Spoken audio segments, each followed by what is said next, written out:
Immortal Beast-Taming clan. Welcome back, brave explorers of impossible worlds. We are excited to have you here to continue this odyssey together. Before we continue, everything you'll hear is pure fiction. So please don't try to replicate combat techniques at home. This wonderful story in all its rights belong to its brilliant original author. We are only the messengers of entertainment. Want another dose of adventure? Subscribe to our YouTube channel so you don't miss a single chapter. And if you can't wait, our Patreon has exclusive surprises you'll love. Chapter 376 On the Verge of Eruption. Bang! The sound of something being smashed suddenly rang out. In the main hall, Yu Jinghe angrily smashed the jade slip personally written by King Wheezy, the abbot of King Lian Temple, and shouted furiously, "This is outrageous. Absolutely outrageous." It's no wonder he was so angry. King Wheezy's demands were simply too much. Not only did he demand that the Xianjing sect hand over all those involved in the murder of Zhou Chun to King Lian Temple for punishment, but he, the deputy head of the Xianjing sect, was also required to stand up and publicly apologize to the Zhou family. Such demands were nothing short of bullying. There was absolutely no way Yu Jinghe would bow down to the Zhou family. Damn you old Taoist priest, do you really think you've got me cornered? Do you really think your King Lian Temple is still the same King Lian Temple as before? Yu Jinghe growled, his eyes flashing with ferocity, completely enraged. He had already been simmering with anger from being surrounded by the golden core cultivators of King Lian Temple inside the mountain gate. After the Zhang family was wiped out, many cultivation families within Lingzhou were filled with unease, putting pressure on him through various means, demanding a reassuring explanation. This annoyed and infuriated him. Now, Qin Wheezy actually wanted him to apologize to the Zhou family in public, which was tantamount to humiliating him. How could he not be furious? His relationship with the Zhou family of Lanzhou was well known throughout Jingzhou, if not universally acknowledged, at least among the cultivation families in the several states under the King Lian Temple's jurisdiction. Being forced to apologize to the Zhou family in public was worse than death. At this moment, enraged, Yu Jinghe once again headed to the Heavenly Mirror True Person's cave. "Ancestor, please understand. The King Lian Temple has gone too far.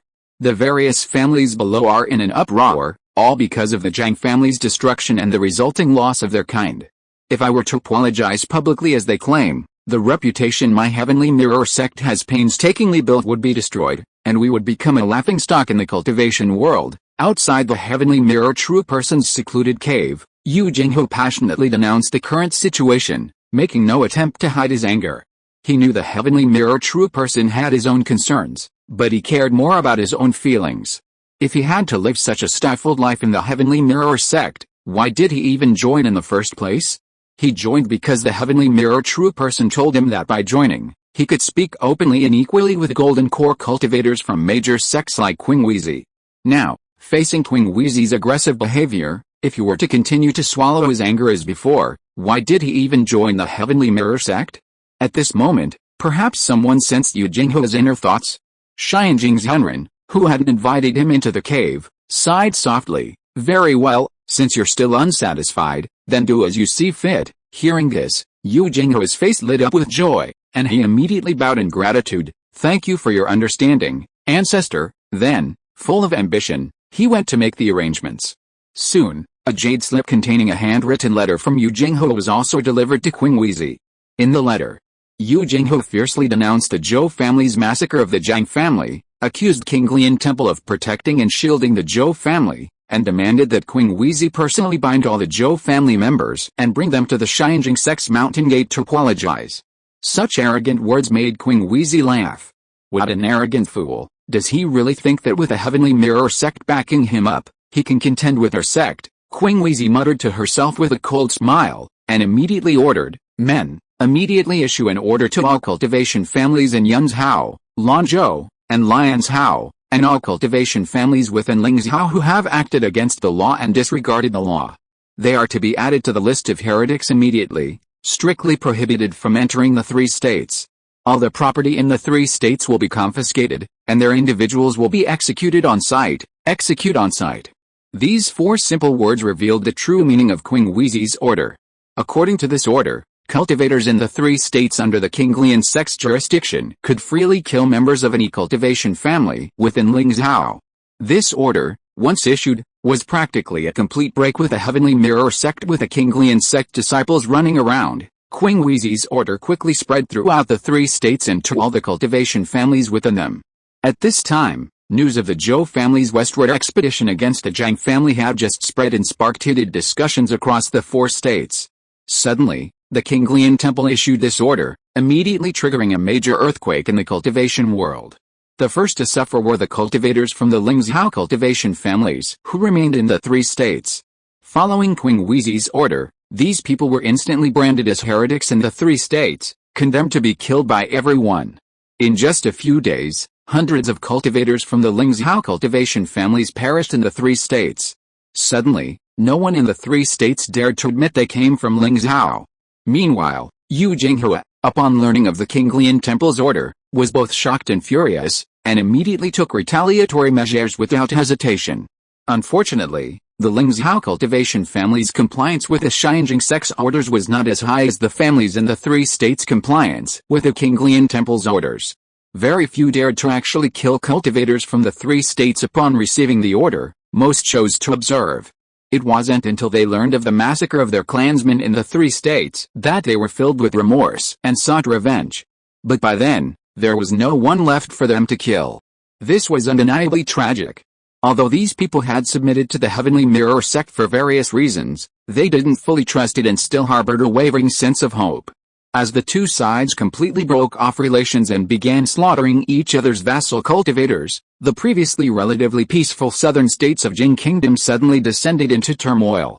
Without any further instigation from the higher-ups of the 2 major powers, the vassal families of the 2 powers, already stained with each other's blood, actively sought out and fought each other. Especially in the 3 states. After the Zhou family of Lanzhou suddenly announced the various spoils they had plundered from the Zhang family, many powerful cultivation families were eager to follow suit. In any case, the Kinglian Temple had already given them a heads up that the Heavenly Mirror true person of the Heavenly Mirror sect and Yu Jinghua, a golden core cultivator, would definitely not be able to leave the Heavenly Mirror sect's mountain gate. Even if they were to enter Lingzhou and wipe out the Zhang family, the highest level enemy they would encounter would be at most a purple mansion stage cultivator. Therefore, emulating the Zhou family's annihilation of the Zhang family would be extremely lucrative for some powerful cultivation clans. However, just as the various powerful cultivation clans across the 3 states were sharpening their knives, preparing to make a fortune in Lingzhou, the Zhou family, the catalyst for this clash between the 2 major forces, remained completely silent. At this time, the Zhou family's memorial ceremony for Zhou Hengbo had concluded, and a cenotaph had been erected. Because Zhou Hengbo and his Taoist partner had a daughter, and he died in the line of duty, the Zhou family specially granted his daughter a foundation establishment pill, which she could take once her cultivation reached the 12th level of the key refining stage. At the same time, a pension of 10,000 spirit coins was issued and given to his Taoist partner for the mother and daughter's future cultivation expenses. This pension was undeniably generous. This level of pension became the Zhou family's standard for compensating foundation establishment cultivators who died fighting for the family. From now on, any foundation establishment cultivator in the Zhou family who dies in the line of duty like Zhou Hengbo will receive additional compensation based on their merits, using this standard as a foundation. With this compensation standard, while it's not guaranteed that all foundation establishment cultivators in the Zhou family will be willing to die for the family, at least they won't have to worry about their families being left without care and protection after their own demise in life or death battles. Now that Kinglian Temple and Xinjiang Sect have completely broken off relations, a major battle between them is inevitable, and our Zhou family will certainly not be able to remain uninvolved. Therefore, the next period may be our last preparation time. Inside the cave, Zhou Chun and other high-ranking members of the Zhou family sat facing each other, discussing the changing situation in southern Jingguo. The benefits of the Zhou family firing the first shot were obvious. Under the protection of Kinglian Temple, they had essentially made a huge profit without any repercussions. Moreover, because the Zhou family had already fired the first shot and offered their pledge of allegiance, they wouldn't be criticized by anyone even if they didn't participate in the struggle between the 2 sides' vassal forces. Therefore, the Zhou family still has some time to prepare, at least until the Kinglian Temple and Xinjiang Sect directly engage in battle. Today, Zhou Chun and the others mainly discussed how to make the most of this last preparation time to maximize the Zhou family's strength in preparation for the fierce battle that will erupt later. Zhou Ming slowly said. The Xianjing sect currently only has one Xianjing true person in Yu Jinghe on the surface.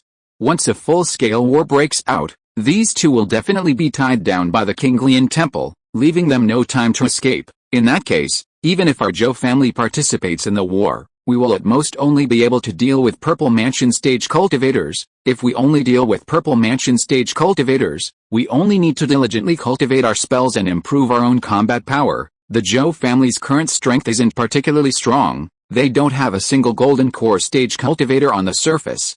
But they're definitely not weak either. They wiped out the Zhang family of Lingzhou, a powerful cultivation clan with over 1,000 years of history. Frankly speaking, below the golden core stage, the Zhou family is not afraid of any force. Even if they were to intervene in a war between major powers, they could still serve as a backbone force. Therefore, when discussing the potential war between the Xianjing sect and the Qinglian Temple, Zhou Ming was no longer as apprehensive as he had been during the southern expedition. His confidence was clearly much greater than before. Zhou Chun, upon hearing his words, nodded in agreement, saying, "The Supreme Elder is absolutely right. No matter when the war breaks out, focusing on improving our own combat strength is the best course of action." He then added confidently, "Times have changed. With Senior Lin here, no matter what happens, we have a stable escape route and don't need to worry too much. A family with a golden core cultivator is truly different from one without. As long as a golden core cultivator remains, even if a family is forced to flee, it's not difficult to find a place to start over." Therefore, with Lin Hongyu backing them up, Zhou Chun and other high-ranking members of the Zhou family were no longer as easily alarmed as before by the slightest disturbance in the Jing kingdom. At worst, they could just let Lin Hongyu expose her existence and then have her entire clan relocate from Jingguo. Then it's decided.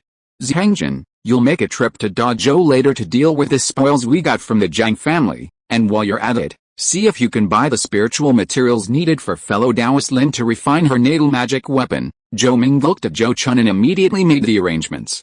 After pondering for a while, Zhou Chun didn't refuse the arrangement. However, before setting off for Dazhou, Zhou Chun first went to Longyuan's to trade with the scaled frog alien race.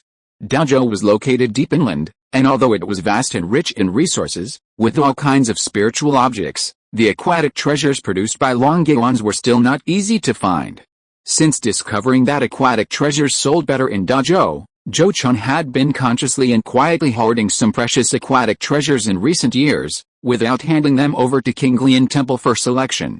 In fact, the Zhou family had done this before, but because they were afraid of angering Qinglian Temple, they didn't dare to do it too obviously. At most, they would hoard some truly precious aquatic treasures, but dare not sell them for fear of being punished by the Qinglian Temple. However, things are different now. The Zhou family has not only reached a new agreement with the scaled frog race, significantly increasing trade volume, but also gained access to the Great Zhou Kingdom as a sales channel. Given the vast distance between the Great Zhou Kingdom and the Jing Kingdom, the Qinglian Temple would have little chance of learning of this unless the Zhou family went too far. Originally, the best candidate to sell the aquatic treasures in the Great Zhou Kingdom would have been Lin Hongyu, a golden core cultivator. Not only would the price be high, but even if the Qinglian Temple learned of this, Lin Hongyu's golden core cultivation would make it difficult to suspect the Zhou family. However, with a major war potentially erupting in the Jing Kingdom at any moment, Lin Hongyu cannot leave easily. This time, Zhou Chun brought a considerable amount of pills obtained from the Zhang family's property, successfully exchanging these rare treasures, pills and magical artifacts, for many of the scaled frog race's hoarded aquatic treasures. After returning from Longyuan's, Zhou Chun didn't go back to his family but quietly headed north to the Great Zhou Kingdom. Because the Silver Lightning Python was still weakened after the ancestral revival, Zhou Chun could only travel by riding the Golden Winged Tiger and using his own magic power. Even so, his speed was much faster than Zhou Daoi's. After all, he didn't need to search for gathering places of cultivators to meditate and recover his magic power, saving a lot of time. 21 days after departing from Lanzhou, he arrived smoothly at the Great Zhou Kingdom. Upon entering the Great Zhou Kingdom, Zhou Chun didn't go to the Immortal Capital Market he had visited before. Instead, he determined his direction and went to another market in the Great Zhou Kingdom, even more prosperous than the Immortal Capital Market. Calling it a market wasn't accurate, it should be called an Immortal City, a city exclusively for cultivators.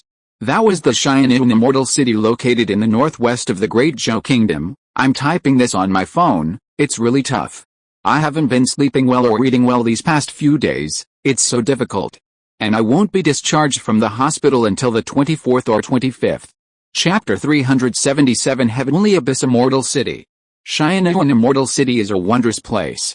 Its founding dates back tens of thousands of years. At that time, Cheyenne Immortal City was a frontline stronghold, garrisoning tens of thousands of human cultivators, constantly on guard against the alien races of the Dolan grasslands. Because a large number of cultivators gathered here, there was an extremely high demand for various cultivation resources, and many spoils from the battlefield needed to be processed, naturally making it a large trading market. Later, in several major wars between humans and alien races, Cheyenne Immortal City became a central stronghold for the human side, a place to station troops, and the number of people continued to grow. To ensure that so many human cultivators could settle here safely and that it could become a strategic stronghold against alien invasions, the major human powers invested enormous manpower and resources in the construction of Cheyenne Immortal City. The array formations set up within the Cheyenne Mountains are even more powerful than the defensive arrays of the major powers' own mountain gates, making its defensive strength the best in the Great Zhou dynasty. The Heavenly Abyss Immortal City, built at great expense of manpower and resources, indeed served as a pillar of strength, repeatedly routing the alien armies and preventing them from advancing an inch. Later, as the human race grew stronger and the alien forces weakened, they began to retreat significantly to the Dolan grasslands.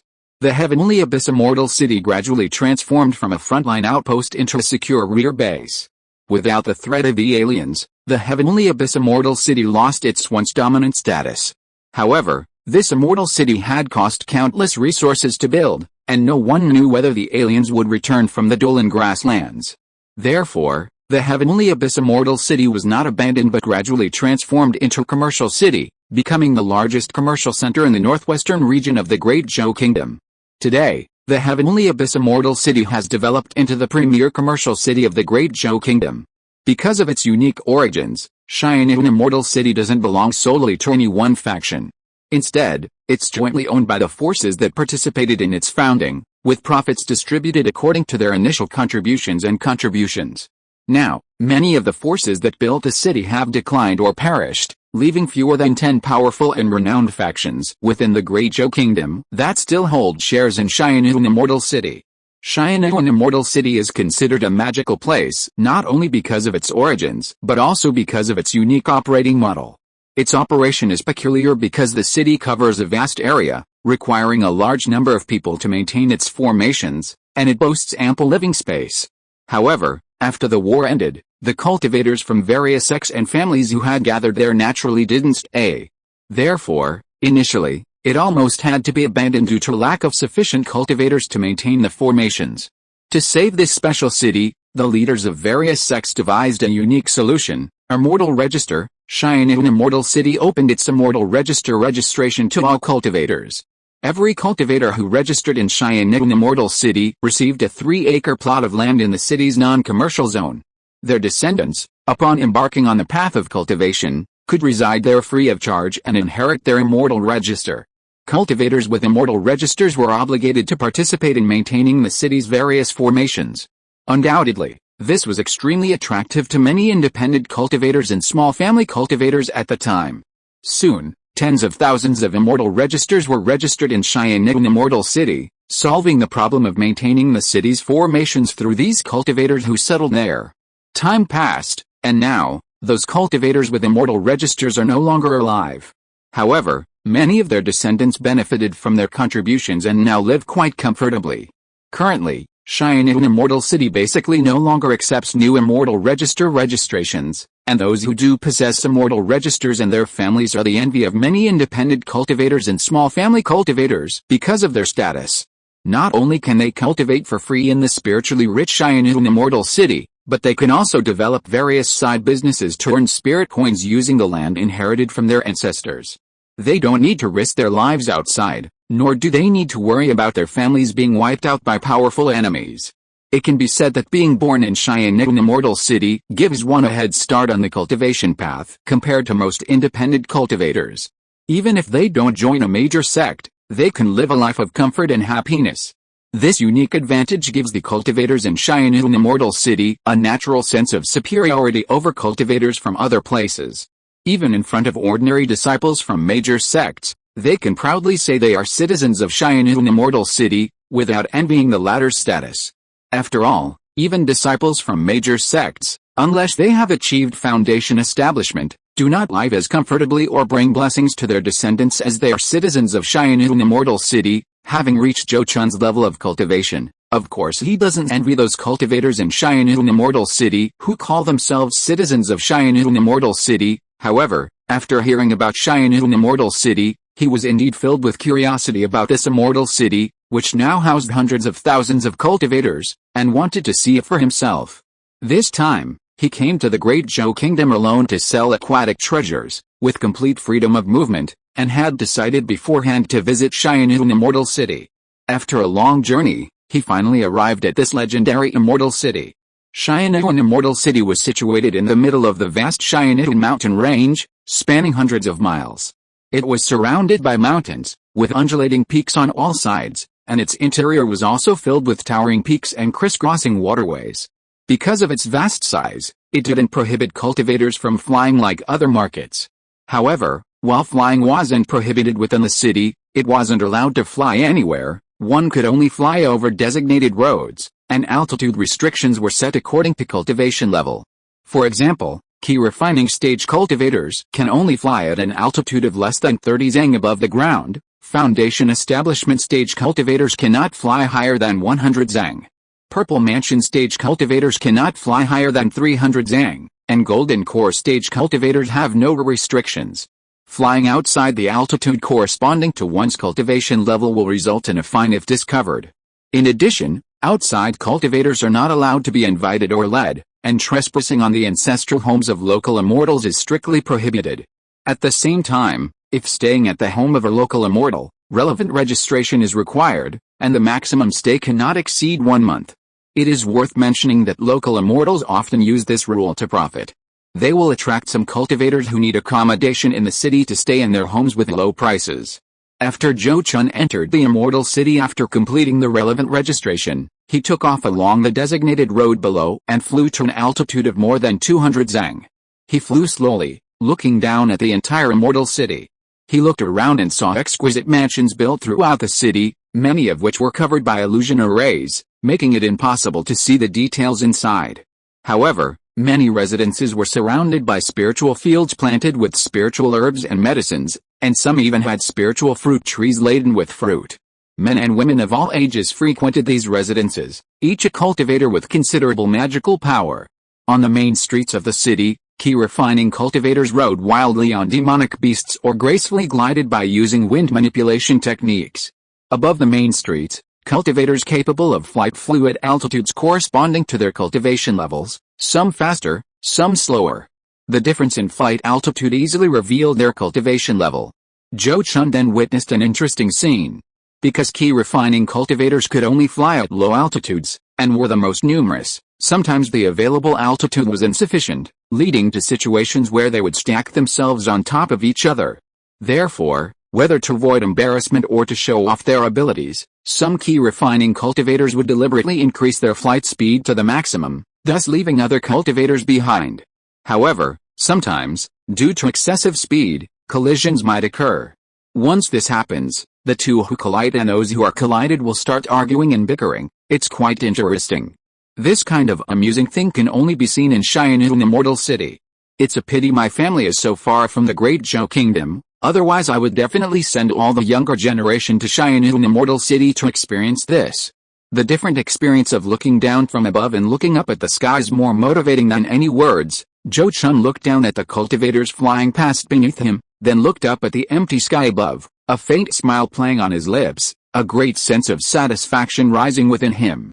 If he were still at the foundation establishment stage, he might be trampled underfoot by other traveling purple mansion stage cultivators, only able to silently watch them fly overhead, gazing up at their backs. However, given the rarity of golden core cultivators, Zhou Chun, with his purple mansion cultivation, became a top-tier cultivator. He could leisurely fly over lower-level cultivators within the city, watching them make fools of themselves and basking in their awe and envy. Zhou Chun had to admit that the cultivator who devised this flying system understood human nature. Under this system, cultivators who frequently visited Xian'an Immortal City were easily motivated, at least initially. Once a cultivator experienced this upon entering the city and was thus motivated, their desire to buy magical artifacts and elixirs would be much stronger upon reaching the commercial district. If the shopkeepers and clerks were also skilled at salesmanship, the chances of successfully selling items would be very high.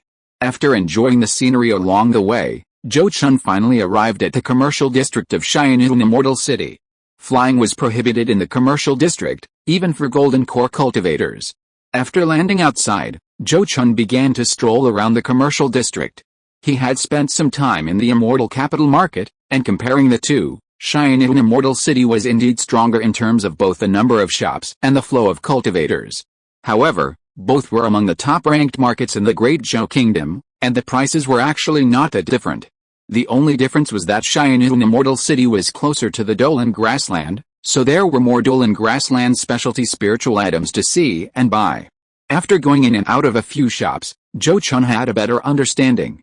He quickly headed to the center of the commercial district and arrived at a shop called Xian'an Pavilion. This Xian'an Pavilion was an official property of Xian'an Immortal City, an auction house. Every 7 days, Xian'an Pavilion would hold a low-level auction, mainly auctioning various precious items used by Foundation establishment cultivators. Every month, Xian'an Pavilion would hold a mid-level auction, featuring many precious items useful to Purple Mansion cultivators. Every 6 months, Xian'an Pavilion would hold a high-level auction, where even items usable by golden core cultivators would appear. Zhou Chun brought many rare aquatic treasures that could be auctioned at low-level auctions, and some even at mid-level ones. He had already planned to maximize his profits by selling these valuable treasures at the auction. To Zhou Chun's delight, the Xian'an Pavilion's biannual high-level auction was just a month and a half away, meaning he could wait and see if he could buy the magical artifacts and spiritual materials Lin Hongai needed. Fellow Taoist Han, please take care. Manager Su, please wait. Outside the Xian'an Pavilion, Zhou Chun, using the alias Han Yuan, was personally seen off by a manager. He had consigned quite a few items for auction, instantly becoming a valuable guest in the manager's eyes. After consigning his items, Zhou Chun didn't wait for the auction to begin but went directly to the free trading area. The free trading area of Xian'an Immortal City was vast, and many local immortals enjoyed browsing here, as they could live in the Immortal City for free and had plenty of time to linger. After setting up a stall inside, Zhou Chun first subtly released his aura to attract the attention of most of the cultivators present. Then, he displayed the sign he had prepared beforehand. The sign read, "Low price clearance sale of all kinds of second-tier magic weapons, first-tier magic weapons, and pills. Bulk discounts available." Many of the magic weapons and pills seized from the Zhang family were hard-to-sell items. In the prosperous Great Zhou Kingdom, these items were difficult to sell at normal prices, and few shops were even willing to buy them. Thus, Zhou Chun, a dignified Purple Mansion stage cultivator, could only set up a stall in this free trade area. Seeing that many cultivators' attention had been drawn to him, Zhou Chun, without any embarrassment, said in a deep voice, "Fellow Daoists, please take a look. My family has recently acquired a large batch of low-tier magic weapons and pills, and we urgently need money to sell them off. Everything is being sold at 60% of the market price. The more you buy, the bigger the discount." As he spoke, he displayed various sample magic weapons. To be honest, it's rare even in the Great Zhou Kingdom for a Purple Mansion stage cultivator to set up a stall and sell low-grade magic weapons and pills. After all, local cultivators wouldn't stoop to doing this, and cultivators from other places generally wouldn't travel a long distance specifically for it. So Zhou Chun's sale was quite successful. Holding on to the idea that a Purple Mansion stage cultivator wouldn't cheat a key refining stage cultivator like himself, and with Zhou Chun's prices being genuinely low, he actually sold several hundred magic weapons and thousands of spirit pills in just 3 or 4 days, earning tens of thousands of spirit coins. Fortunately, the market in Xian'an Immortal City was large enough, and the transaction volume of what Zhou Chun sold wasn't large. Otherwise, the shops would definitely have invited him over for a chat, a euphemism for being questioned. If you are listening to this novel on a channel other than Fanfic World, It means it was downloaded and re-uploaded without effort.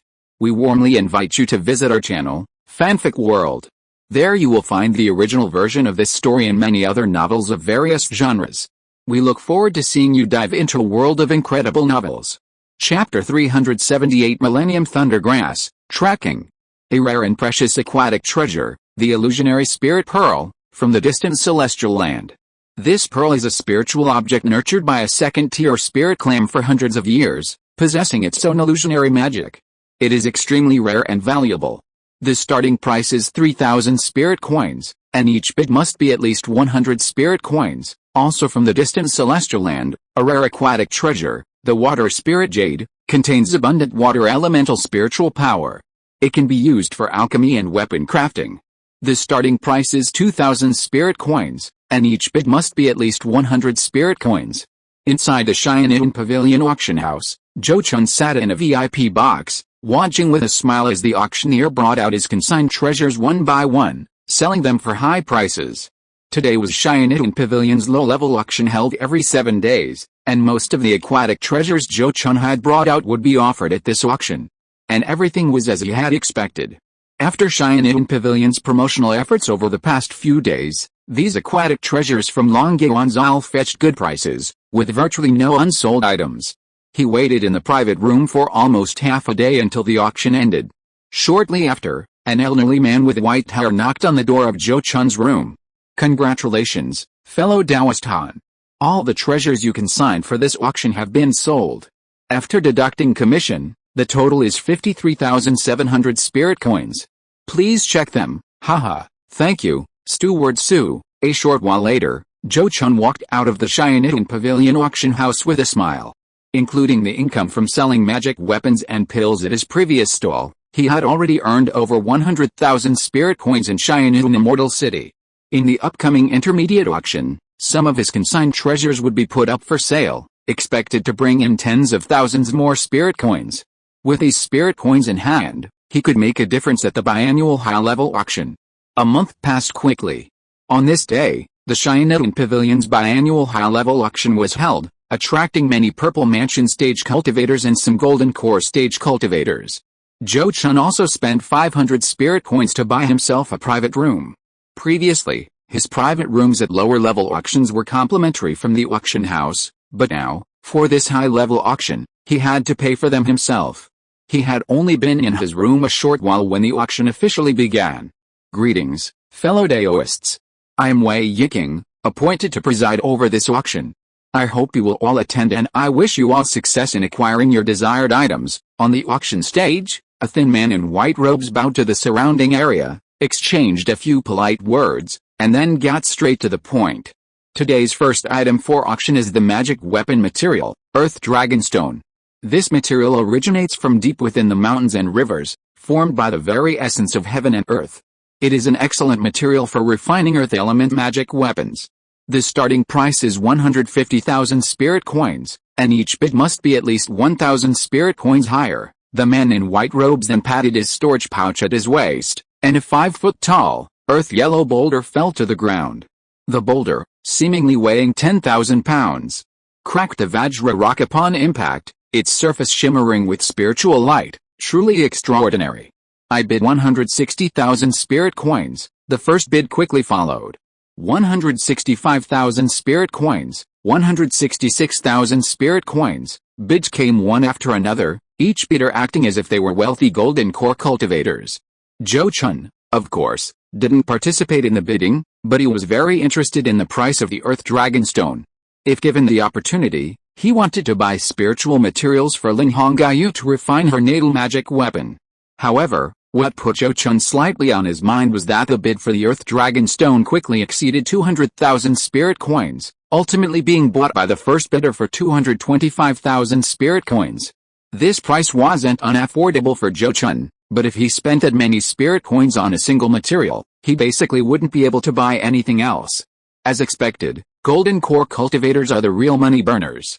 Families without a substantial fortune really can't afford to support one. Zhou Chun sighed softly, acknowledging the considerable pressure. The Zhou family was already quite wealthy, but supporting a Golden Core cultivator was still a challenge. Just as Zhou Chun was lamenting the difficulty of supporting his family, the auction, fueled by the Earth Dragonstone, gradually became more lively.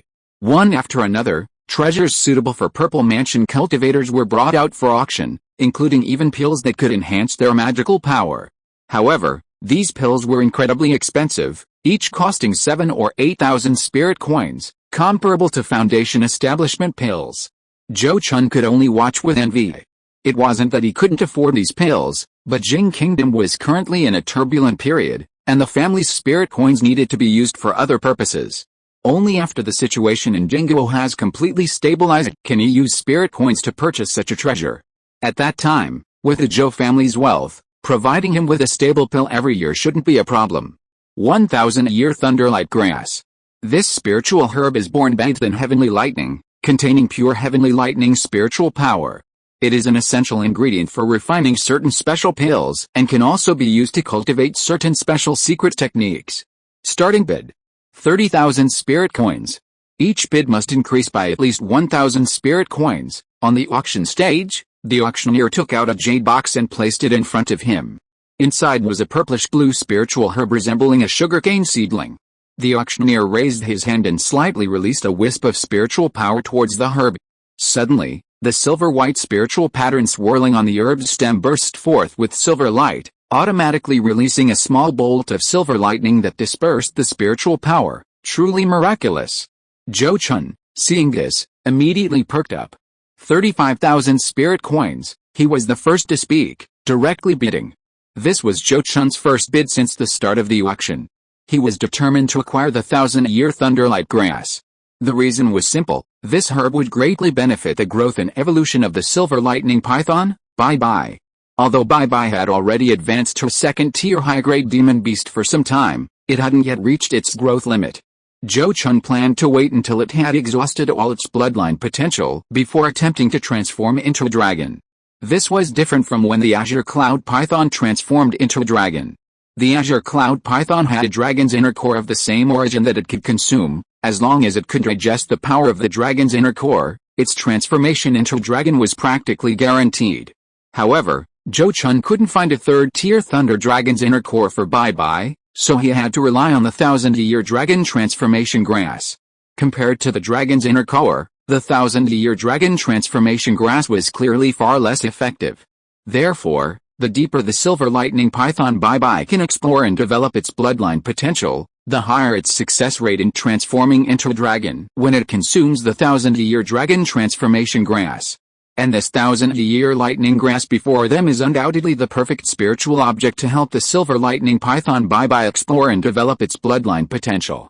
As a lightning attribute demon beast, if Bai Bai can consume this 1,000-year Lightning Grass, under the tempering of the heavenly lightning spiritual power contained within the herb, it will definitely be able to fully explore and develop its own lightning dragon bloodline potential. This could save it countless years of hard work. However, such a rare 1,000-year spiritual herb as the 1,000-year lightning grass naturally attracts many competitors. Zhou Chun will have to invest a considerable amount to acquire it. 75,000 spirit coins. Zhou Chun called out again, the price already more than double the starting bid. Even at such a high price, two people were still unwilling to give up. I bid 78,000 spirit coins, 80,000 spirit coins. The voices of an old man and a young man rang out one after another, their prices locked tightly. Seeing this, Zhou Chun inwardly groaned. He knew that the cultivator bidding was probably just as desperate for the 1,000-year Thunderlight Grass as he was. This was the worst thing that could happen during an auction.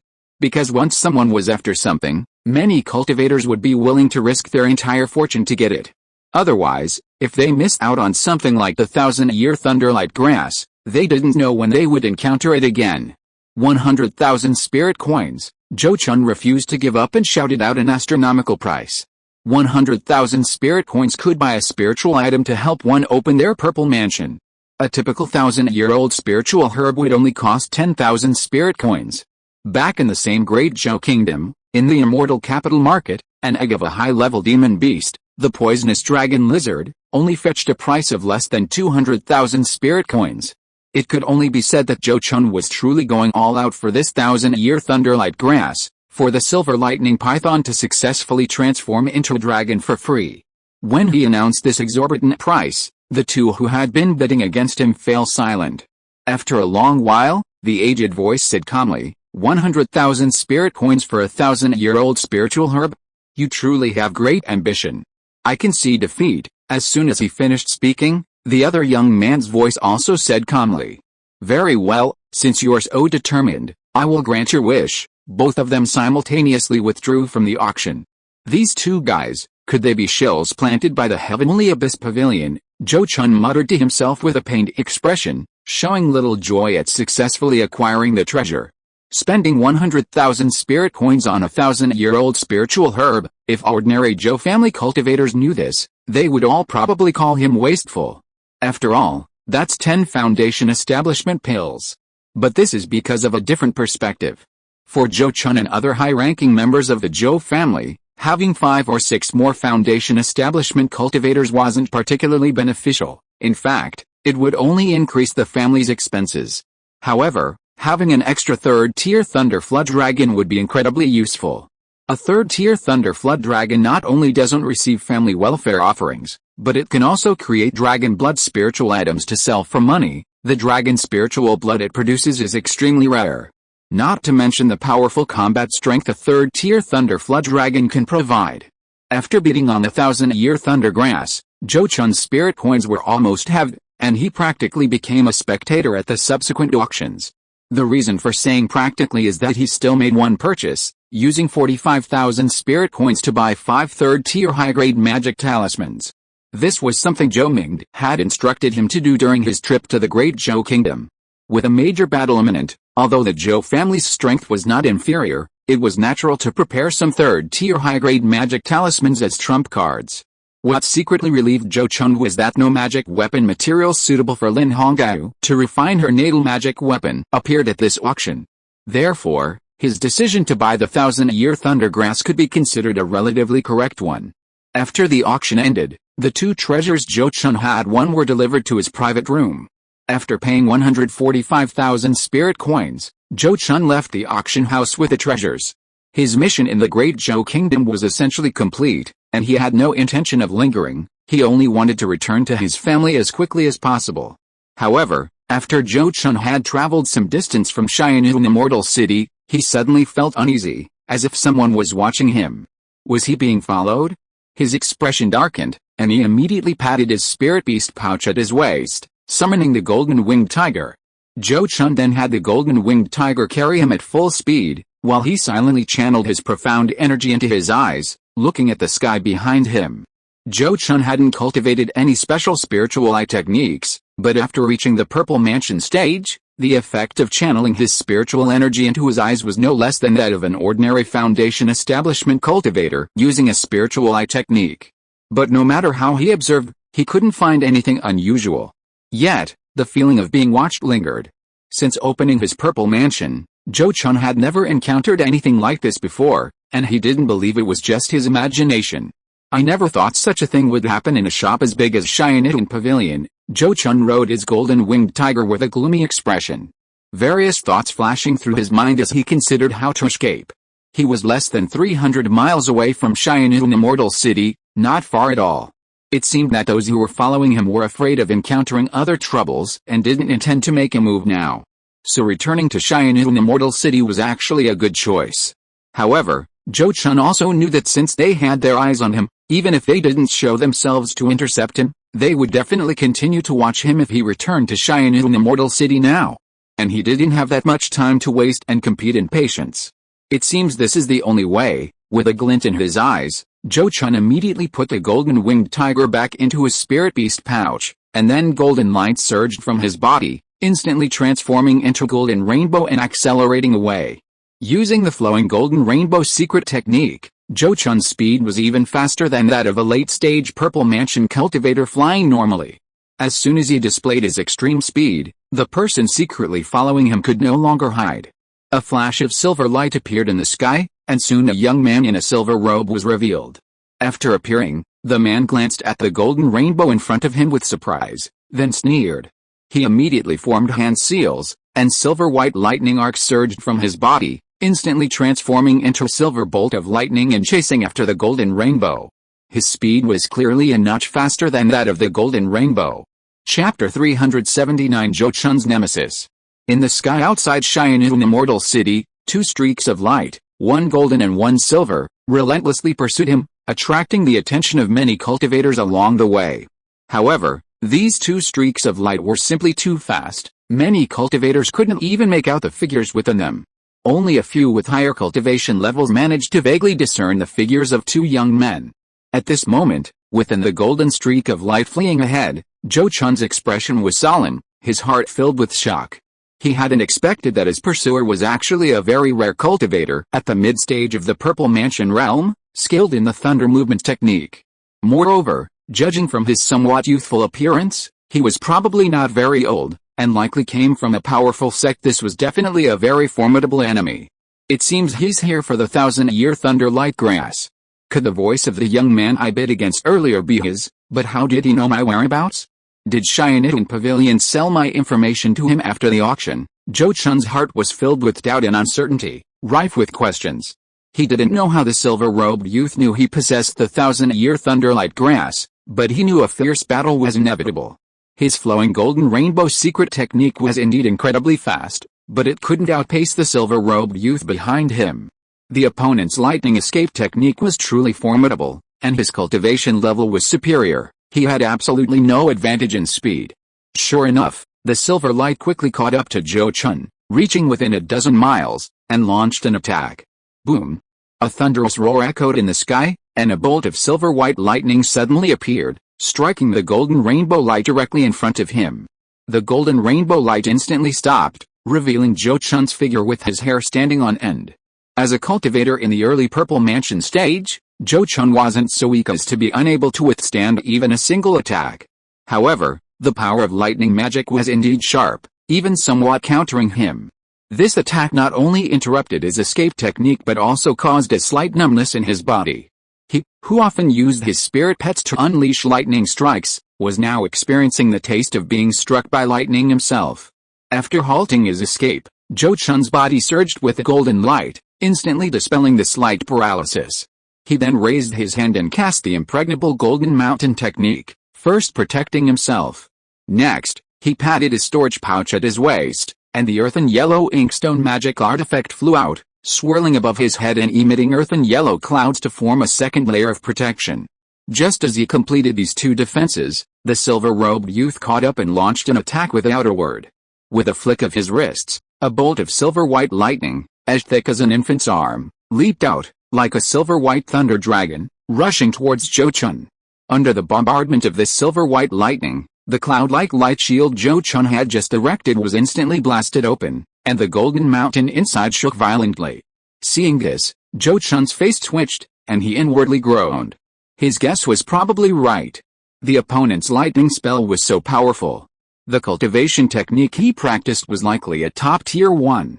The value of this top-tier lightning-based cultivation technique far surpasses that of his own golden cauldron profound technique. Unless one possesses exceptional luck, only a powerful sect with a deep foundation could possibly possess such a powerful technique. After his initial attack, the silver-robed youth didn't rush to continue.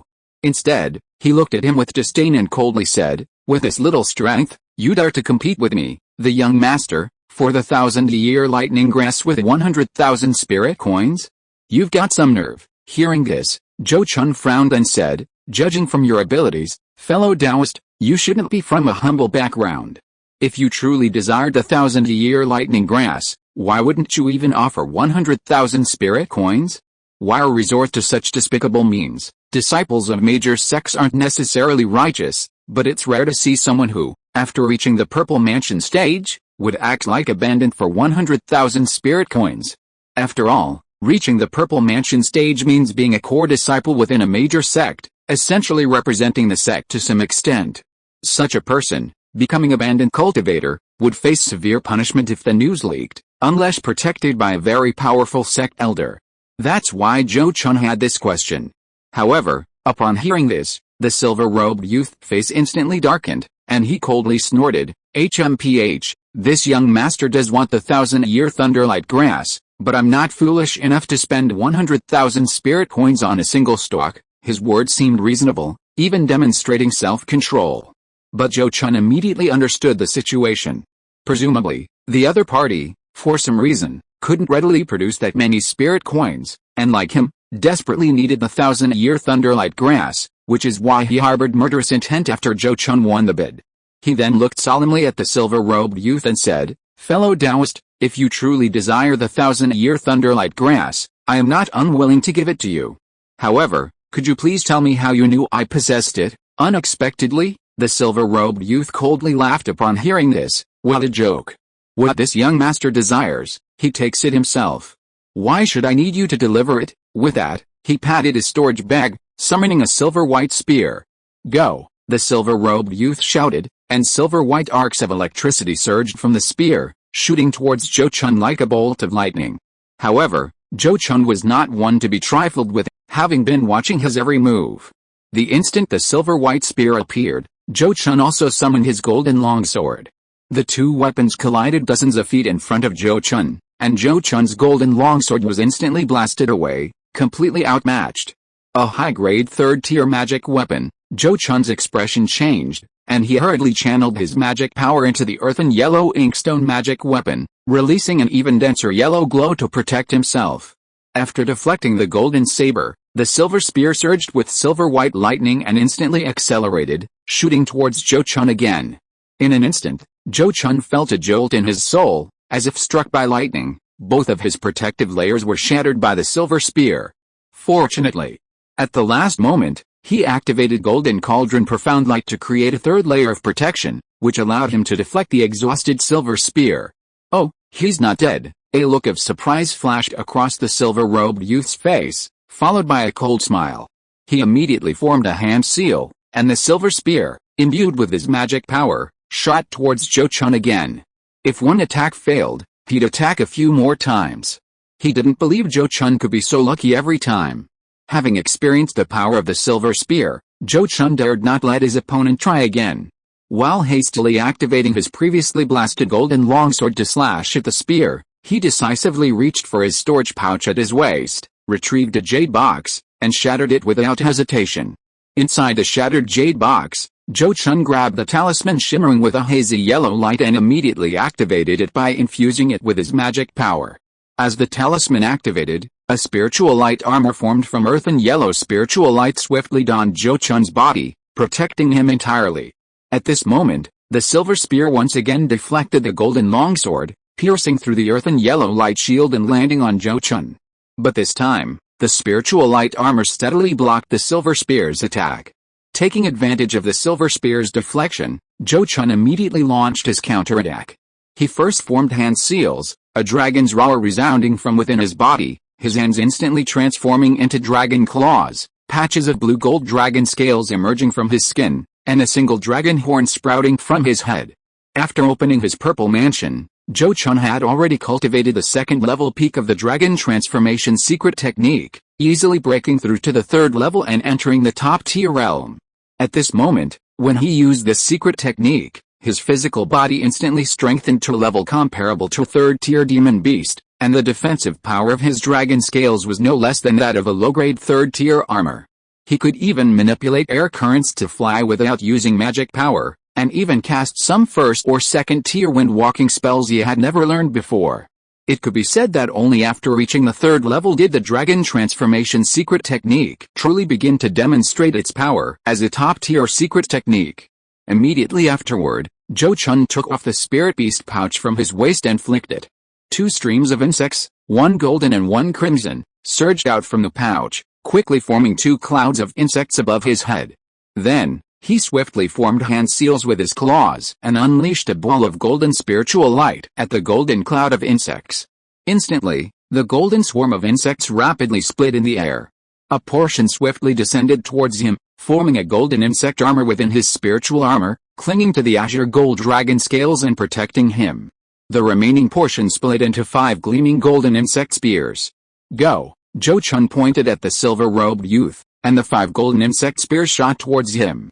Simultaneously, with a thought, Zhou Chun unleashed a barrage of needles from within the crimson swarm of insects, forming a rain of crimson scorpion stingers that hurtled towards the silver-robed youth. This sudden change caused the silver-robed youth's expression to change, and he hastily halted his attack to focus on defense. He quickly formed hand seals, and silver lightning erupted from his body as he vanished from his original spot. When he reappeared, he was already hundreds of feet away in midair.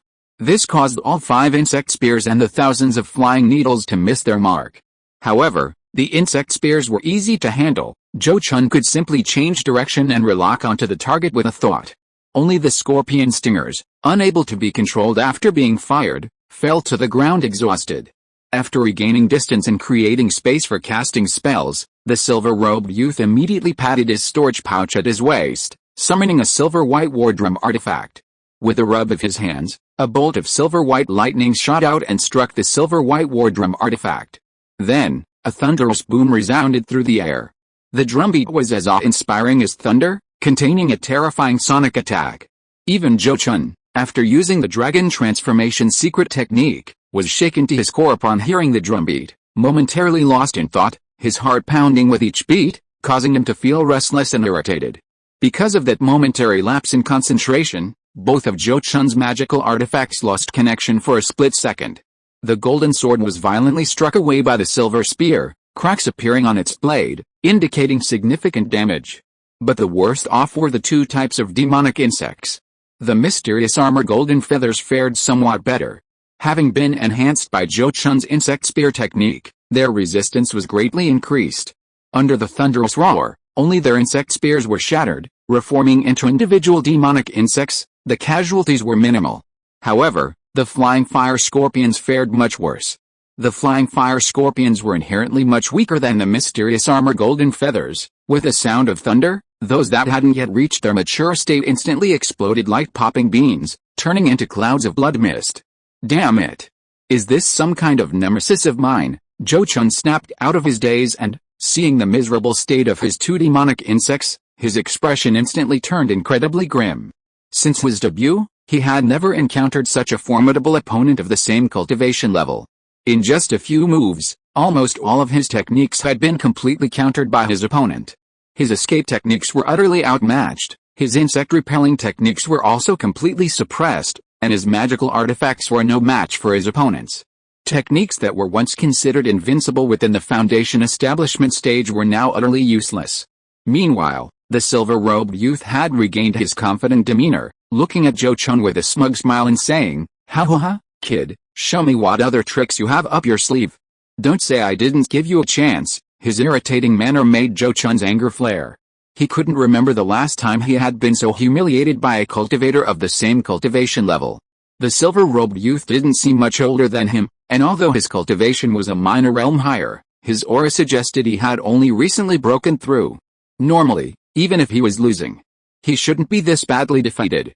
Unfortunately, his methods were either countered by his opponent, or his magical artifacts were inferior. He was truly being completely outmaneuvered. This actually revealed the shortcomings of Zhou Chun and even the Zhou family. When Zhou Chun was at the Foundation establishment stage, the Zhou family could provide him with the best magical artifacts, helping him quickly cultivate his spirit pet to the 2nd tier.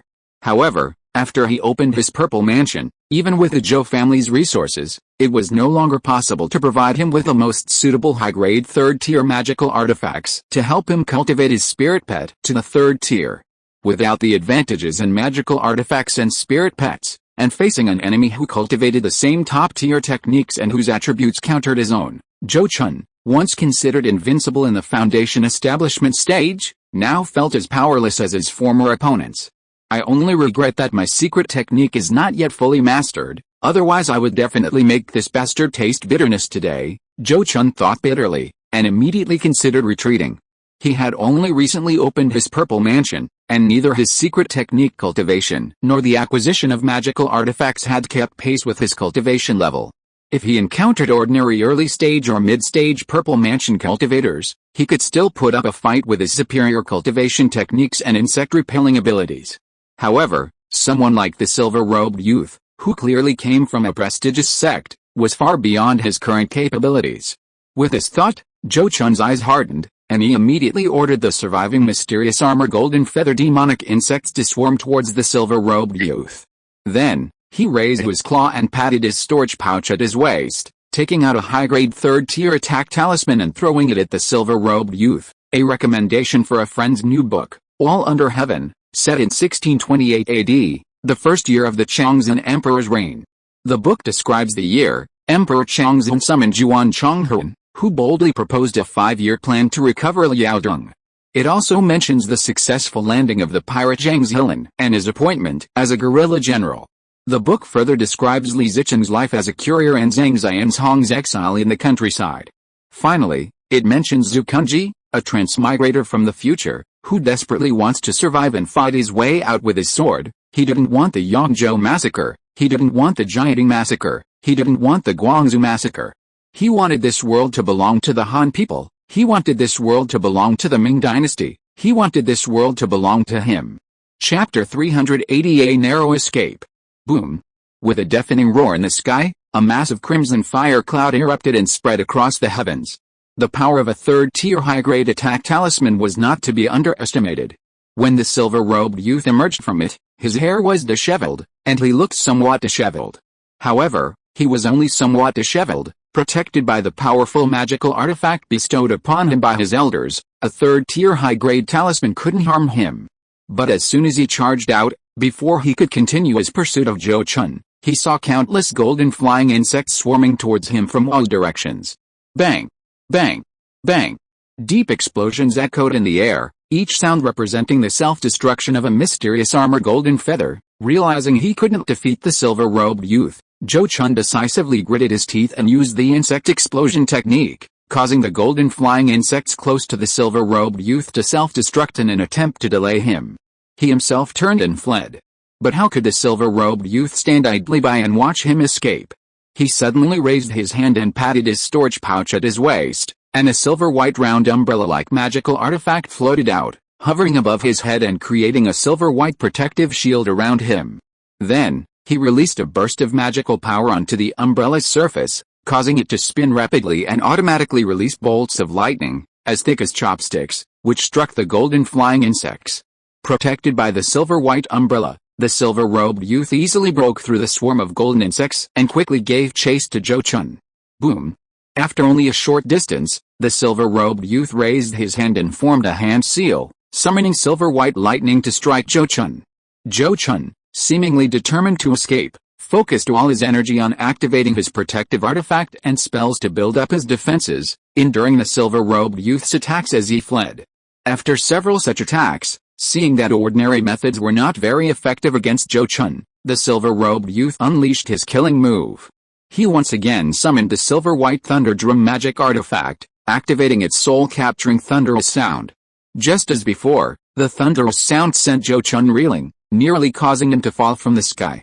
This thunderous sound not only possessed a powerful shockwave that severely damaged the physical body, but also had an extremely strong offensive effect on the soul. Fortunately, Zhou Chun had already opened his purple mansion and condensed his soul, so he was only slightly disoriented. If it were a Foundation establishment cultivator who hadn't yet condensed their soul, they would likely have been instantly obliterated by this thunderous sound. Taking advantage of Zhou Chun's momentary lapse in concentration due to the thunderous sound, the silver-robed youth unhesitatingly propelled the silver-white spear towards Zhou Chun. By the time Zhou Chun regained his senses, the lightning spear was already upon him. Bang! With a loud explosion, the spiritual light armor surrounding Zhou Chun was finally shattered by the lightning spear, and even the golden insect armor inside was blasted open. Fortunately, Zhou Chun had a layer of hard dragon scale armor inside, preventing the lightning spear from piercing through him. However, the blow still caused him to roar in pain. And he immediately swung his dragon claws to grab the silver-white spear, seemingly intending to break it. Boy, you're courting death. A cold glint flashed in the silver-robed youth's eyes, and his hands rapidly formed hand seals. Lightning snakes danced wildly on the silver-white spear, engulfing Zhou Chun completely. Roar! A roar filled with pain erupted from Zhou Chun's mouth. He involuntarily released the spear, his entire body aching and throbbing from the lightning strikes. At this moment, Zhou Chun finally understood the suffering of those who had previously fought against the silver lightning python. Lightning magic truly lived up to its reputation as the strongest magic in the cultivation world. It possessed destructive power, speed, and a powerful paralyzing effect. Even with the third level of the dragon transformation secret technique, transforming him into half-dragon, half-human body, he couldn't withstand the power of the lightning. The silver-robed youth, after retracting his silver-white spear, looked at Zhou Chun, whose body was only slightly smoking from the lightning strike, and a hint of surprise appeared in his eyes, seemingly astonished by the strength of his physical body. His eyes flickered, and he looked at Zhou Chun thoughtfully, slowly saying, "Boy, I seem to have heard of your dragon transformation technique somewhere before. If you're willing to offer up this technique and the 1,000-year thunderlight grass, I might spare your life and make you my dog. Make you my dog." Hearing such humiliating words, even Zhou Chun, who had honed his skills for over 100 years, felt his eyes twitch, and anger welled up within him. His gaze was fixed on the silver-robed youth, and he said in a low voice, "Since you are so arrogant, do you dare to leave your name and origin? If I, Han, am fortunate enough to survive today, I will certainly come to your door to learn from you one day." Zhou Chun would not normally say such words, because anyone who is not a fool would not reveal their origin while committing murder and robbery. But because of the silver-robed youth's arrogant words, he decided to give it a try, as a way of retaliating against the other party's arrogance. Sure enough, upon hearing his words, the silver-robed youth's eyes immediately turned cold, and he said in a cold voice, "Boy, you have some nerve, daring to provoke this young master." As soon as he finished speaking, he sneered, "But what harm is there in telling you? Do you think this young master is afraid of the revenge of a dead man like you?" After saying that, he stared at Zhou Chun and shouted, "Boy, listen up. The one who killed you is Wang Jun of Thundercliff Valley." Before the shout had even finished, the silver-white spear in his hand was hurled fiercely, shooting towards Zhou Chun like a silver lightning bolt. At the same time, he raised his hand and flicked a silver-white lightning bolt, which struck the thunder drum artifact, activating its soul-capturing thunderous sound. Although it was the same move as before, as the saying goes, one trick is enough to conquer the world, this combo of his had always been foolproof. Unfortunately, this time he seemed to have miscalculated. A beam of azure light shot up from Zhou Chun's body, quickly transforming into a blue light screen that enveloped him. When the soul-capturing thunderous sound struck, the blue light screen merely trembled for a moment before blocking its power. Without the influence of the soul-capturing thunderous sound, Zhou Chun inside immediately activated his half-damaged golden longsword artifact to meet the incoming silver-white spear. Bang! After a loud explosion, the golden longsword artifact finally succumbed to the pressure and was powerfully shattered by the silver-white spear. But thanks to the little time it bought, Zhou Chun's subsequent claw strike, the heaven-splitting blade spell, successfully neutralized the attack from the silver-white spear. Zhou Chun suddenly accelerated, transforming into a golden streak and fleeing. "Where do you think you're going, brat?" the silver-robed youth roared, immediately retracting his magical artifact and forming a hand seal, transforming into a silver lightning bolt to pursue Zhou Chun. His speed was faster than Zhou Chun's, and he wasn't afraid of Zhou Chun escaping. However, just as he had chased for a distance and was about to catch up with Zhou Chun, a talisman radiating a blue spiritual light suddenly struck him head-on, instantly exploding into a storm cage that trapped him within. This was another high-grade third-tier talisman, and a rare wind-based trapping spell at that. Trapped in the storm cage, the silver-robed youth, though not in mortal danger, found it difficult to escape. After he shattered the storm cage and broke free, Zhou Chun had already distanced himself by dozens of miles. After this chase of 100 or 200 miles, Zhou Chun, who had been speeding through the sky, suddenly descended, plunging headlong into the ground below. He had already flown to the skies above a vast expanse of water, below which lay a huge, rippling lake. With a plop, Zhou Chun's figure vanished from the side of the silver-robed youth behind him. Moments later, the silver-robed youth arrived above where Zhou Chun had entered the water and, without hesitation, cast a spell to summon lightning to blast the water below. Silver-white lightning flashed in the water, instantly electrocuting all the fish and shrimp within a radius of several miles. Countless pitiful fish floated to the surface, belly up. But there was no sign of Zhou Chun after he had entered the water. Seeing this, the silver-robed youth's expression changed drastically. He surveyed the water below with a grim face and sneered, "HMPH, in such a short time, I don't believe you can run very far." With that, he summoned the thunder drum artifact again, directly activating it to emit a series of booming thunderous sounds. The thunder roared, and fish and birds vanished. Under the terrifying shockwave, Birds flying overhead and shrimp and crabs lurking in the lake's mud all exploded instantly, turning into a pool of bloody residue. Even the fish already electrocuted on the surface of the lake shattered. The once clear lake water turned a dark red, resembling a demonic realm. However, no matter how the silver-robed youth probed with his divine sense, he couldn't detect any abnormal fluctuations. It seemed Zhou Chun had completely left the area. At this point, the silver-robed youth couldn't hold back any longer. His face contorted with rage, he rapidly flew across the lake, relentlessly activating his thunder drum artifact, attempting to locate Zhou Chun with its soul-capturing thunderous sound. However, this only resulted in heavy casualties among the fish and shrimp in the lake, yielding no results. After searching hundreds of miles of water, the silver-robed youth finally had to give up due to excessive energy depletion. He hovered high in the sky, his voice like thunder as he roared, "You damned brat! I know you're still hiding here. Don't let me see you again, or I'll make sure your soul is scattered and you're reduced to ashes." With that, he rubbed his hands together in frustration, summoning a bolt of lightning that struck the water, before turning and leaving. Half a day passed in the blink of an eye. A flock of water birds, seemingly attracted by the aroma of food, flew down to the lake and devoured the floating fish carcasses. Gradually, some low-level cultivators also mustered their courage and came to the lakeside, seemingly hoping to take advantage. However, the lake, now calm again, was devoid of anything but some churning fish carcasses. Could I have been wrong? In the clouds above, the silver-robed youth, Wang Jun, rode a white eagle, pacing back and forth, his face grim. It turned out he hadn't really left, he had only created the illusion of departure, secretly returning to monitor the lake. Forget it, I'll have the intelligence hall in the Sect gather information on that kid later. A cultivator who knows insect-repelling techniques and has a golden-winged tiger mount should be easy to identify. Shaking his head, the silver-robed youth finally gave up the idea of continuing to stake out and rode away on his flying eagle. 7 days later, a figure flashed on the surface of the lake, revealing Zhou Chun. At this moment, Zhou Chun's face was pale, his aura was weak, and he looked like he had suffered a severe injury. He was indeed severely injured. In order to conceal his presence, he had hidden in the silt hundreds of feet deep at the bottom of the lake, enduring the silver-robed youth's lightning spells and soul-capturing thunder attacks. Although the lake water and silt had blocked much of the power, he was still seriously injured by enduring these attacks with his bare body. At the same time, because he had been activating the dragon transformation secret technique for a long time, his body also suffered a considerable backlash after the technique ended. With the two combined, his injuries were even more serious.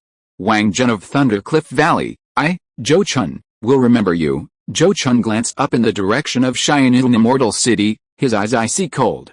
He hadn't been this humiliated in countless years, hadn't faced death like this before.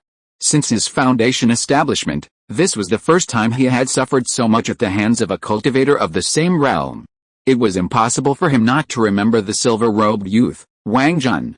As the saying goes, a gentleman's revenge is never too late, even after 10 years. For cultivators, revenge is as easy as 100 years. Zhou Chun was no match for the silver-robed youth, Wang Jun, and this grudge could only be kept in his heart.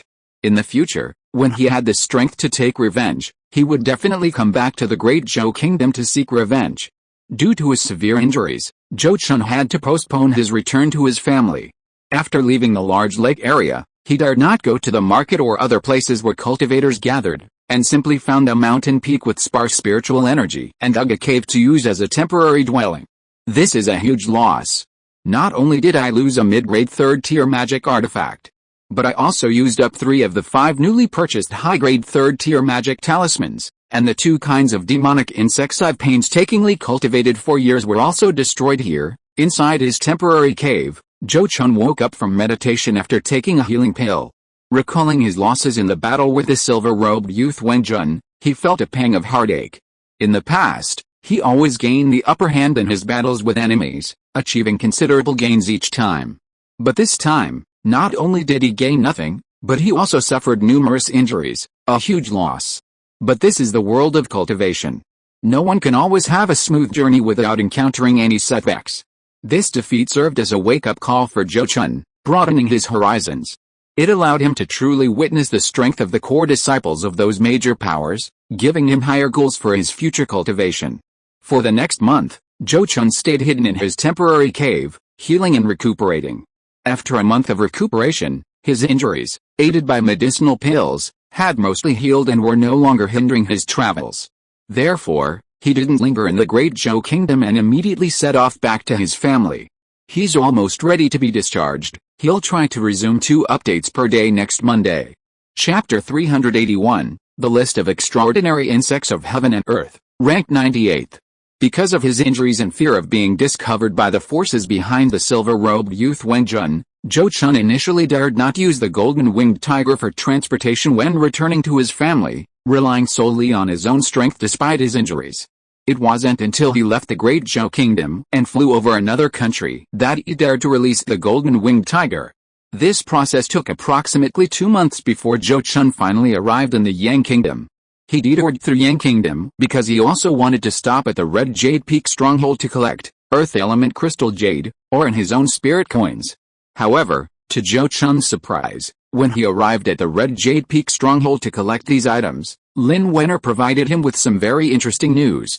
According to Lin Wenner, Fu Changqing, a late-stage Foundation establishment cultivator at the stronghold, had returned from the snowfield and recounted a thrilling experience he had had there. Fu Changqing had gone to the snowfield to search for the Snow Crystal Insect King, searching for years without success, but in a snow valley, he witnessed a scene that deeply shocked him. According to him, he had chased a mid-grade second-tier demonic beast, the Frost Yak, into the snow valley, which alerted a swarm of terrifying demonic insects dwelling there. Within moments, the Frost Yak was killed by the insects. Had Fu Changqing not reacted quickly and escaped the valley, he would likely have suffered the same fate. Fellow Taoist Fu, please recount your discovery on the snowfield to our clan leader. Inside the cave, Lin Wenner, having confirmed Zhou Chun's interest, summoned Fu Changqing to recount his findings. Now that Zhou Chun was a Purple Mansion stage cultivator, Fu Changqing dared not show the slightest disrespect. Upon hearing Lin Wenner's words, he immediately bowed to Zhou Chun, saying, Junior Fu Changqing greets Senior Zhou. In the cultivation world, the strong are respected, and the accomplished are prioritized. Unless they are close friends or elders of their own clan, those of lower cultivation should address those of higher cultivation as senior, otherwise it would be considered offensive. Fu Changqing, being a rogue cultivator, certainly wouldn't make such a mistake. Fellow Taoist Fu, there's no need to be so polite. Let's talk about your discovery. Zhou Chun waved his hand, signaling him to get down to business. Yes, Junior obeys, Fu Changqing responded and immediately began to recount his experiences. At the time, the valley was shrouded in icy mist. I only saw a swarm of strange insects emerge from the mist. They resembled wasps, with blue and white patterns on their bodies and blue-black eyes. The smallest were the size of an adult's fist, while the larger ones were as big as a human head. They could spew out white, icy breath. The Frost Yak that I chased was itself an ice-type demon beast. Ordinary second-tier ice-type spells had little effect on it, but after being hit by the white icy breath spewed by those strange insects, it held and collapsed to the ground within a few breaths, its body covered in thick frost. It was frozen to death. I was terrified at the time and didn't dare to look any longer. I fled the snow valley immediately. Fortunately, those strange insects didn't pursue me. As he said this, Fu Changqing's eyes were filled with lingering fear. Clearly, this harrowing experience was unforgettable for him. Zhou Chun, upon hearing his words, had a sudden realization. He quickly nodded and said, I understand the situation. Fellow Taoist Fu, please return first. If I need your help again, I will seek you out. Yes, I will take my leave. Fu Changqing didn't dare to say anything more and immediately bowed respectfully before leaving. After he left, Lin Wenner looked at Zhou Chun and asked, does the clan leader know the origin of the demonic insect that fellow Taoist Fu saw? Upon hearing this, Zhou Chun shook his head and said, it's hard to say at the moment. I need to carefully search the records first. After saying that, he patted the storage bag at his waist and took out his copy of the list of strange insects of heaven and earth and other related demonic insect illustrations to examine. After searching for about half an hour, Zhou Chun had a good idea. Based on his search in the records, the demonic insect that Fu Changqing mentioned was very likely the frostbite bee, the 98th ranked strange insect of heaven and earth on the list of strange insects of heaven and earth. According to the list of strange insects of heaven and earth, the frost bee is a rare insect inhabiting icy and snowy regions. They are ferocious, feeding on demonic beasts of the snowfields and also enjoying minerals or herbs containing pure ice spiritual energy. The frost bee's most formidable ability is the frost bee chill condensed within its body, the white chilling energy Fu Changqing mentioned. The power of this frost bee chill increases with the frost bee's own strength. A mature frost bee can even freeze the soul of a purple mansion stage cultivator with its chilling energy, accompanied by a powerful cold poison.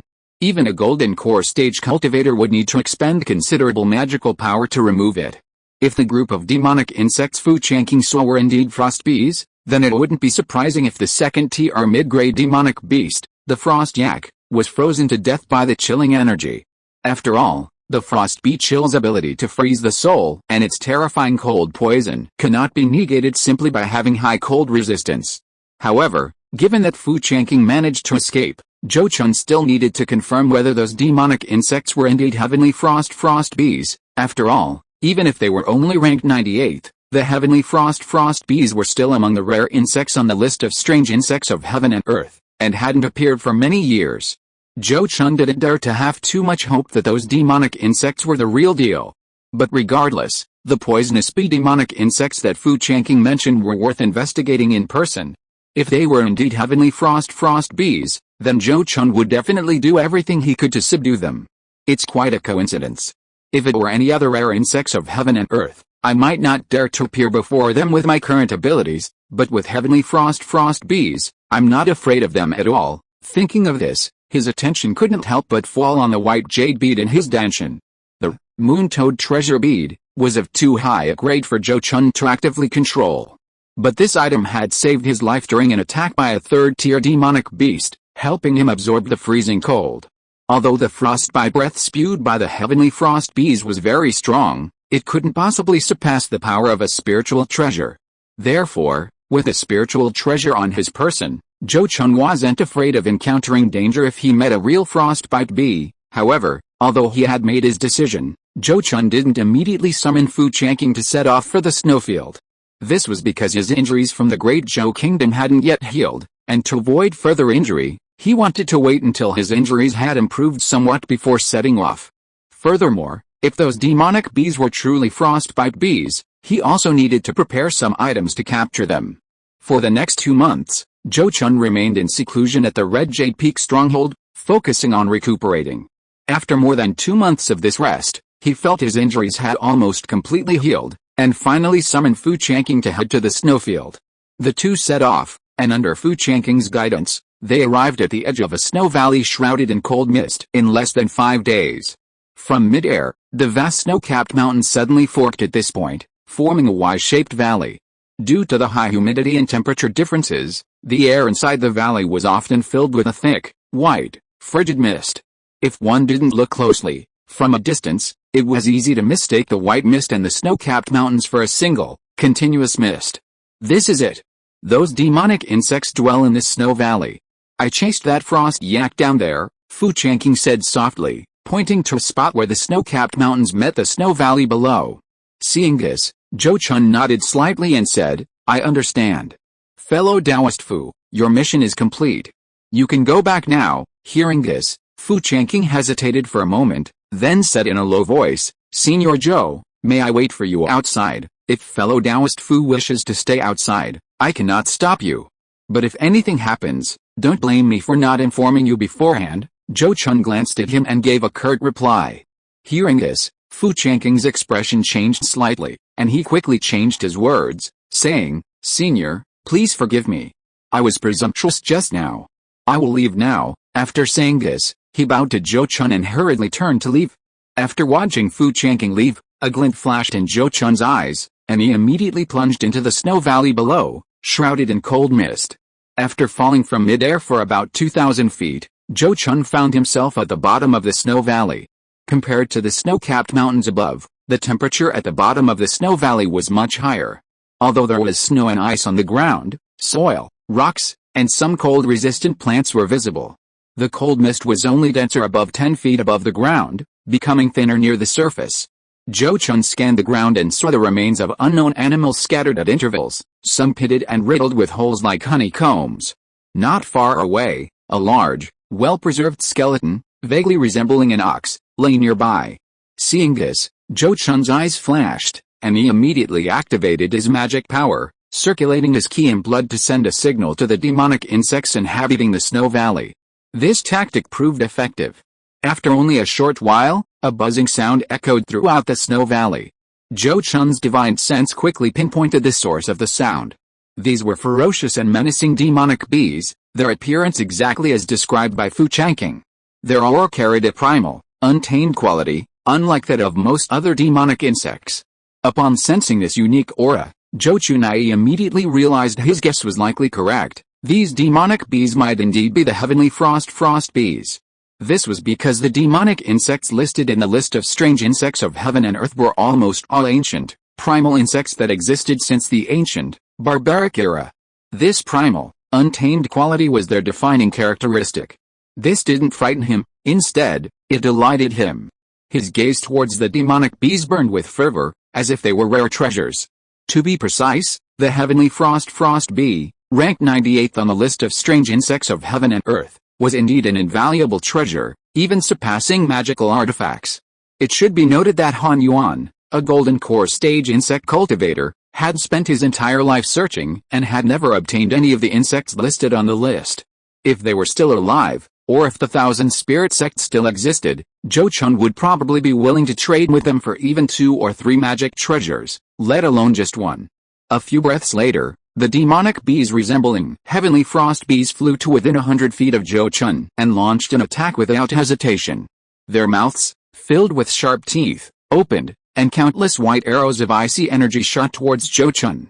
Wanting to test the strength of these demonic bees, Zhou Chun had already fully activated his protective magic artifacts and spells before their attack, creating a layer of azure light and a golden mountain around him. When the arrows of icy energy struck the azure light, they immediately coalesced and perfectly merged together. Then, with a crisp bang, the azure light shattered instantly. The icy energy then contracted and adhered to the golden mountain. In just a few breaths, the golden mountain followed in the footsteps of the azure light barrier. Zhou Chun inside was instantly enveloped in icy energy, quickly becoming an ice sculpture. But just as the demonic bees, suspected to be heavenly frost bees, thought their prey would die from their icy energy like before, and prepared to pounce on this readily available feast, an unexpected event occurred. Zhou Chun, who had been frozen in ice, suddenly began to steam, instantly returning to normal. He then opened his mouth and spat out a beam of white light, which landed in midair and transformed into a white jade bead. Seeing this, the demonic bees, suspected to be heavenly frost bees, were greatly startled and hurriedly spewed out their painstakingly condensed icy energy at Zhou Chun. But this time, before those icy energy arrows could even reach Zhou Chun, they were suddenly guided by a powerful suction force towards the white jade bead and completely absorbed by it. The demon bees were utterly terrified. Even if they weren't very intelligent, they knew they had encountered their nemesis. Led by a demon bee the size of a human head, the swarm immediately turned and fled. But they had barely run 100 feet when a strange roar, like a bull's bellow or a frog's croak, suddenly echoed throughout the snow valley. Startled by the roar, the demon bees plummeted to the ground like dumplings being dropped into a pot, each one severely injured. Then, the white pearl automatically flew above the demon bees and, like a whale sucking water, drew out streams of white, icy energy from the unconscious bees, their painstakingly refined life force. In no time, the icy energy within the demon bees was completely drained, rendering them no longer a threat to Zhou Chun. A perfect opportunity. Zhou Chun, who was the first to regain consciousness from the roar, looked at the still dazed and unable to fly demon bees on the ground, and his face immediately lit up with extreme joy. Then he rushed forward and, with a wave of his hand, produced jade boxes made of century-old ice jade. He affixed sealing talismans to each of the demonic bees and placed them individually into the jade boxes to seal them. In less than the time it takes to brew a cup of tea, a total of 156 demonic bees suspected to be heavenly frost cold bees were all sealed by Zhou Chun and placed into individual jade boxes. Chapter 382 A complete sweep, the treasure of the hive. In the snowy valley, after collecting all 156 suspected frostbite bees, Zhou Chun breathed a sigh of relief and couldn't help but smile. Everything had gone as he'd predicted. When attacked by deadly cold energy, the moon-toad pearl, magical treasure automatically protected its master. Judging from its actions, it seemed to enjoy absorbing various forms of cold energy. This was a win-win situation for both sides. After glancing inward at the white pearl that had returned to his danshan, Zhou Chun packed the pile of jade boxes on the ground into large wooden crates and personally transported them deeper into the snowy valley. Most of the strange insects on the list of strange insects of heaven and earth were very picky about their habitats. Some even went extinct because they could no longer find suitable habitats. Without a suitable habitat, the insects wouldn't die, but they couldn't reproduce, because their eggs required specific environments to hatch and grow properly. While the heavenly frost bee isn't as picky about its habitat as some extinct species, it still won't nest in just any snowy or icy place. According to the list of extraordinary insects of heaven and earth, these insects typically nest in places where extreme cold energy converges. Their heavenly frost energy needs to absorb this extreme cold to condense and enhance its power. Therefore, any place where the heavenly frost bee nests is undoubtedly a treasure trove. Zhou Chun is now going to find this treasure trove to see if there are any other discoveries. Because the appearance of the demon bees was accompanied by the sound of flapping wings, Zhou Chun followed the direction they came from and quickly made a discovery. Deep in the snow valley, on one side of a cliff, there was a cave that had been excavated, with icicles hanging near the entrance. The cave wasn't particularly large, only slightly larger than a dog hole, so Zhou Chun couldn't enter. However, a quick scan with his divine sense revealed the situation inside.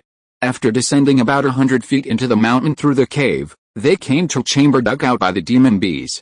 The chamber was 2 or 3 zang high and nearly 2 zang wide, containing the demon bee's nest. The nest, structured much like a regular hornet's nest, was entirely white, resembling a masterpiece of jade carving. Above the nest was a large white jade stone, the entire nest hanging upside down and attached to it. Inside, there were several thumb-sized white larvae, a large queen bee, and several drones. There are even larvae. Zhou Chun's face lit up with joy.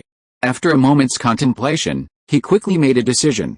He patted his spirit beast pouch at his waist, releasing nearly half of his remaining mysterious armor golden feathers. Previously, during his fierce battle with the silver-robed youth Wenjun in the Great Zhou Kingdom, Zhou Chun lost 8 or 9/10 of his mysterious armor golden feathers in the fight. Only the demonic insects that had transformed into armor to protect him survived. These demonic insects were all in their mature state, forming the foundation for Zhou Chun's future cultivation of this type of demonic insect. However, now that he had a demonic bee resembling the heavenly frost cold bee, these demonic insects were frankly no longer worthy of his attention. The behavior of these demonic insects, after emerging from his spirit beast pouch, further solidified his determination to replace them with newer ones. These demonic insects, without his command, suddenly began to fly around like headless flies, fleeing from the cave where the demonic bee's nest was located, as if some ferocious beast lurked inside. Such a pathetic display caused Zhou Chun to frown deeply. This phenomenon is recorded in ancient texts, describing how certain savage insects, remnants of ancient times, possess a primal aura in their blood that is intimidating to many lower-level demonic insects, much like the domineering aura of a dragon over ordinary demonic beasts. Since demonic insects rely on pheromones to sense their surroundings, this aura's intimidation is extremely deadly. Generally, where savage insects inhabit, no other demonic insects can survive nearby. They will actively hunt and kill any that approach their nests. Zhou Chun knew this, which is why he suddenly released a mysterious armor golden feather demonic insect, intending to signal the demonic bees inside the nest and lure them out. However, knowing this is one thing, witnessing the mysterious armor golden feather's pathetic performance firsthand inevitably led to disappointment. After all, he had invested considerable effort and resources in cultivating these insects over the years, initially placing high hopes on them. At this moment, Zhou Chun suddenly understood why the insect cultivator Han Yuan had been so persistently pursuing the extraordinary insects listed in the list of extraordinary insects of heaven and earth. Han Yuan must understand better than Zhou Chun the fundamental difference between ordinary demonic insects and those extraordinary insects. At this moment, Zhou Chun could only rely on his status as the master, using insect-repelling techniques to forcibly calm these insects and make them release their pheromones to mark their territory. This marking was like a wild animal urinating in its territory, a very serious act of provocation. Sure enough, Zhou Chun's plan quickly worked. Stimulated by the aura of the mysterious armor golden feathers, the remaining drones in the hive immediately swarmed out, intending to hunt down the demonic insects that dared to trespass. However, as soon as they left the cave, Zhou Chun blocked their path. These drones were also very agitated. Upon discovering someone blocking their way, they immediately spat out arrows of icy air at Zhou Chun, which quickly triggered the Moon-Toad Pearl, spiritual treasure, causing them to suffer the same fate as the previous swarm. After easily capturing several drones, Zhou Chun, seeing only the queen bee remaining in the hive, finally didn't hesitate to use his magic weapon to carve a tunnel through the mountain. He knew very well that with young bees inside, the queen bee couldn't leave the hive. Now, he had to personally create a passage directly to the hive to wipe them all out. The mountain wall was extremely hard, but Zhou Chun was now a purple mansion stage cultivator, possessing the initial power to split mountains and cleave the earth. With his all-out attack, he carved a tunnel directly to the hive in less than 2 hours. Then, Zhou Chun patted his storage pouch at his waist, releasing the golden armored rock turtle and the golden winged tiger to guard the outside, while he strode into the cave he had created. The commotion from carving the tunnel had naturally alerted the queen bee deep inside the hive, who knew that the demon bees that had gone out earlier had perished. Therefore, when Zhou Chun arrived at the cavern containing the beehive, the queen bee, who had been anxiously waiting inside, immediately appeared and launched an attack on him. Generally speaking, as the leader of the bee colony, the queen bee rarely leaves the hive to fight enemies. However, this does not mean that her combat ability is low. On the contrary, as the king of the colony, her strength is definitely the strongest in the entire colony. For example, the queen bee that Zhou Chun was facing at this moment was as thick as a man's waist, and the white cold air she exhaled was no longer just an arrow, but a pillar of air. At that moment, Zhou Chun's consciousness seemed to be frozen, and he lost his ability to react. The Moon-Toad Pearl also seemed to be stimulated by something, or perhaps attracted by some delicious food. Before the white pillar of air could land on him, it took the initiative to fly out of his mouth and meet the pillar of air. The cold air that could even freeze consciousness was like a mouse meeting a cat in front of the white pearl, and it became a dish. In just a few breaths, the queen bee's accumulated cold energy was completely absorbed by the white pearl, and she fell to the ground with a mournful cry, as if exhausted. Just like that, Zhou Chun subdued this terrifyingly powerful queen bee effortlessly. He swiftly retrieved the jade box and sealing talisman, suppressing the powerless queen bee on the ground and storing her inside. Then, he turned his gaze to the honeycomb hanging above him like a work of art. The honeycomb's largest diameter exceeded 10 feet, and it had 5 layers, each spaced 2 or 3 feet apart. Zhou Chun's gaze mainly fell on the white jade stone atop the honeycomb. If he wasn't mistaken, this should be a piece of 1,000-year-old cold jade ore, and as everyone knows, wherever 1,000-year-old cold jade exists, there must be a cold jade vein. According to the theory of formations, the location of a 1,000-year-old cold jade is usually the core of the entire cold jade vein, gathering the essence of the entire vein. These demonic bees have built their nest here to absorb the essence of the entire cold jade vein to nourish themselves. They really know how to choose a location. Zhou Chun's eyes gleamed as he examined the beehive and the piece of cold jade, quickly making a plan. Cold jade veins are extremely precious and difficult to mine. He certainly couldn't take it with him, nor could he stealthily mine it like he would with earth element crystal jade. Therefore, it would be better to trade this vein to the Snow Soul Palace, which has a huge demand for this item. Of course, Zhou Chun's cultivation at the Purple Mansion stage was definitely not enough to make this deal with the Snow Soul Palace. This matter had to be handled by Lin Hongyu, a Golden Core stage cultivator. With Lin Hongyu's Golden Core stage cultivation, she was barely qualified to make the Snow Soul Palace take her seriously and be willing to pay a certain price in exchange. However, although Zhou Chun couldn't take the entire vein, taking away this large piece of 1,000-year-old cold jade was no problem. If he wanted to raise those demon bees and grow their population, he would need this item's help. He even planned to mine more ordinary cold jade ore to take with him as food for the demon bees. Having made this plan, Zhou Chun immediately began his work. He carefully collected the young bees from the hive and placed them in a jade box, thoughtfully adding some meat to prevent them from killing each other due to hunger. Then, he used his magic tool to dig upwards, excavating the entire piece of 1,000-year-old cold jade along with the beehive hanging above it. What a huge piece of 1,000-year-old cold jade! Inside the cave, looking at the 1,000-year-old cold jade he had unearthed, Zhou Chun couldn't help but exclaim in amazement. The entire piece of 1,000-year-old cold jade was over 3 zang long, and nearly 4 chi thick at its thickest point, radiating a dense chill. Such a large piece of 1,000-year-old cold jade, if placed at an auction in the Great Zhou Kingdom, would likely fetch 1 or 2 million spirit coins, or even more. However, no matter how precious this 1,000-year-old cold jade was, Zhou Chun would definitely not sell it. After all, spirit coins could be earned any time, but such treasures were hard to buy even with money. Fortunately, his storage bag had a capacity of over 3 zhang, just enough to hold the item in the beehive below, otherwise, he would have had to cut off a portion to take it with him. He always carried more than 2 storage bags. After emptying his usual storage bag, Zhou Chun put the 1,000-year-old cold jade and the beehive inside, then placed the items in another spare storage bag. After doing this, he dug around in the cave and indeed unearthed some 100-year-old cold jade in ordinary cold jade, confirming that there was indeed a cold jade mine here. After quickly digging up some cold jade as food for the demon bees, Zhou Chun sealed the cave and left. Once outside, Zhou Chun collected all the jade boxes containing the demon bees, threw the large wooden box onto the back of the golden-winged tiger, and then rode the tiger out of the snow valley. Out of caution, Zhou Chun used his divine sense to carefully survey the area around the snow valley before leaving. This led to a quick discovery. A cold glint flashed in his eyes as he looked towards a patch of snow outside the valley and said, "What is fellow Taoist Fu hiding there for? Is he waiting for me?" A moment later, a figure suddenly leaped from the snow, kicking up a flurry of snowflakes, revealing Fu Changqing. Once in midair, Fu Changqing immediately adopted a fawning expression, bowing to Zhou Chun and saying, "Senior Zhou, please forgive me.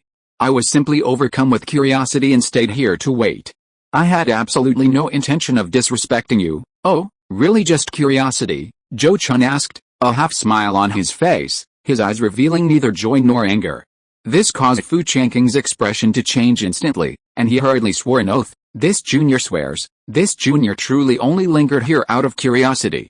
If there is even the slightest falsehood, may this junior be torn to pieces and die without a burial place." Seeing this, Zhou Chun immediately nodded and said, "Since fellow Taoist Fu has said so, then I naturally have no reason not to believe you." After speaking, he smiled faintly and said, "Actually, I might as well tell fellow Taoist Fu that I have indeed captured all those demonic insects, and even discovered a cold jade vein inside the demonic insect's nest." Hearing this, Fu Changqing's eyes widened and his mouth gaped open.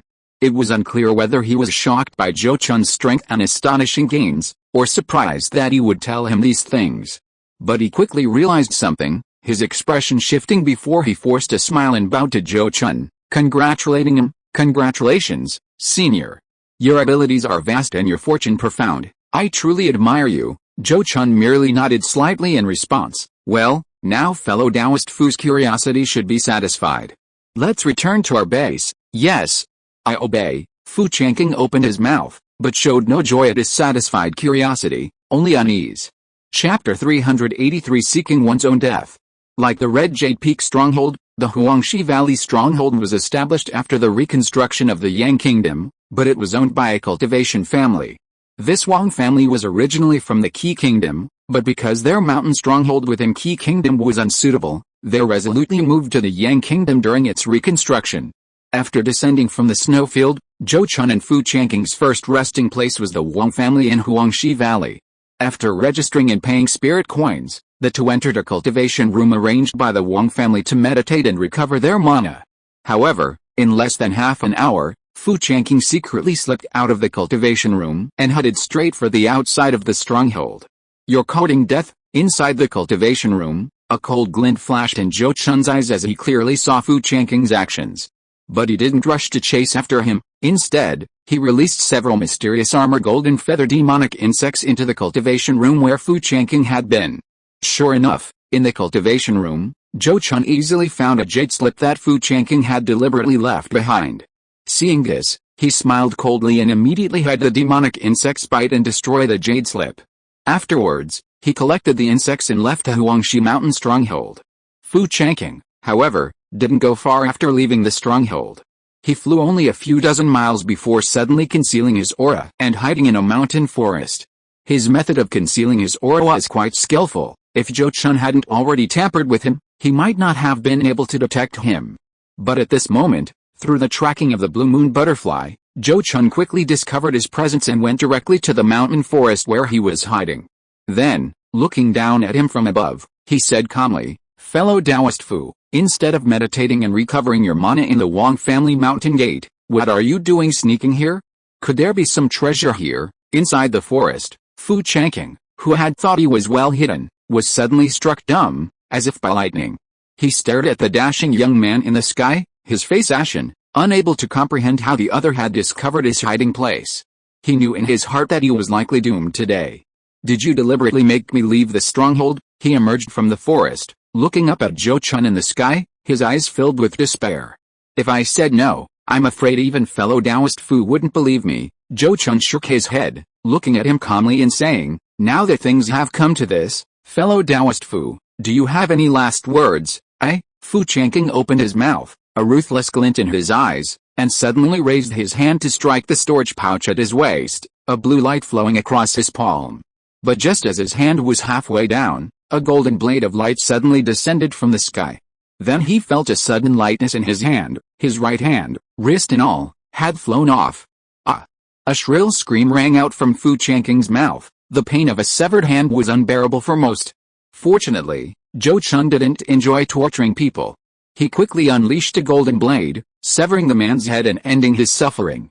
"Why did you do this? If you hadn't escaped, I might not have killed you. At most, I would have let you retire to the wilderness." Looking at the decapitated corpse on the ground, Zhou Chun couldn't help but sigh. He immediately collected the man's belongings and unleashed a burst of flames, burning the body to ashes. He had given Fu Changqing 2 chances in total. If Fu Changqing had listened to him from the beginning and left, he would have harbored no ill will towards him. But Fu Changqing was greedy and tried to play the role of the predator. That would have been one thing. Although Fu Changqing had the intention of catching the predator, he hadn't actually acted on it, so his crime didn't warrant death. To maintain secrecy, Zhou Chun would at most take him back to Jing Kingdom. But Fu Changqing, in his arrogance, tried to escape again, attempting to sell the information about the cold jade mine to others. This forced him to kill him to silence him. After killing Fu Changqing, Zhou Chun flew forward for a while longer before landing in a remote, desolate area to meditate and recover his mana. Half a day later, Zhou Chun's mana was fully restored, and he took out Fu Changqing's storage bag to examine its contents. As soon as he channeled his divine sense into the bag, his expression brightened. He immediately shook the bag, spilling out a large amount of spirit coins, piling up like a small mountain on the ground. Looking at the pile of spirit coins before him, Zhou Chun quickly counted them with his divine sense. A full 65,700 spirit coins. No one had expected that Fu Changqing, a mere rogue cultivator, would have so many spirit coins in his storage bag. Many cultivators at the Purple Mansion stage didn't even have that many spirit coins in their storage bags.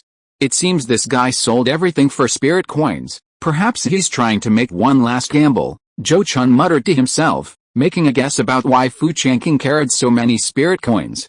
Besides the spirit coins and a few magical artifacts, he found nothing else of value in the other party's storage bag, which was enough to prove his guess was true. Fu Changqing's actions were clearly intended to gather spirit coins to purchase spiritual items to aid in opening his Purple Mansion. Unfortunately, all the spirit coins now belonged to Zhou Chun. Several days later, Zhou Chun returned to the Red Jade Peak stronghold and told Lin Weiner the truth about Fu Changqing's demise without hiding anything. As the clan leader said, Fu Changqing deserved to die.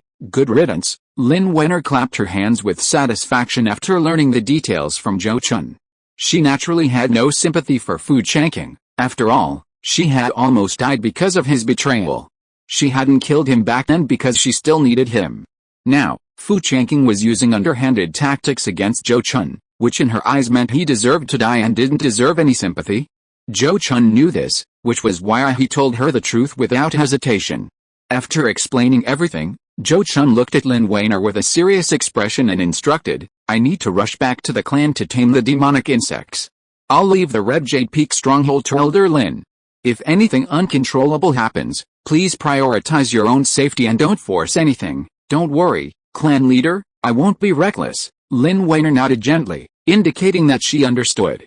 After giving these instructions, Zhou Chun didn't linger and immediately embarked on his journey home. More than half a month later, after a hurried journey, Zhou Chun finally returned to the clan. to his relief, although the struggle between the cultivation families under the Heavenly Mirror Sect and those under the Azure Lotus Temple had intensified during his absence, the Zhou family had not been drawn into it and continued to develop steadily. Zhou Ming, Zhou Daoyi, and the others were extremely curious about his long absence and wanted to know what had delayed him. Zhou Chun naturally didn't hide anything and immediately explained his trip to the Great Zhou Kingdom. Upon hearing that he had been hunted down by a mid-stage purple mansion cultivator because of the 1,000-year thunderlight grass and had nearly lost his life, Zhou Ming and the others were shocked and immediately inquired about his injuries. After confirming that his injuries were not serious, Zhou Ming roared angrily, "This is outrageous. Zheng Chun, do you know what kind of power Thundercliff Valley is? How could they cultivate such a madman? Thundercliff Valley is a major sect in the Great Zhou Kingdom, with an ascent soul cultivator in charge. That person claims to be the young master and possesses such supernatural abilities and magical artifacts. He is very likely a descendant of that nascent soul cultivator, or at the very least, a favored direct descendant of some golden core cultivator," Zhou Chun stated his speculation in a low voice, which immediately dissipated much of the anger on Zhou Ming's face. A descendant of a nascent soul cultivator, this identity was indeed far too high for the Zhou family to attain. Even at the height of the Zhou family's power, they would keep their distance from such people. But he quickly seemed to remember something and couldn't help but whisper, "Zheng Chun, could you be mistaken? If he really is a descendant of a nascent soul cultivator, how could he not even produce a mere 100,000 spirit coins? Well, maybe he was short of funds at the time and didn't have that many spirit coins on him." Zhou Chun hesitated slightly before whispering his guess. "That makes sense. If he wasn't a descendant of a nascent soul cultivator, why would Cheyenne Pavilion have told him that you bought the 1,000-year thunderlight grass?" Zhou Ming nodded, realizing the key point himself. Then, with a worried expression, he looked at Zhou Chun and said in a low voice, "However, if that's really the case, Zheng Chun, I'm afraid your chances of getting revenge on him in the future are slim." "Uncle, you're mistaken. In my opinion, Zheng Chun has a great chance of getting revenge in the future," Zhou Daoyi suddenly interjected, looking intently at Zhou Chun. "As long as Zheng Chun's silver lightning python successfully transforms into a dragon, with the power of the dragon, that person's lightning magic will be completely suppressed. When Zheng Chun wants to kill him, he won't even be able to escape. That's what I think too. As long as Bai successfully transforms into a dragon, he will definitely be able to easily subdue that guy." Zhou Chun nodded, agreeing with Zhou Daoyi's statement. Then he smiled lightly and said, "Moreover, I also unexpectedly obtained a treasure in Yang Kingdom. If I make good use of it, dealing with that guy will be even easier." He then recounted how he captured a swarm of demon bees that resembled heavenly frost bees and discovered a cold jade mine.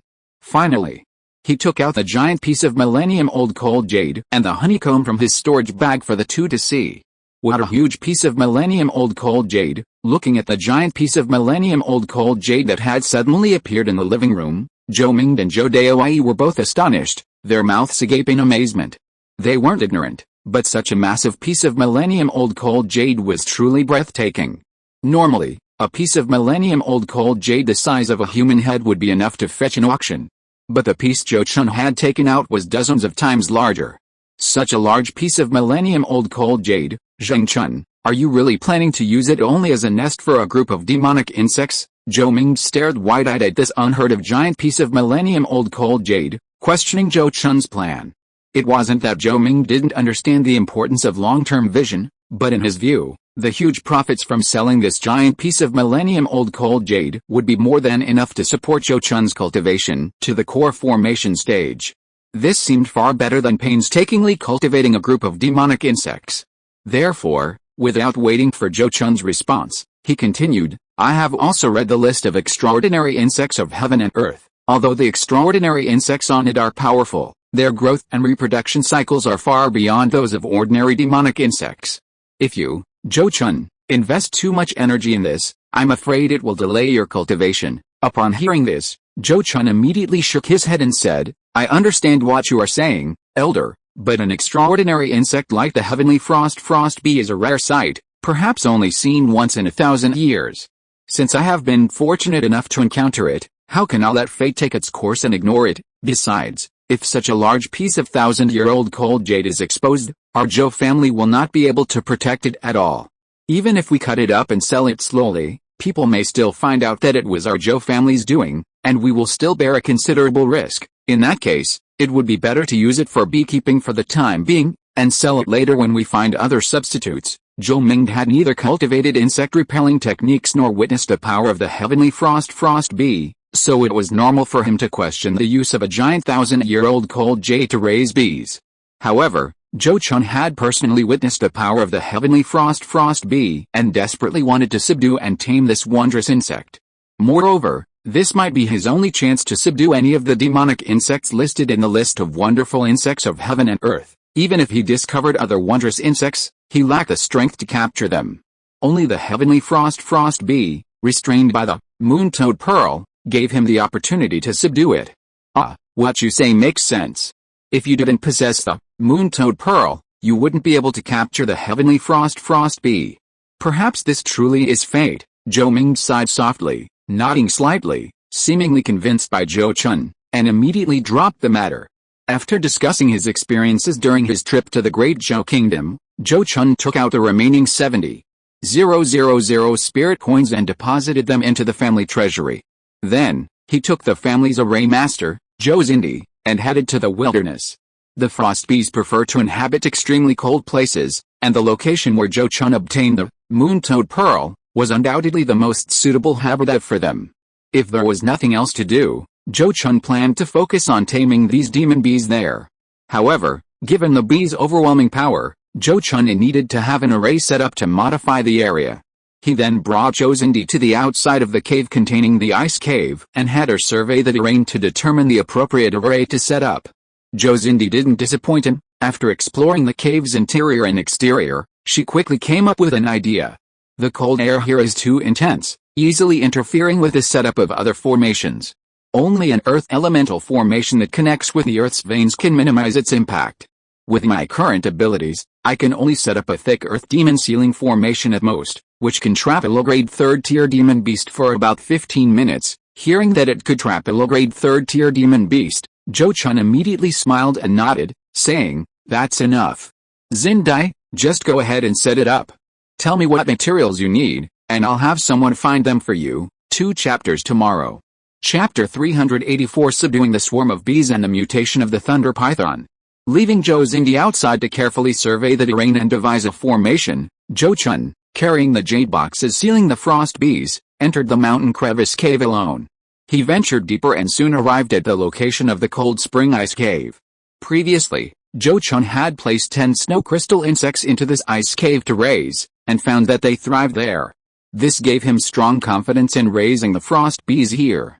Upon arriving at the ice cave, Zhou Chun set aside the other jade boxes, then picked one up and gently opened the lid. As soon as the jade box was opened, the demon bee inside sensed the intense cold outside and began to flap its wings, trying to take flight.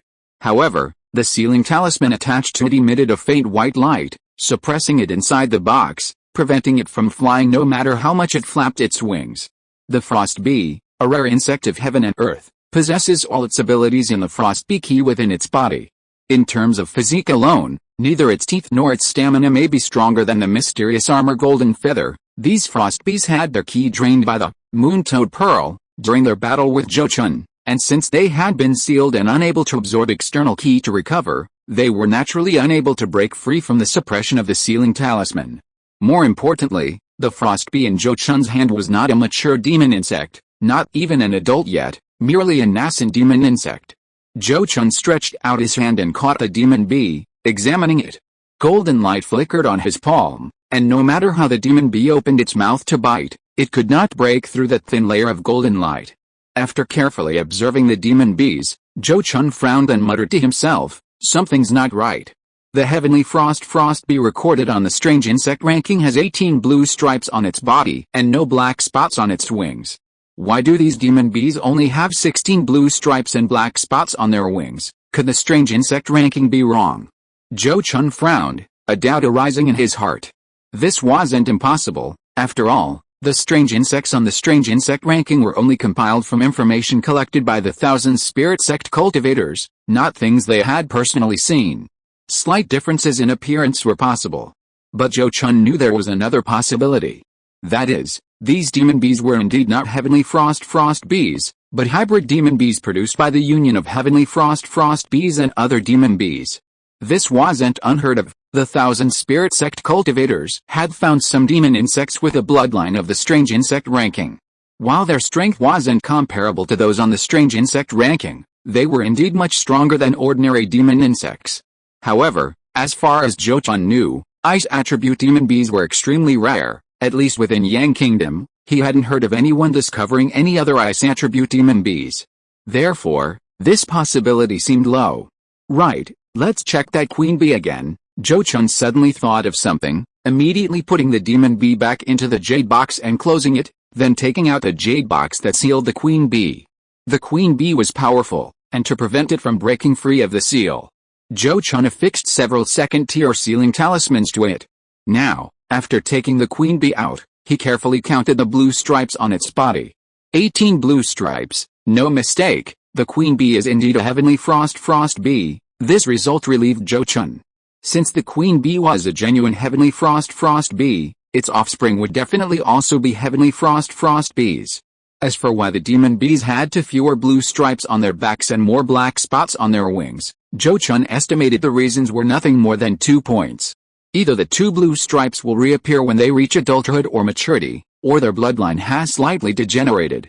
Either way, it's not a major problem. Bloodline degeneration in demonic insects isn't a serious issue. It's usually a necessary adaptation to the environment. Given a good environment, their bloodline can be purified and revert to its ancestral form.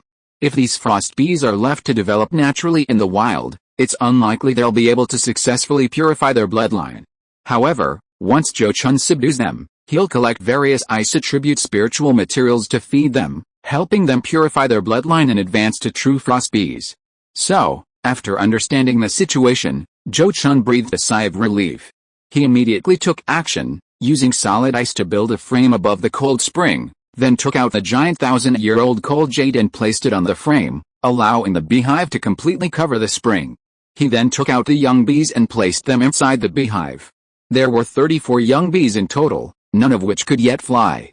This demonstrates the difficulty of breeding the frost bee, a rare insect. A queen bee in an ordinary wasp colony can lay hundreds of eggs a day.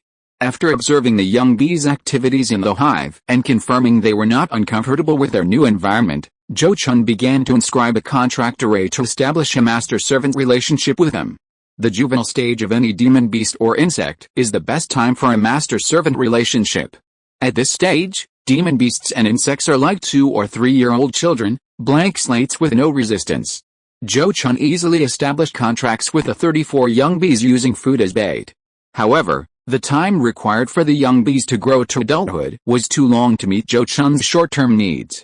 Therefore, after establishing contracts with the young bees, he set his sights on the queen bee. The queen bee is the brain and ruler of the colony. Once the queen bee is subdued, the entire colony can be used by Zhou Chun. But as a mature frost bee, a third-tier demon insect, subduing the queen bee is extremely difficult.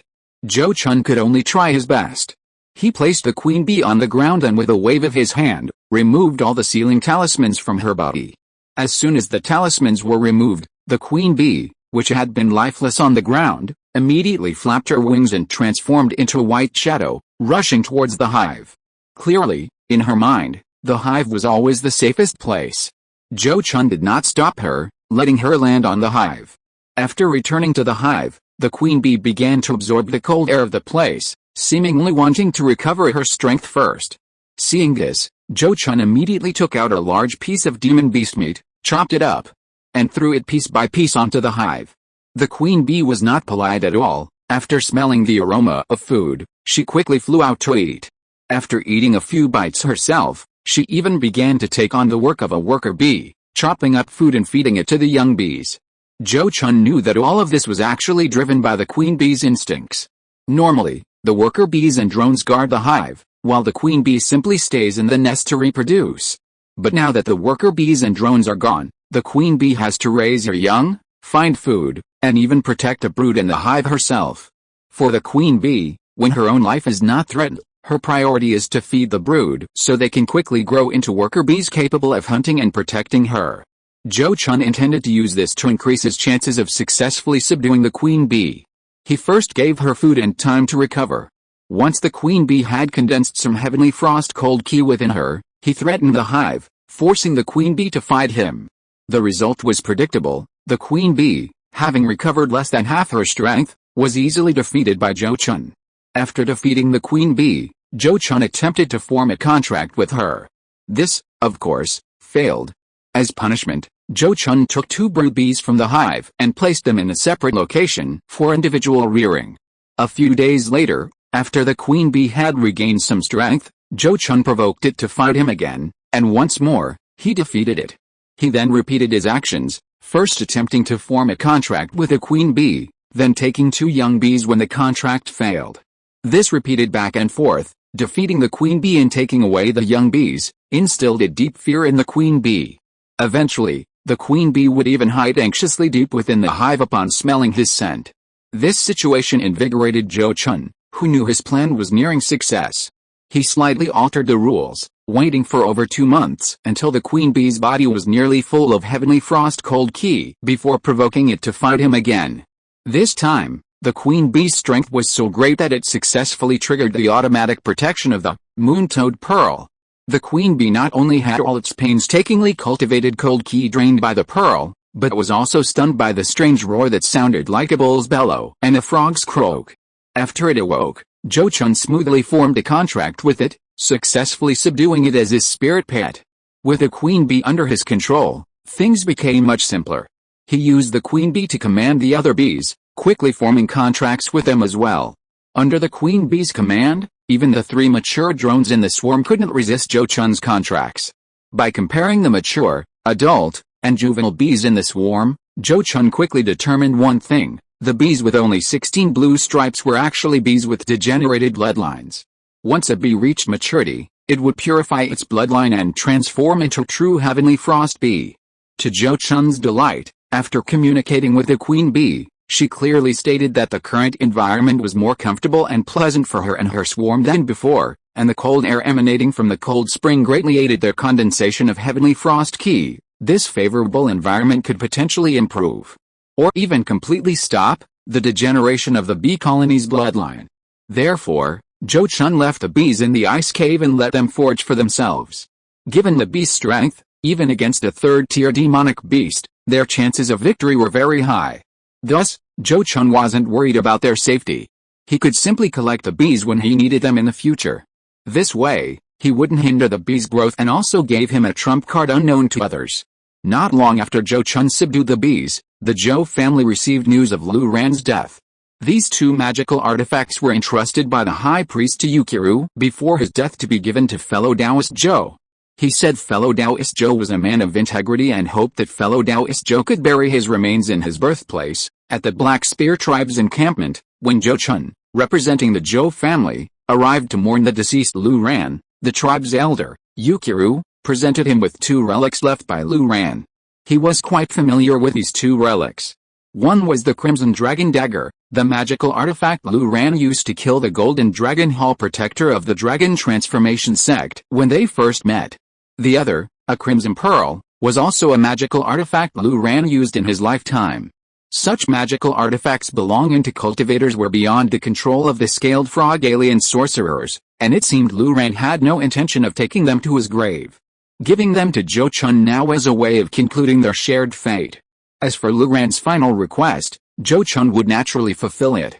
Lu Ran had already stated this before his death. He did not wish to be buried in the scaled frog alien tribe, but rather in a mountain city beneath the ruins of the former Crimson Dragon Hall of the Dragon Transformation Sect. This alone showed that Lu Ran always considered himself human and had little sense of belonging to the scaled frog alien race.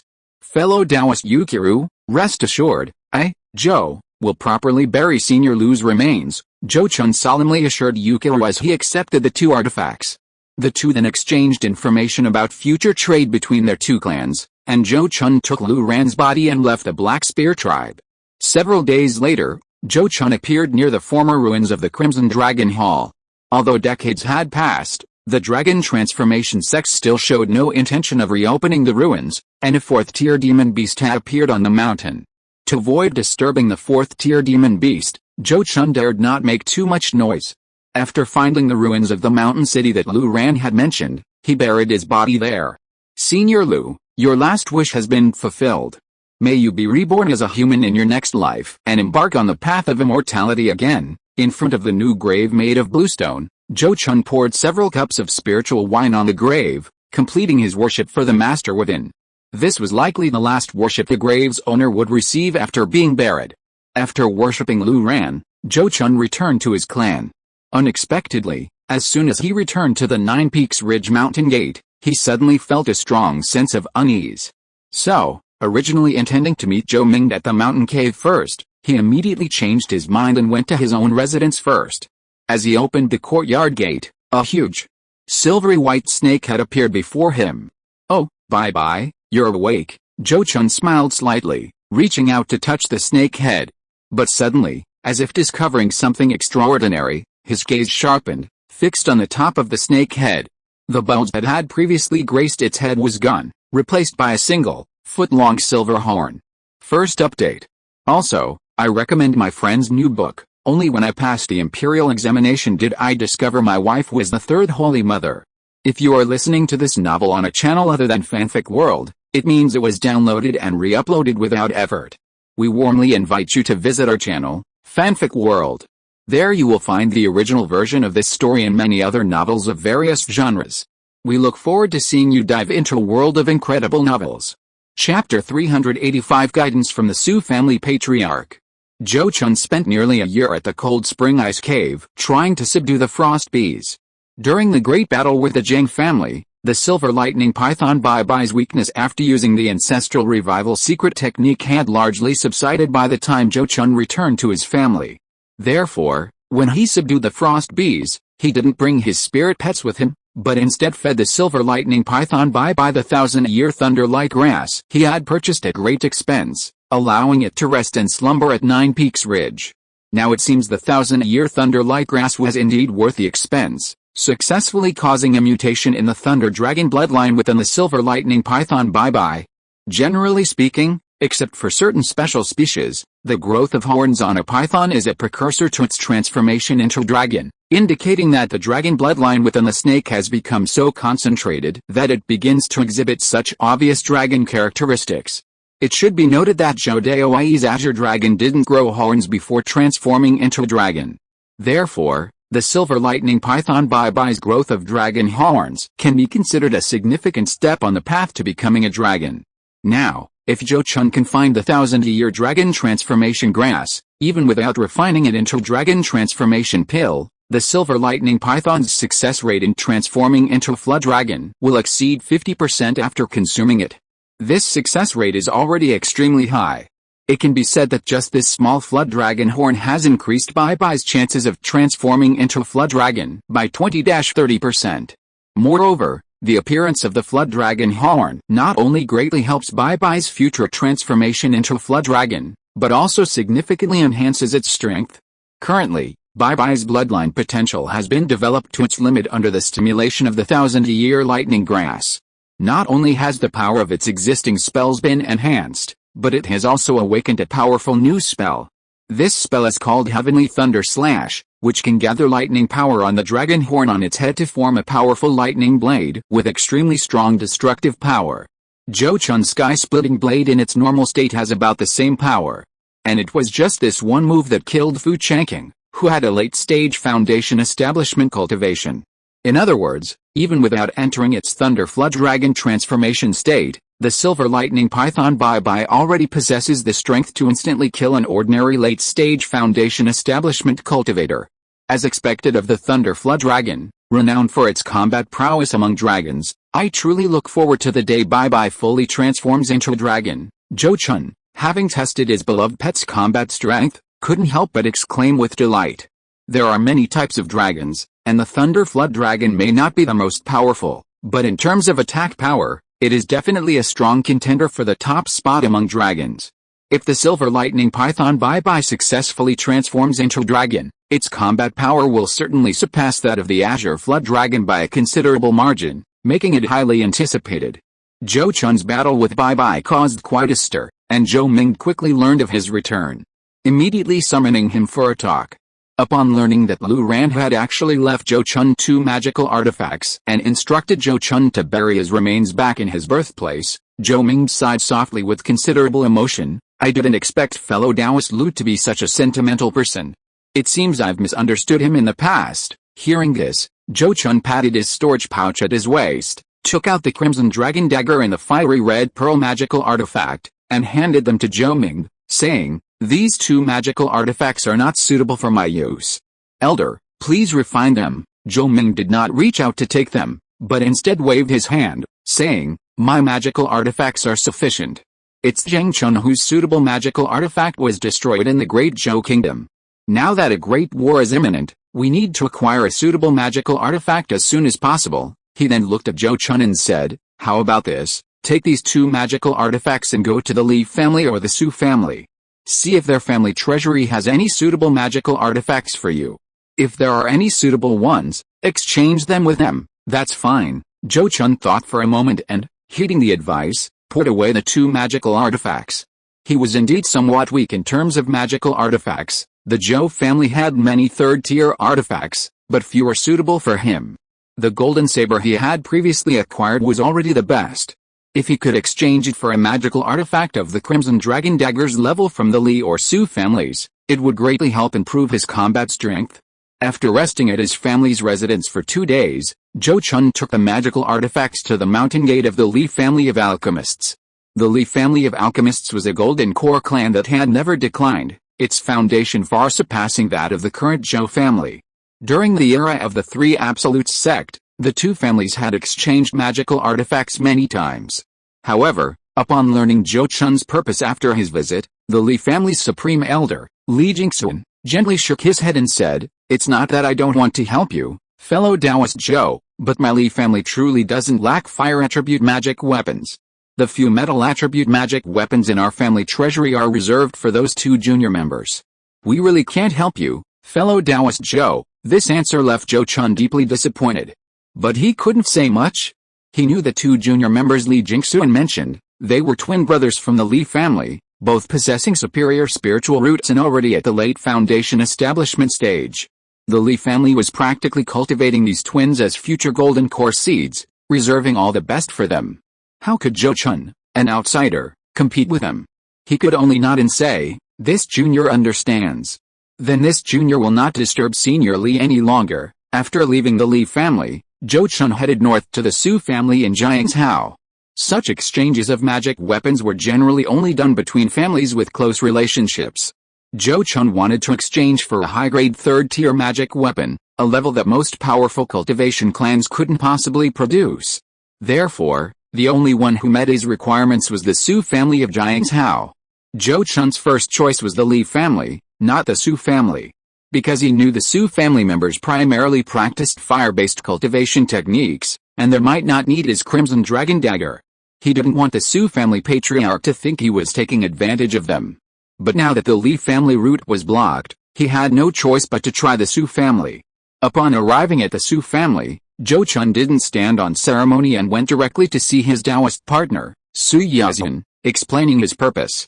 After hearing his intentions, Su Yazhen immediately said, "This is easy. The Su family's truly valuable items are all in the Patriarch's cave.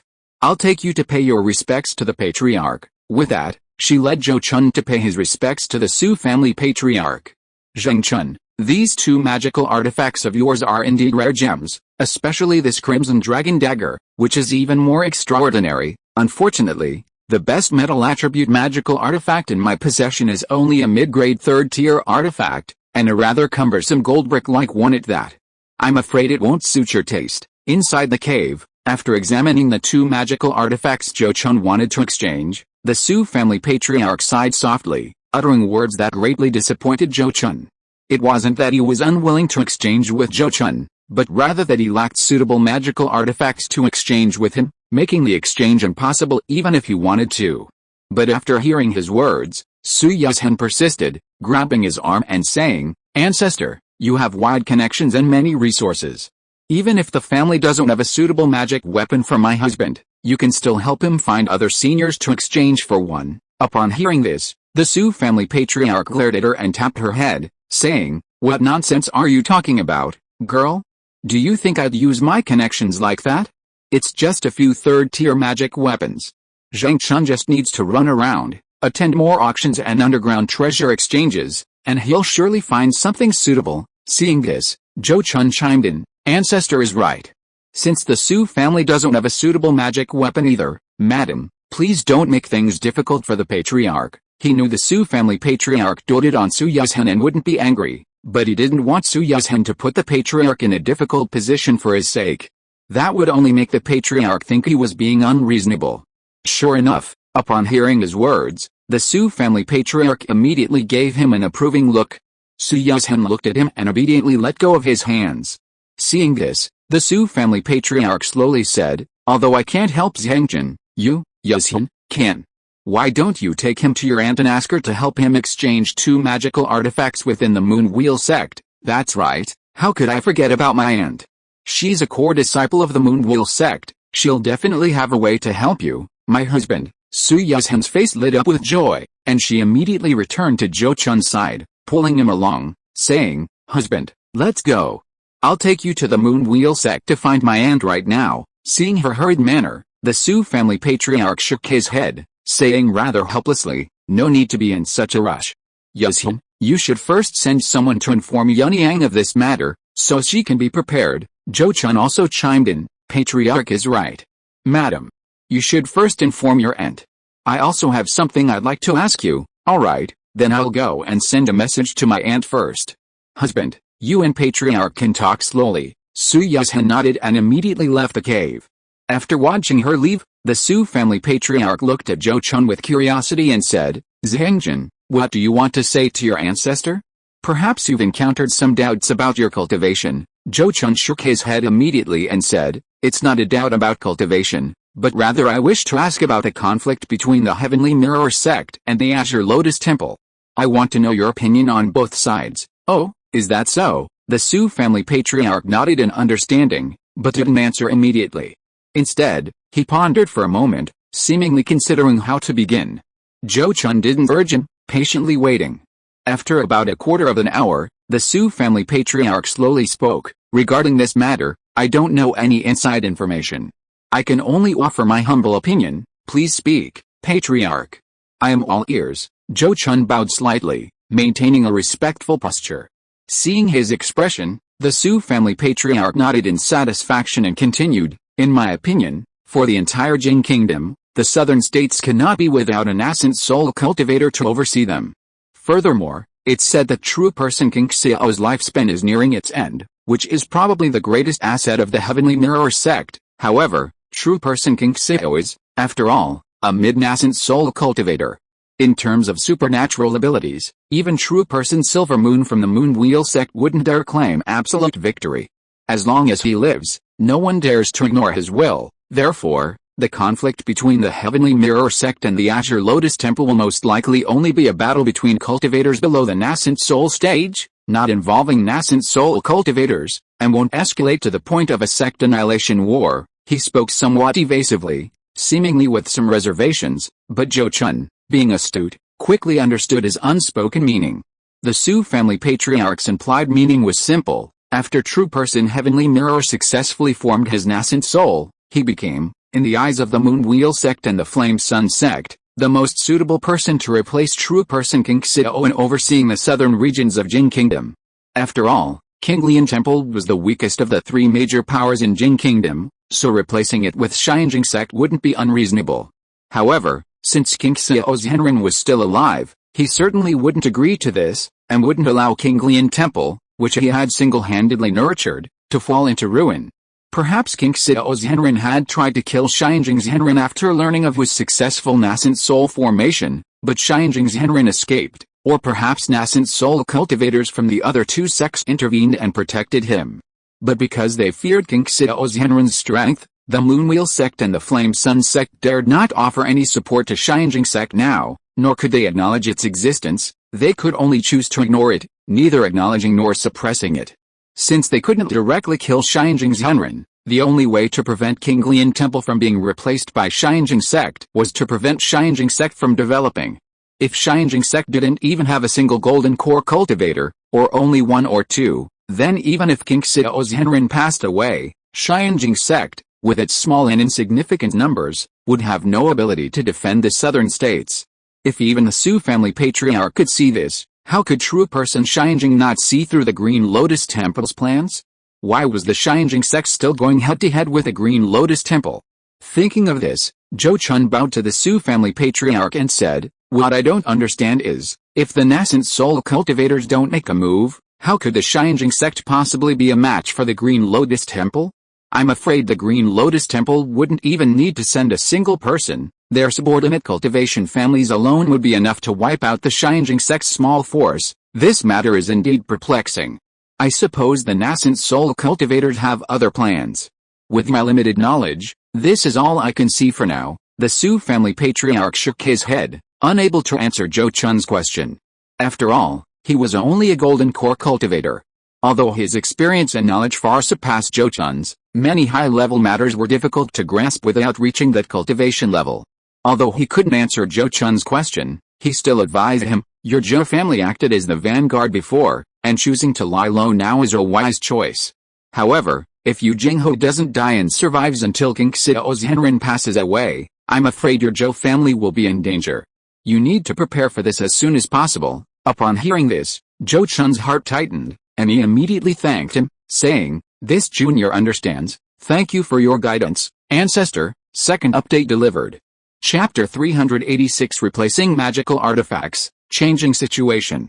After Zhou Chun stayed at the Su family's residence for 8 days, Su Yazhen received a message from her aunt, a member of the Moonwheel sect, inviting Zhou Chun to meet her at her cave dwelling. The two immediately set off for the Moonwheel sect's headquarters. The Moonwheel sect's headquarters was located on an island, but the island wasn't situated in a lake or sea. This island was a unique wonder of the Jing Kingdom. Originally, 2 great rivers originated from the southern part of the island's mountains, flowing east and west respectively towards the north. Unexpectedly, both rivers ultimately converged at a lake more than 700 li north of the mountains. Thus, the location of the Moonwheel sect's headquarters was divided from the land by these 2 rivers, forming a vast island. That afternoon, a giant white bird with pure white wings carried a man and a woman across the great river east of Liangjiang Island, soaring directly towards the mist-shrouded mountains ahead. The white giant bird was the hatched creature from the cloud and water swan egg that Zhou Chun had once given to Su Yazhen. Under Su Yazhen's tireless nurturing, this demonic bird had now become a mid-grade second-tier demonic beast.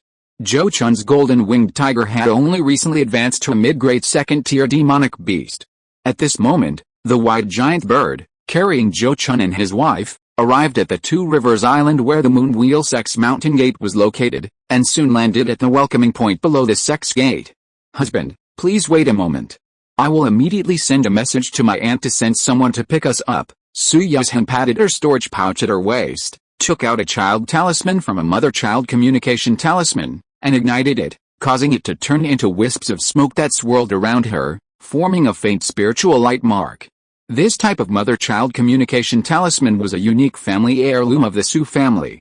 Unlike the 1,000-mile communication talisman, it couldn't directly deliver the message to the recipient. It was more like a communication firework. However, this item is better than communication fireworks in that it makes little noise when activated, allowing the holder of the mother talisman to easily locate themselves. Therefore, to maintain secrecy, the Su family did not sell this talisman to outsiders, not even to in-law families like the Zhou family. It was only used by cultivators within the family.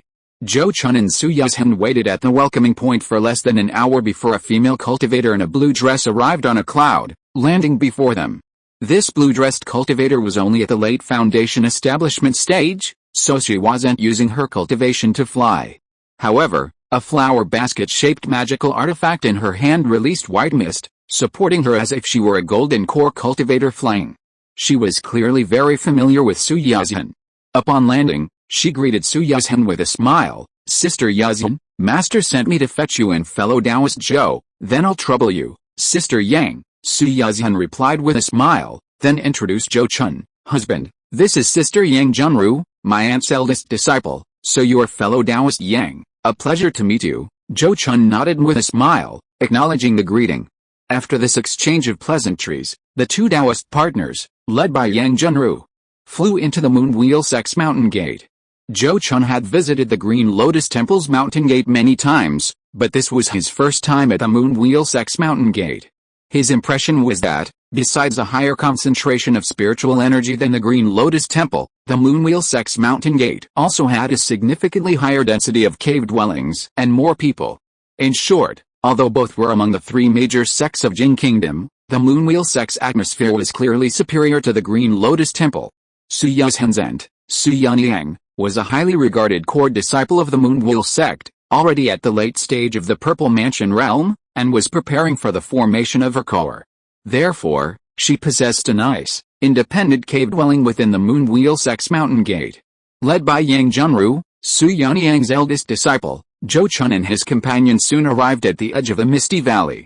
Knowing they were being visited, the mist in the valley surged as soon as they arrived, revealing a passage.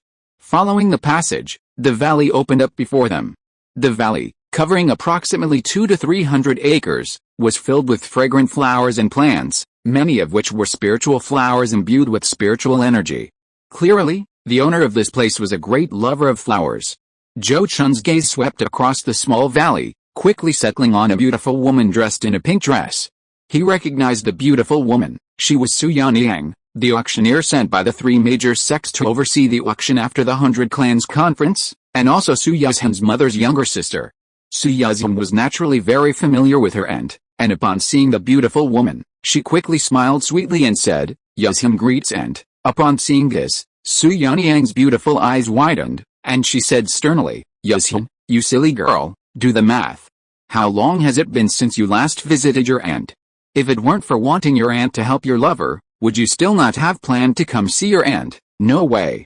I only visited you 3 years ago, and..." Su Yuzhen lowered her head slightly, somewhat embarrassed, and her voice became much softer. Upon seeing this, Zhou Chun immediately stepped forward and bowed to Su Yunyang, saying, "Nephew Zhou's Hengchen greets aunt. Nephews Hengchen, you're too kind. Now that you and Yuzhen have become Taoist partners, we're family. There's no need for formalities." Su Yunyang waved her hand, smiling at Zhou Chun. "Yuzhen's mother passed away early. Although I'm her aunt, I've always treated her like my own daughter. Please don't stand on ceremony with me, nephew." Hearing this, Zhou Chun quickly replied, "Yes, son-in-law understands." Sure enough, upon hearing him address her as son-in-law, Su Yunyang's smile widened, and she immediately invited the two into her residence. Once inside the courtyard, Su Yunyang's eldest disciple, Yang Junru, immediately served them tea and water, along with some pastries. "Come, Zhengzhen, it's your first time here. Try some of my homemade 100-flower tea and 100-flower cake, and see if they suit your taste." Inside the room, after her apprentice brought out the tea and pastries, Su Yunyang smiled and recommended her food to Zhou Chun. Her warm hospitality was like that of a mother-in-law welcoming her newly returned son-in-law.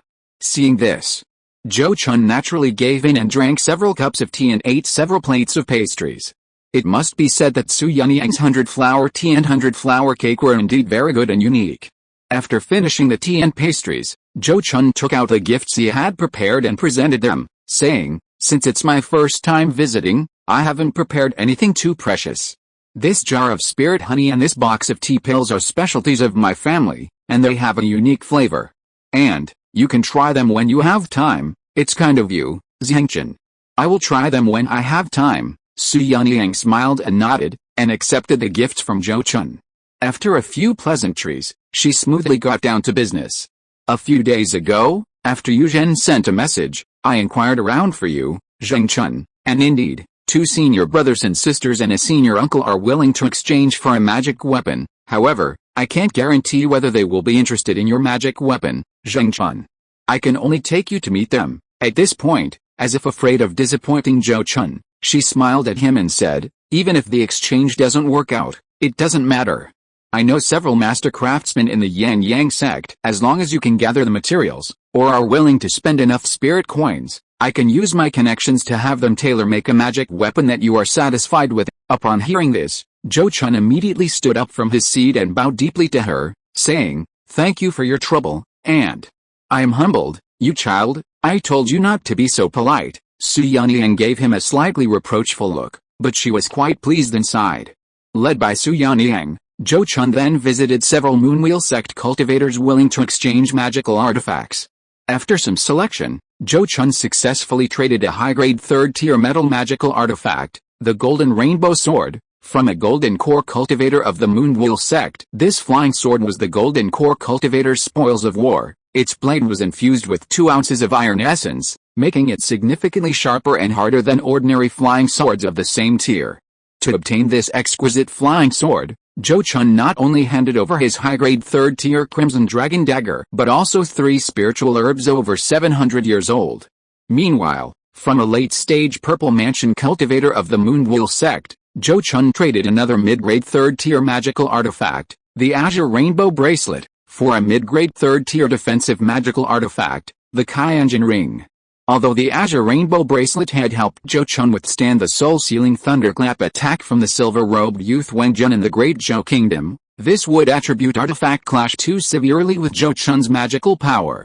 He could only unleash less than 80% of its power, far less effective than the metal attribute Kyanjin Ring. After successfully acquiring 2 suitable artifacts, Zhou Chun didn't bother Su Yunyang any longer. He only stayed in her cave for a day before returning to the Zhou family to refine the artifacts. As for Su Yazun, she stayed with Su Yunyang and didn't go to the Zhou family with Zhou Chun. After returning to the Zhou family, Zhou Chun greeted the elders and began refining the newly acquired artifacts in his residence. A month later, Zhou Chun had mastered both new artifacts, and his strength had increased again. It was at this time that the previously fiercely contested Heavenly Mirror Sect and Azure Lotus Temple underwent a new change. Perhaps due to the immense losses, or perhaps for other reasons, all the cultivation families under the jurisdiction of the Xianjing Sect suddenly and collectively sealed off their mountains, with no members or disciples leaving their families' mountain strongholds. This means that if one wants to attack these families again, the only option is to follow the Zhou family's example and exterminate them. However, such an act is not easy, and large-scale extermination is highly taboo. The Zhou family could do this to the Jiang family because the Jiang family had repeatedly targeted them, creating a deep-seated enmity, and this was an isolated incident. But now, if they were to launch a large-scale extermination campaign against cultivation families within Lingzhou, it would be a premeditated massacre. Such an act would bring immense negative reputation. Furthermore, cultivation families in various regions often have intermarriages. Many families in Lingzhou have formed marriage alliances with families in Yunzhou and Lanzhou, with female cultivators from each family marrying into the other's family. If they were to exterminate these families, there's a high chance of fratricide, something no cultivation family would want to happen. Therefore, after all the cultivation families in Lingzhou sealed off their mountains, the families in Lanzhou and Yunzhou also stopped their pursuit and ceased their extermination efforts. The Qinglian Temple also did not issue any further instructions for the time being. The situation thus became unpredictable again. However, from the Zhou family's perspective, Zhou Chun and other high-ranking members hoped that the Great War would be delayed as much as possible, giving the Zhou family several more decades to develop.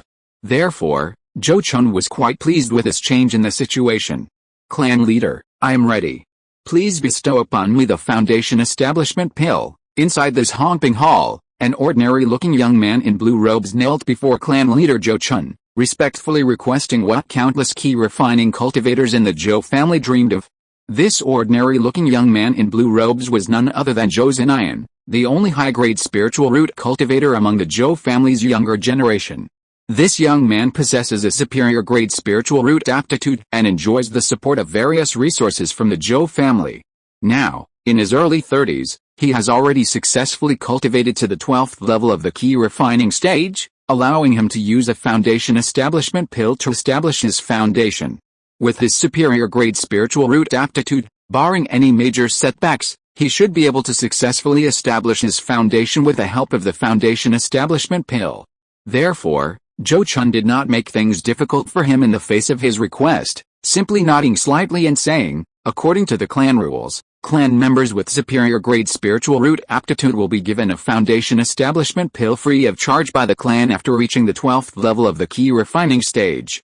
Since Xinyan, you are now prepared, I will naturally not make things difficult for you. However, Foundation Establishment Pills are hard to come by. So I hope you are truly prepared before taking them, and do not disappoint the clan's expectations of you. After saying this, He personally went to the clan's secret vault, retrieved the Foundation establishment pill stored inside, and handed it to Zhou Chun. "Thank you, clan chief. This junior will certainly not disappoint the clan and the clan chief." The young man in blue gripped the pill bottle tightly in his hand, his face beaming with undisguised joy as he made the promise.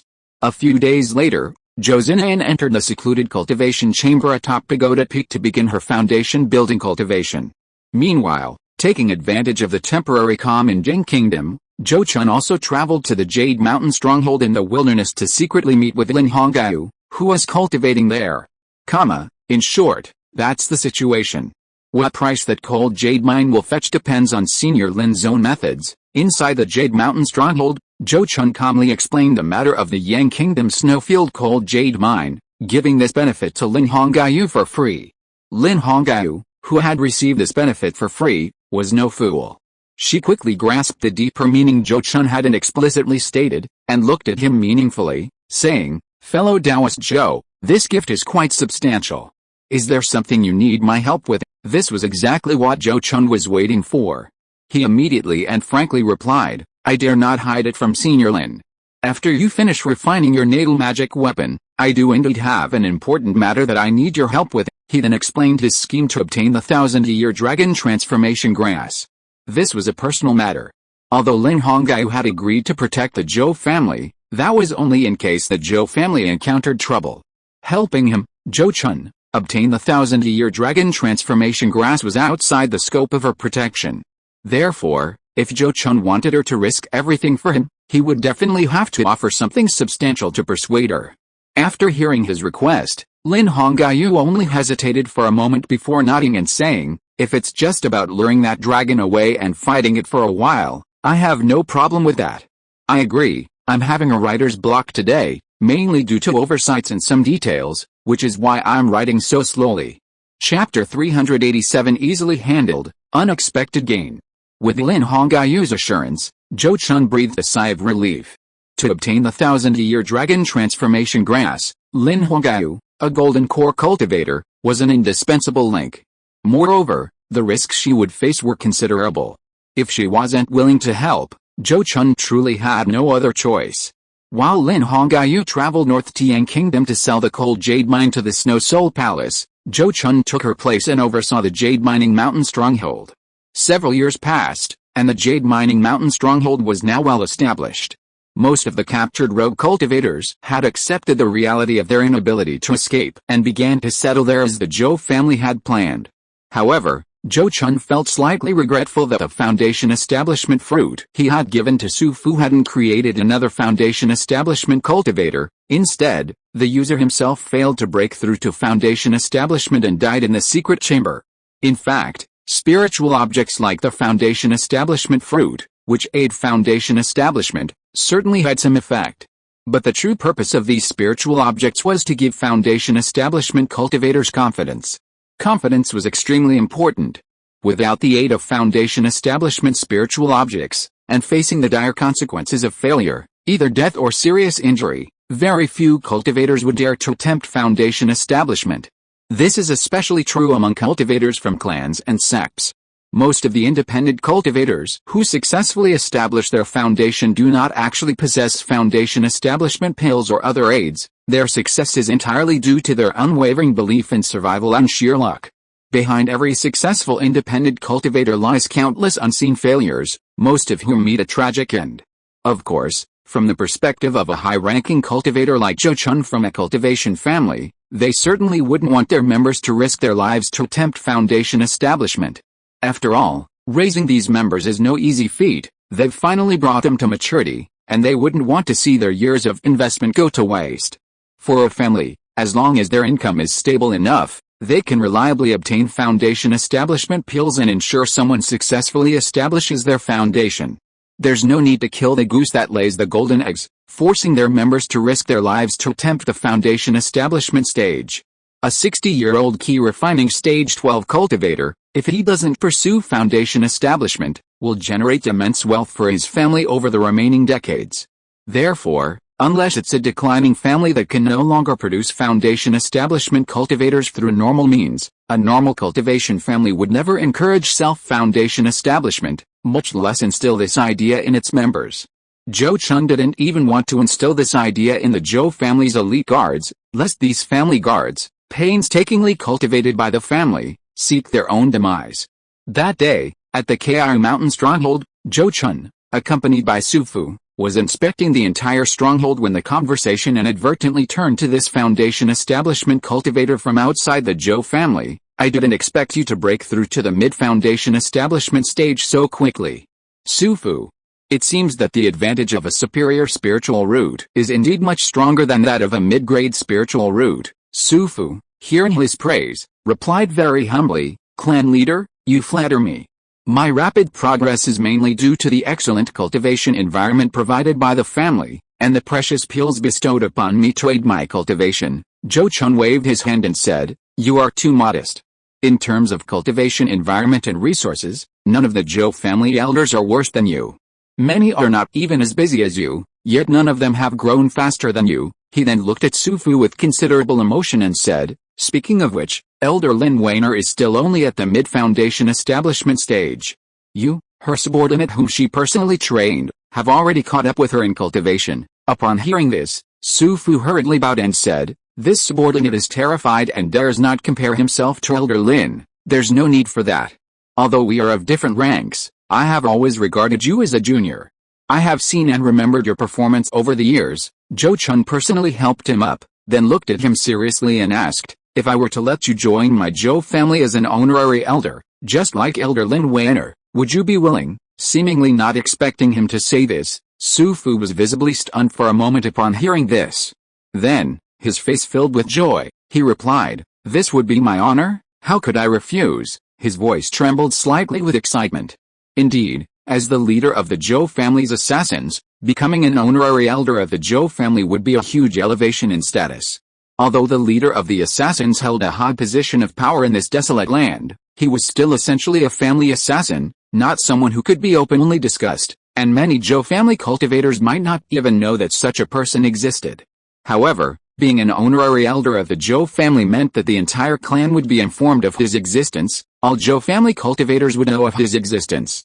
Furthermore, when he walked within the Zhou family's mountain gate, all the key refining stage cultivators would bow to him, and even the Foundation establishment elders could no longer openly boss him around. As for other benefits, there were even more.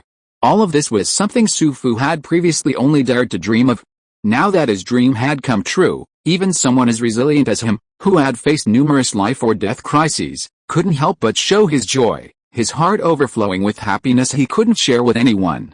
Seeing his jubilant expression, Zhou Chun smiled slightly, seemingly quite pleased with him. Then, he patted him on the shoulder affectionately and said, "Don't tell anyone about this yet. I will take care of it for you once I return to the family. If you can train a successor here to take your place, you can return to Lanzhou to serve the family. Yes, your subordinate will keep quiet." Su Fu nodded heavily, a hint of unease in his eyes. He had assumed that Zhou Chun telling him about this meant that the family had already made a decision.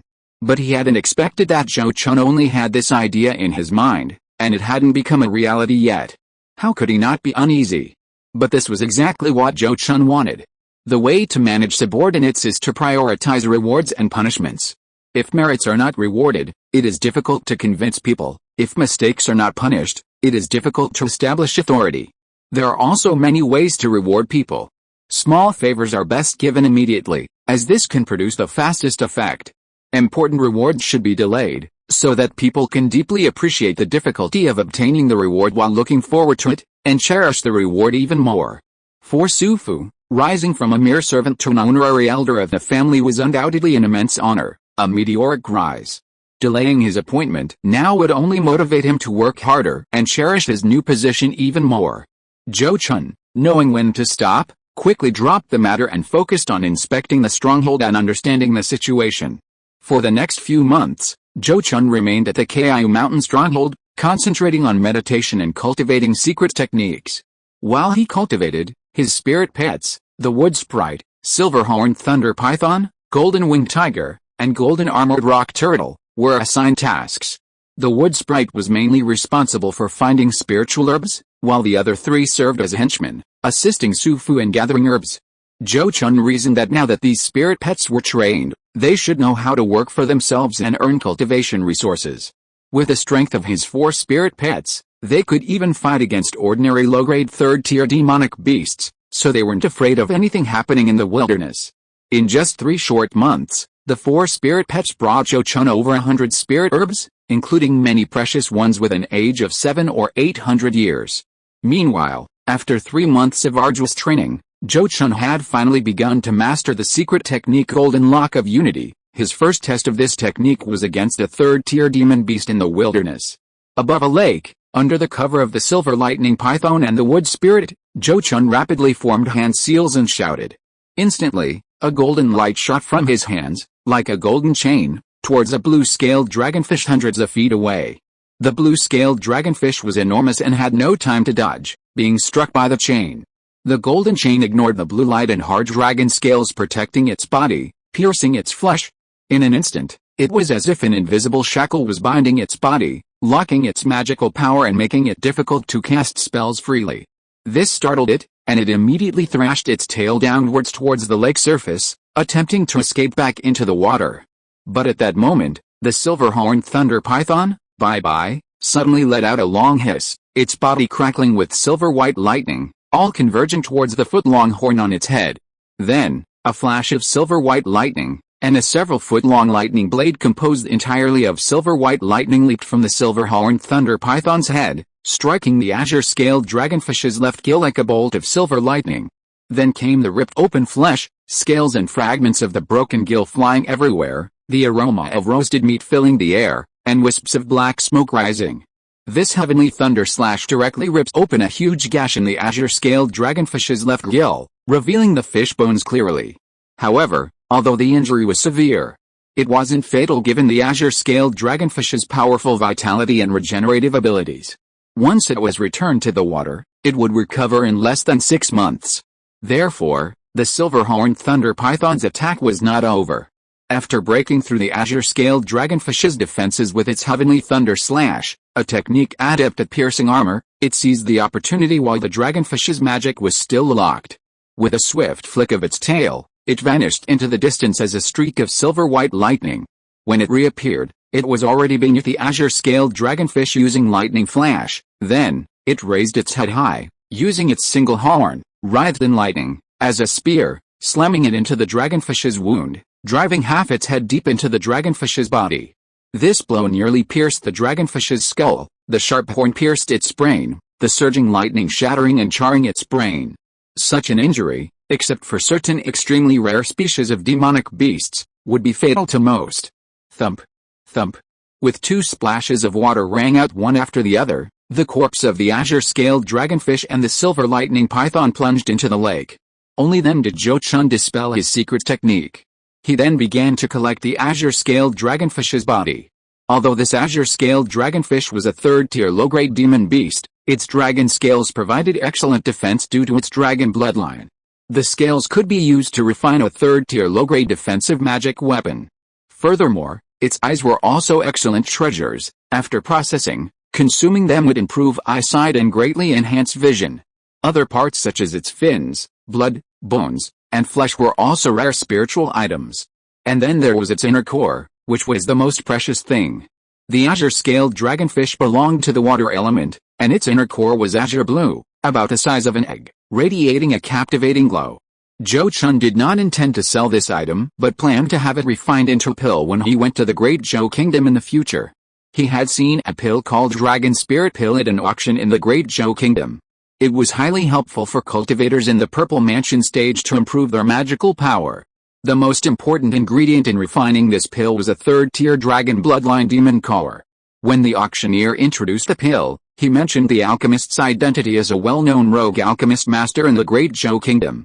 Rogue alchemist masters like this usually take on alchemy tasks to help others refine pills, thus gaining materials and experience for free while earning a considerable reward.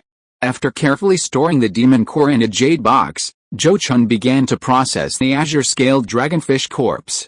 He first removed the scales and eyes, collected the blood, and then used his newly acquired golden rainbow sword to scrape off the flesh, cutting off the useless thorns and leaving only the vertebral dragon bone. After this initial processing, he stored all his spoils in his storage bag.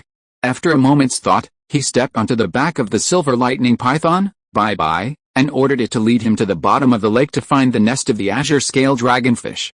Generally speaking, the places where third-tier demonic beasts inhabit are not ordinary places. Especially for demonic beasts like the azure scale dragonfish, which have the bloodline of a dragon. It is a place where even phoenixes would not land. Led by bye-bye, the silver lightning python, Zhou Chun found the azure-scaled dragonfish's nest without much effort. It was located in a cave at the bottom of the lake, more than 500 feet deep. After entering the cave, he quickly discovered that it contained a water essence jade vein.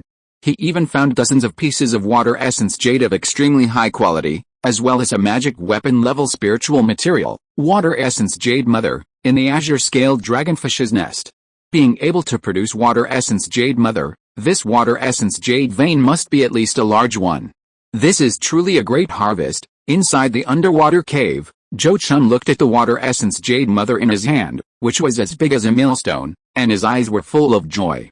He originally just wanted to kill 2 birds with 1 stone, hoping to find some unexpected gains in the azure-scaled dragonfish's nest. He never expected the harvest to be so great. It was truly beyond his expectations. Things are much better today. 1 chapter for now, and I'll try to update 1 more tomorrow morning and another in the evening. Chapter 388 The Theory of Magical Treasures and Zhou Zhenyan's Choice. A large crystal jade vein. This is undoubtedly the most valuable mine the Zhou family has ever discovered. However, the difficulty of mining this vein is equally immense. Located over 500 zang deep underwater, even key refining stage cultivators with water-repelling artifacts would find it difficult to dive to such depths. In other words, cultivators wishing to mine here would need at least foundation establishment stage cultivation and a superior water-repelling artifact. But how many foundation establishment cultivators would actually work as miners? The Zhou family simply couldn't afford to use foundation establishment cultivators as miners. Not only the Zhou family, but even the Kinglian Temple wouldn't mobilize foundation establishment cultivators to mine a crystal jade vein. Therefore, if this vein were discovered by other forces, they would likely be left to its own devices. However, just because cultivators can't ascend to such depths doesn't mean others can't. As far as Zhou Chun knew, even first-tier sorcerers among the scaled frog race could dive to this depth. Therefore, he could easily cooperate with the scaled frog race, having them mine for the Zhou family. Next time I trade with Yukiru, I'll mention this to him. If he agrees, my Zhou family will have another source of income. A smile flashed across Zhou Chun's face, and he immediately returned to the Jade Mountain stronghold with the spoils from the azure-scaled dragonfish's nest. Back at the stronghold, Zhou Chun fed some of the azure-scaled dragonfish's flesh to his 3 spirit pets, while he personally processed and swallowed the fish eyes raw. Sure enough, after consuming and refining the fish eyes, Zhou Chun felt a slight improvement in his eyesight. Unfortunately, he was already a purple mansion stage cultivator, so this improvement was very limited. If a key refining stage cultivator had eaten it, they might have gained a talent equivalent to the spirit eye secret technique. After eating the fish eyes, Zhou Chun reviewed his previous encounter with the azure-scaled dragonfish in the quiet room. The azure-scaled dragonfish was not weak. If he hadn't left the lake, Zhou Chun could only defeat it, not kill it. Unfortunately, this demon also coveted the dragon bloodline within the silver lightning python bye-bye, wanting to devour bye-bye to purify its own bloodline. Therefore, it chased bye-bye into the sky, falling into Zhou Chun's trap. Zhou Chun's ultimate victory over the demon was undoubtedly largely due to his newly mastered secret technique, the Golden Lock of Hearts. Once activated, this technique is difficult to block with ordinary magical shields and is almost completely ineffective against the scales and armor of demonic beasts. Conversely, while cultivators could use shields or other magical artifacts to block the Golden Lock, their artifacts would also be locked in place. The azure-scaled dragonfish is a low-grade 3rd-tier demonic beast. Demonic beasts' magical power is inherently less refined and abundant than that of cultivators of the same level. After using my secret technique, suppressing it is relatively easy. As long as it doesn't escape the technique's range, it should last for about a quarter of an hour. However, this secret technique only locks the opponent's magical power, not their physical body. If the opponent is a demonic beast, as long as they escape the technique's effective range in time, or interrupt my technique, the effect won't be as good, and if the opponent is a cultivator, after their magical power is locked, They should be able to activate magic runes to try and interrupt me, or escape. Overall, while this secret technique gives me powerful control over cultivators of the same level, it's not without flaws and weaknesses, Zhou Chun muttered to himself, making a detailed and complete summary of this experimental secret technique. Of course, the azure scale dragonfish is, after all, a demonic beast, and you will definitely need to find several other Zhou family purple mansion stage cultivators to test it on. Especially Zhou Mingde, with his mid-stage purple mansion cultivation, and the third tier mid-grade demonic beast, the fire god Jackal, were excellent experimental subjects. Just a few days after Zhou Chun slew the azure scale dragonfish, Lin Honggai returned. "Elder, you're back so quickly." Inside the Jade Mountain stronghold, Zhou Chun looked at the returning Lin Honggai with considerable surprise. He had expected Lin Honggai's transaction with the Snow Soul Palace for the Cold Jade Mine would involve much negotiation and wouldn't be completed quickly. He hadn't anticipated that Lin Honggai would accomplish this in just a few months. "I didn't ask for much." After a few probes from the Snow Soul Palace, they agreed, so I returned quickly. Lin Honggai briefly explained the process, then her expression turned serious as she said to Zhou Chun, "Now I have the materials needed to refine my natal magic weapon. I will now go into seclusion to refine it, which will take about 2 to 3 years. During this time, unless the Zhou family faces a crisis of extinction, please do not disturb me." Upon hearing this, Zhou Chun was initially delighted, then replied solemnly, "This junior understands. Senior, please feel free to go into seclusion." Seeing that he understood the importance of the matter, Lin Honggai said no more and immediately entered her cave within the Jade Gathering Mountain stronghold, sealing it off to begin her seclusion. Zhou Chun, seeing this, was filled with anticipation, hoping she would succeed soon. Having reached Zhou Chun's current level of cultivation, he knew many things about the Golden Core stage, such as the refinement of natal magic weapons. As far as he knew, due to the special nature of natal magic weapons, the requirements for a cultivator's crafting skills were actually not very high. Basically, with the powerful learning ability and cultivation level of a Golden Core cultivator, just 1 or 2 years of learning crafting techniques would be enough to create a natal magic weapon. However, the magic weapons Zhou Chun had seen at the auction required much higher crafting skills. Crafting masters in the cultivation world who could create magic weapons could be called grandmasters, their status far exceeding that of ordinary Golden Core cultivators. As far as Zhou Chun knew, excluding nascent soul cultivators, there was only one such grandmaster in the entire Jing Kingdom. From the Yin Yang sect, it was said that even the 2 nascent soul true persons of the Yin Yang sect treated him with great respect. Precisely because magic weapons were difficult to successfully create, many Golden Core cultivators, without inherited magic weapons, almost only had one innatal magic weapon for self-defense. As for purchasing magic weapons, the price of millions of spirit coins was beyond the reach of ordinary Golden Core cultivators. After all, the higher one's cultivation level, the more places one needs to spend spirit coins. It's impossible to save all the spirit coins earned to buy magic treasures. Of course, these things are still quite far from Zhou Chun's reach, and the Zhou family currently has a magic treasure stored in their secret vault, so even if he successfully forms his core in the future, he won't have to worry about not having a magic treasure to use. In short, now that Lin Honggai has returned, he can go back to the family first. After giving Su Fu some instructions, Zhou Chun returned to the family's mountain gate. Upon his return, he heard some expected good news. Zhou Zinan had successfully established his foundation. "Zheng Chun, you've returned just in time. Zinan hasn't chosen a cultivation method yet, so you can take him to choose one." Inside this honking hall, upon seeing Zhou Chun return, Zhou Jiaru, who was acting as the clan leader, immediately entrusted him with this important task. Upon hearing this, Zhou Chun immediately nodded slightly and said, "I understand. I'll take him after I've met with the Supreme Elder. You can have him wait for me here." Then he went to the mountaintop cave to meet the Supreme Elder, Zhou Mingde. Since Lin Honggai had visited Jilfang Ridge after her return, Zhou Mingde was aware of her seclusion to refine her natal magic weapon. Zhou Chun mainly mentioned promoting Su Fu to honorary elder and his accidental discovery of a large water essence jade mine, and also wanted to test the power of the heart-to-heart golden lock secret technique with Zhou Mingde.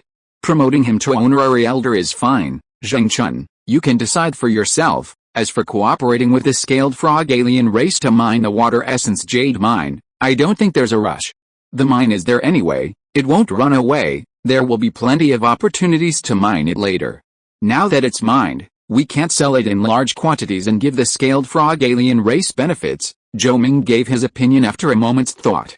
After listening to his opinion, Zhou Chun thought it made sense and nodded, saying, "The Supreme Elder's consideration is thorough. This junior has no objections." His original plan was to supply goods to the Great Zhou Kingdom, but his previous experience made him realize that the Great Zhou Kingdom was not a peaceful place. If the Zhou family sold ore there long-term, they might easily attract attention.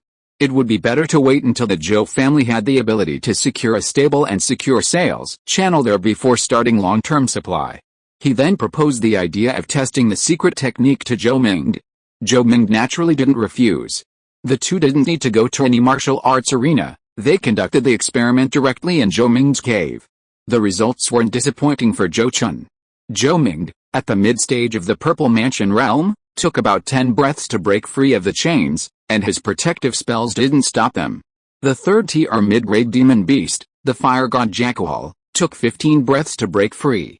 However, according to Zhou Ming, the reason he was locked up for so long was because his cultivation technique was not a top-tier one, and the purity of his magical power was inferior to that of cultivators of the same level who cultivated top-tier techniques.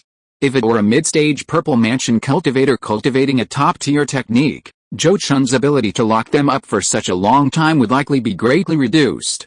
As for a late-stage Purple Mansion cultivator, they could probably break free of the chains in an instant, and might even injure Zhou Chun in return.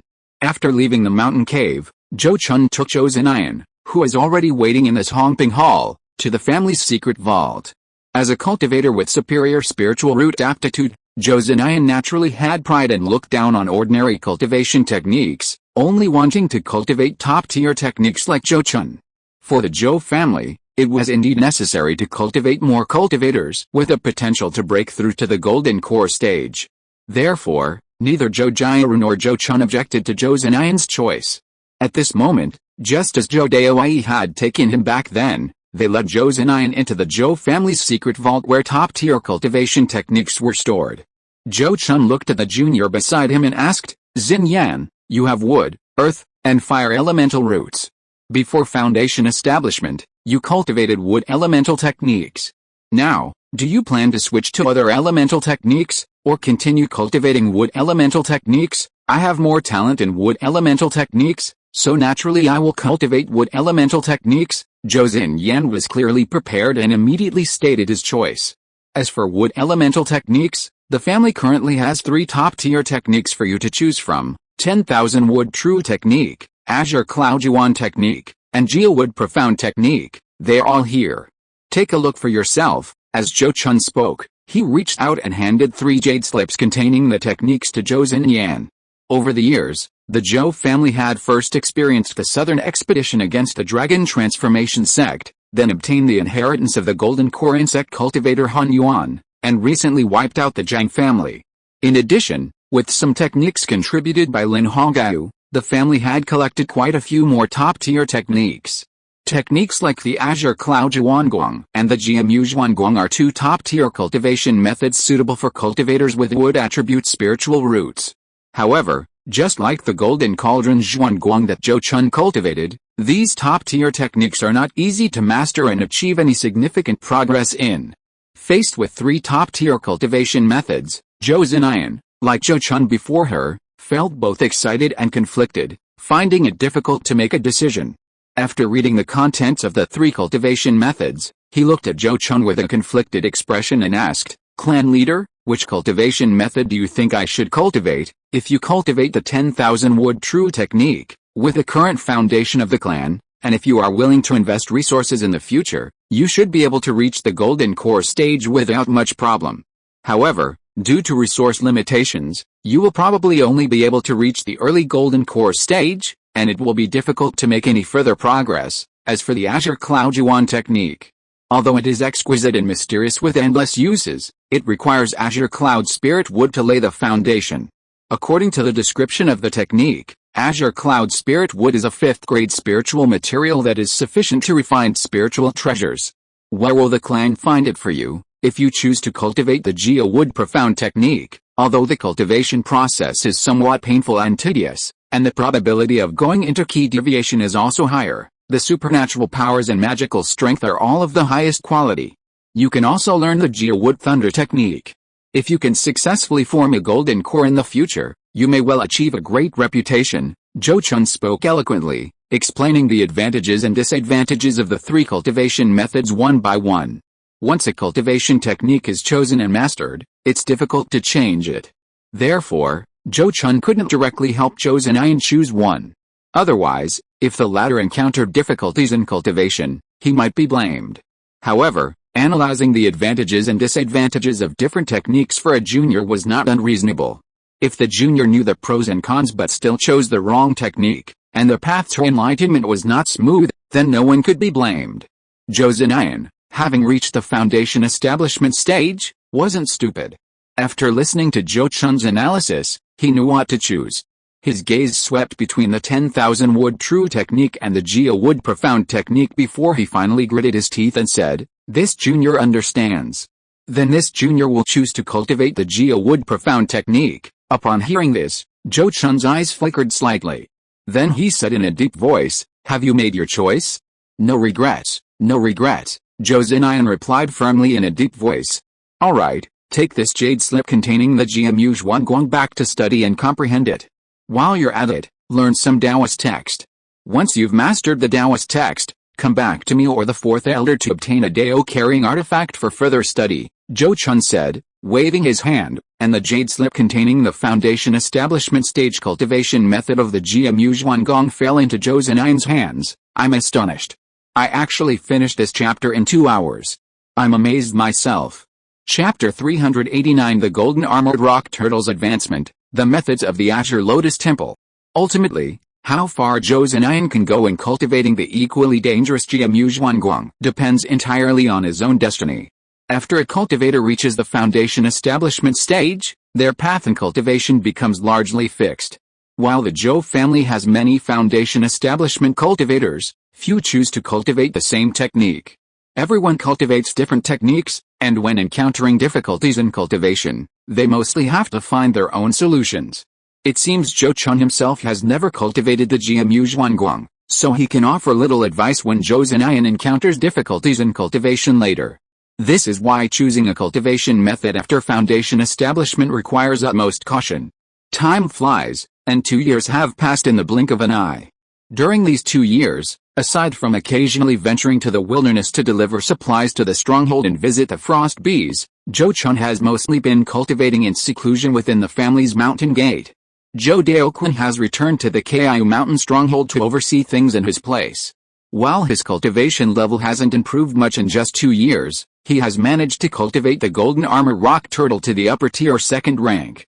About half a year ago, a key refining cultivator from the Zhou family, while exploring the wilderness of Yunzhou, luckily discovered a stalactite-filled spiritual cave containing a pool of earthly essence spiritual milk. This earthly essence spiritual milk is a spiritual substance formed from the essence of earth absorbed by 10,000-year-old stalactites. It has excellent body-tempering properties and is an important ingredient in many elixirs. However, for Zhou Chun's golden armored rock turtle, it was the best spiritual substance for enhancing cultivation, even better than elixirs. While cultivators using earthly essence spiritual milk for body tempering must first remove its turbid and malevolent energy and then harmonize it with other spiritual herbs to avoid putrefaction poison, the golden armored rock turtle could directly consume it to improve its cultivation. Therefore, Zhou Chun used 2,000 points of family merit to buy all the earthly essence spiritual milk and fed it to the golden armored rock turtle. As a result, the golden armored rock turtle, whose cultivation was already close to advancing to the 2nd tier superior demon beast level, easily broke through to the 2nd tier superior level. As a demonic beast renowned for its defensive prowess, and after undergoing mutation and advancing to a 2nd tier superior demonic beast, the golden armored rock turtle's defense was strong enough to withstand several attacks from a cultivator in the early purple mansion stage. Even the silver lightning python's heavenly thunder slash could hardly tear its hard shell. Therefore, if Zhou Chun were to fight an ordinary early purple mansion cultivator, he could release both the golden armored rock turtle and the silver lightning python as allies to put pressure on the enemy. Now, Zhou Chun was just waiting for news of Lin Hongyu's completion of seclusion so he could then plot his acquisition of the 1,000-year dragon transformation grass. That day, Zhou Chun was cultivating at home as usual when he suddenly heard that an envoy from the Azure Lotus Temple had come to announce a decree. This news greatly surprised him, and he hurriedly went to the mountain gate to greet him. Upon arriving at the mountain gate, Zhou Chun discovered that the cultivator who came to announce the decree was merely a foundation establishment cultivator from the Azure Lotus Temple. This secretly relieved him. According to the unwritten rules of the cultivation world, the cultivation level of the cultivator announcing the decree was closely related to the importance of the decree. Given the Zhou family's current status, if they were to be mobilized for any important matter, at least a cultivator at the Purple Mansion stage would be required. Although relieved, Zhou Chun still maintained a solemn expression as he welcomed the person to the top of Pagoda Peak, summoning the elders to receive the imperial decree. Imperial decrees in the cultivation world are generally issued by Golden Core stage cultivators. There's no such thing as receiving the decree by divine mandate, and certainly no one is made to kneel to receive it. Zhou Chun and the others simply stood in rows according to their rank, tidying their appearance. Then, the Kinglian Temple cultivator took out a decree and loudly proclaimed, "Decree of the Abbot, the Zhou family of Lanzhou has a long and prosperous history. Since establishing themselves in Lanzhou, they have made numerous contributions and are worthy of being a model for all families. Therefore, they are hereby bestowed with 1 talisman, 3 inner disciple slots, and 10 outer disciple slots." After the decree was read, the Kinglian Temple envoy rolled up the decree in his hand, cupped his hands in a salute to Zhou Chun, and said, "Senior Zhou, this junior is only responsible for proclaiming the decree. You will have to personally collect the rewards from our sect, I understand, fellow Taoist." "Thank you for your hard work." Zhou Chun nodded calmly, took the decree from the man's hand, and then turned to Zhou Jiaru, saying, "Fourth elder, please take this fellow Taoist to rest and be sure to treat him well." After watching Zhou Jiaru lead the group to the guest quarters, Zhou Chun turned to look at the elders behind him and noticed that their expressions varied. Some were worried, while others seemed secretly pleased. This made him sigh inwardly. He understood their thoughts perfectly well. For a long time, very few members of the Zhou family had joined the Kinglian Temple. This was because the Zhou family's higher-ups, including Zhou Chun, had intentionally controlled the matter. After all, the Zhou family had always been short-handed, with insufficient manpower within their own clan. Why would they want their members to go to the Kinglian Temple? But now the situation was different. The Zhou family now had over 300 cultivators. Although the family could afford to support them, those with the potential to establish their foundation within the family were still a very small minority. Now that the Kinglian Temple was willing to offer 3 inner disciple slots to the Zhou family, it meant that as long as the Zhou family sent someone to occupy those 3 slots, all 3 would receive foundation establishment pills as a reward. This direct bestowal of inner disciple slots is a special privilege offered by a major sect like Kinglian Temple to its affiliated cultivation families, usually reserved for families that have made significant contributions.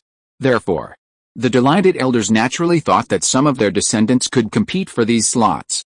However, Zhou Chun knew that Kinglian Temple's sudden bestowal of these benefits upon the Zhou family, besides being due to the Zhou family's outstanding performance in the battle to destroy the Zhang family, likely also stemmed from a growing wariness of the Zhou family.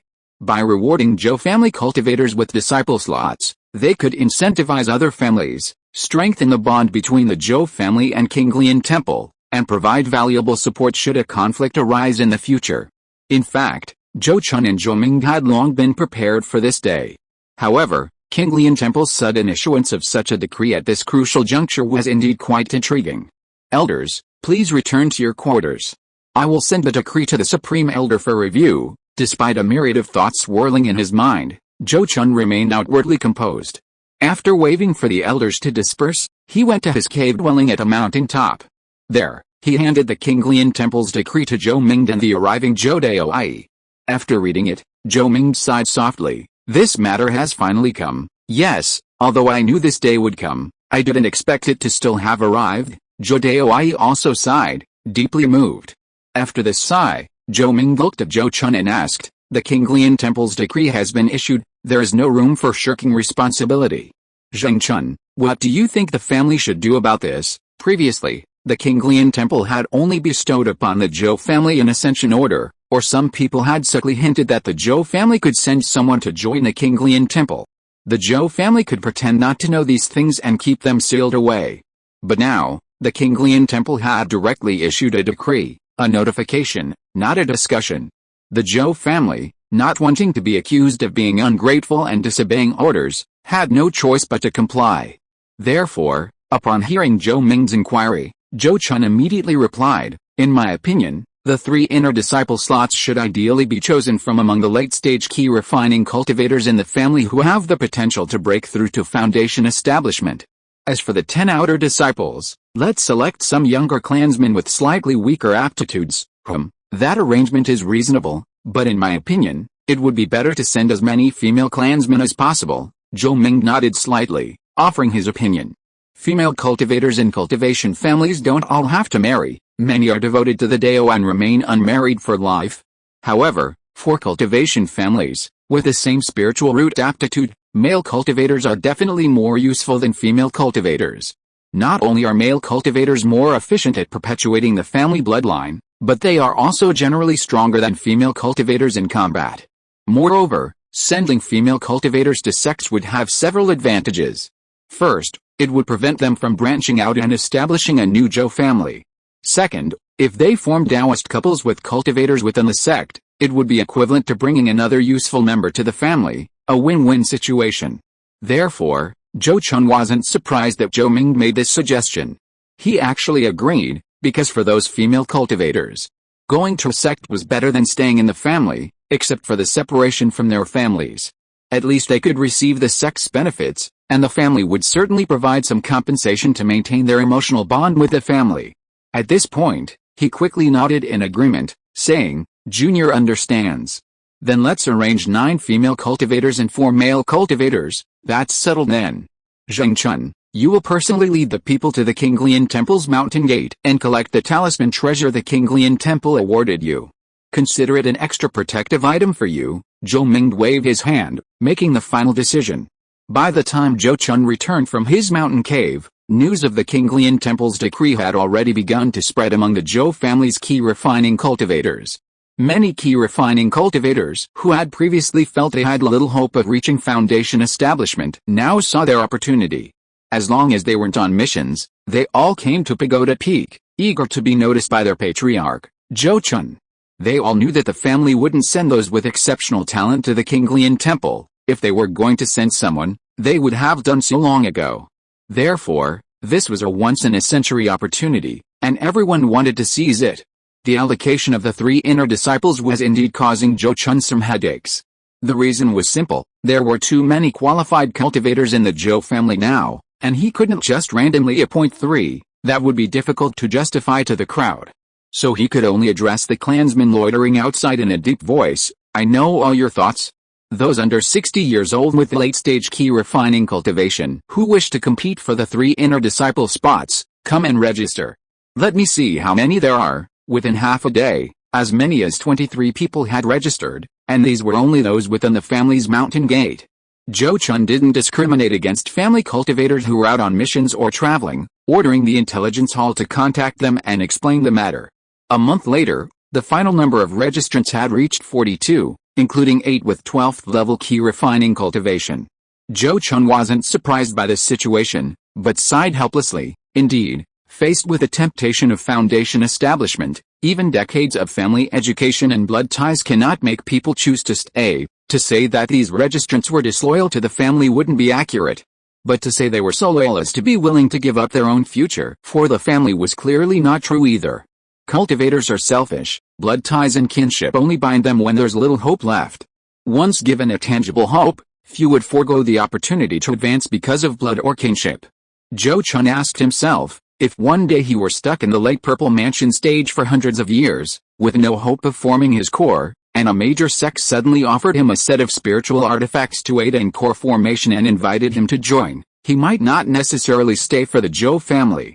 After all, the Zhou family wouldn't die without him. But without those aids, he might truly have no hope of forming his core for life. The Zhou family cultivators who signed up all shared this thought. Moreover, many believed that even if they joined a sect, they could still help their family. Some even thought that if they successfully established their foundation at the Azure Lotus Temple and became a foundation establishment cultivator there, they could better help the Zhou family. Under this psychological influence, they signed up without any hesitation. To ensure they were all convinced, let's decide the winner through a duel. Zhou Chun's eyes flickered. After some hesitation, he decided to use the most common method in the cultivation world to select the participants. Other methods, like drawing lots or the first birthday celebration, were prone to suspicion of foul play and could easily breed resentment. Of course, duels also involve some behind-the-scenes manipulation. At least, adhering to the principle of more women than men, Zhou Chun had already decided to provide treasures to the female members of his clan who had signed up. Having decided on the method, Zhou Chun didn't delay and immediately gathered everyone together to announce his decision. 2 days later, on the arena that the Zhou family frequently used for duels, Zhou Chun personally presided over the duel. This time, 3 spots will be decided through a duel. Except for the prohibition of using secret techniques that damage one's own vital energy, all other methods are unrestricted. I will personally preside over the competition. You can confidently display your skills. On the arena, Zhou Chun calmly announced the rules to the dozens of registered cultivators, then had them come up one by one to duel according to the draw. With a patriarch personally presiding, the Zhou family cultivators who had registered were indeed relieved of their anxiety. Soon, one by one, they took to the stage, vying with all their might for this hard-won opportunity to reach the foundation establishment stage. However, during the competition, some Zhou family cultivators were dismayed to discover that several female members of their clan, who hadn't performed particularly well in the past, had suddenly become incredibly wealthy. They were casually tossing away rare magic talismans as if they were free, effectively defeating them with a financial offensive. According to their later inquiries, these suddenly wealthy female cultivators had all borrowed magic talismans from the patriarch, promising to marry a foundation establishment stage Kinglian temple disciple after qualifying, as collateral. Regarding this, the defeated Zhou family cultivators, although harboring some resentment towards patriarch Zhou Chun for his favoritism, could only lament that they weren't female cultivators and couldn't marry. After all, it was much easier for a foundation establishment stage female cultivator to marry a foundation establishment stage male cultivator than for a foundation establishment stage male cultivator to marry a foundation establishment stage female cultivator. The final martial arts competition concluded with 2 female cultivators and 1 male cultivator taking the top 3 spots. First update, 3.5 hours to go. Let's see if we can repeat yesterday's miracle. Chapter 390 King Weizi's Test, Zhou Daowai's Ambition. Zhou Xinlin, Zhou Xin, and Zhou Xinjian, these 3 cultivators of the Xin generation, were the ones the Zhou family decided to send to the Kinglian temple as inner disciples. All 3 possessed mid-grade spiritual roots, except for Zhou Xin, who was only at the 11th level of key refining. The other 2 were at the 12th level. After the 3 entered the Kinglian temple, at least one was guaranteed to become a foundation establishment cultivator, and with a bit of luck, 2 might emerge. As for the possibility of all 3 successfully establishing their foundations, Zhou Chun dared not even think about it. After confirming the 3's places, he dismissed the others and led the 3 back to this honking hall. Inside this honking hall, Zhou Chun gazed intently at the 3 and slowly said, "The 3 of you are all not young anymore, and you must be well aware of the relationship between your families and sects. Sects have their rules. After you join the Kinglian temple, you must abide by these rules and never violate them, lest you bring disaster upon yourselves and your families. Of course, although you have joined the Kinglian temple, you are still surnamed Zhou. If the family ever needs your help in the future, I hope you will do your part to contribute to the family to the best of your ability." Hearing this, the 3, who were initially excited about their victory, immediately changed their expressions. They exchanged glances and respectfully replied, "Yes, we will certainly follow the clan leader's teachings and never forget the family's cultivation." However, they all knew that they had not yet joined the Kinglian temple and had not yet successfully established their foundations, so they dared not show any disrespect to Zhou Chun, their clan leader. As for the future, once the 3 have successfully established their foundations and lived in the Kinglian temple for a longer period, whether they will still be as respectful as they are today, only time will tell. Zhou Chun only touched on the point and didn't emphasize too much. He knew that the 3 were no longer inexperienced youngsters, their thoughts and values were already mature. Saying too much would only annoy them, and too much of a good thing would be bad. Compared to these 3 inner disciples, the remaining 10 outer disciple slots were easier to arrange. The treatment of ordinary outer disciples in the Kinglian temple was not even as good as that of the current Zhou family cultivators, and they were not highly sought after. Zhou Chun directly selected 7 girls and 3 boys from the youngest members of the clan with the worst aptitude. The youngest of these children was only 7 years old, and the oldest was only 13. They were the Zhou family's true sincerity. Younger disciples like these were what sects like the Kinglian temple preferred, because they hadn't spent much time in the family and their family imprint would be very faint. However, given their low-grade spiritual roots, if the Kinglian temple wanted to utilize them in the future, they would really have to invest a lot. After the personnel were selected, Zhou Chun personally led 13 people riding the silver lightning python bye-bye to the Kinglian temple gate. The journey was uneventful. Upon arriving at the welcoming guests outside the Kinglian temple gate, Zhou Chun, possessing a decree, was immediately allowed to proceed to the main peak of the Kinglian temple to pay respects to the temple master, Qing Huizi. Upon reaching the main hall of the main peak, Zhou Chun ordered the silver lightning python bye-bye to land, setting down the 13 Zhou family juniors. He then put away his spirit pet and respectfully bowed towards the main hall, saying, "Senior temple master, this junior is Zhou Hengjin, the head of the Zhou family of Lanzhou, who has come to pay his respects by imperial decree. Fellow Taoist Zhou, there's no need for such formalities. Please come in for a chat." A melodious voice drifted from within the hall, and the tightly closed doors opened. "This junior obeys," Zhou Chun responded, then instructed the juniors, "You all wait here patiently while I greet the senior temple master before making further arrangements." He then strode into the main hall. Inside the main hall, Qing Huizi sat cross-legged on the couch, just as she had when they first met. Zhou Chun sensed that her cultivation seemed to have improved somewhat, but dared not ask further. He simply bowed as usual and said respectfully, "Senior Abbot, I have brought 13 juniors who wish to join your sect. Please give your instructions." Of course. I have always trusted fellow Taoist Zhou's abilities. Since fellow Taoist Zhou has brought them, they will be our disciples from now on. Our sect will certainly not mistreat them." Qing Huizi smiled slightly, her tone very friendly. Anyone who didn't know better would think that Zhou Chun and she were very close. After giving instructions to Zhou Chun regarding his request, he suddenly changed the subject and asked Zhou Chun, "Was that demonic python your spirit pet, fellow Taoist Zhou? I observed that it has already grown dragon horns and shows signs of transforming into a dragon. It is truly enviable." Upon hearing this, Zhou Chun's heart skipped a beat, and he quickly replied with a wry smile, "Senior Abbot, you flatter me. Transforming a python into a dragon is not so easy. I don't even have a way to get it to break through to the 3rd rank." Hearing his answer, Qing Huizi looked at him meaningfully and smiled faintly. "Fellow Taoist Zhou is being modest. Since your Zhou family has the means to trade with the scaled frog race in Dragon Abyss Swamp, you must have the ability to find the dragon's lair.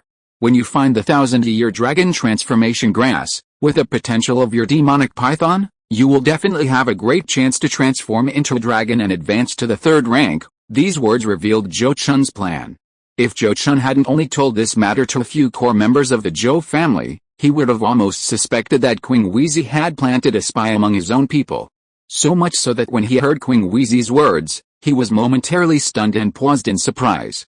Then, with a wry smile, he said, "Senior, your insight is truly remarkable. I have indeed had such thoughts, but the lair of a dragon capable of nurturing a 1,000-year-old dragon transforming grass must be at least a lair cultivated by a 4th-tier dragon for 1,000 years. With the meager strength of myself and the Zhou family, if we dared to harbor greed and attempt to seize it, we would all likely perish." Unexpectedly, even after he said this, Qing Huizi seemed unwilling to end the conversation, and immediately kindly offered another suggestion. "There is a way. As far as I know, fellow Taoist Zhou, your partner is highly regarded by fellow Taoist Su. If you can ask fellow Taoist Su for help, with his abilities, there should still be a chance to help you lure away the dragon and allow you to achieve your goal." Good heavens! Upon hearing Qing Huizi's words, Zhou Chun immediately realized that the other party had likely conducted a thorough investigation of him and the Zhou family.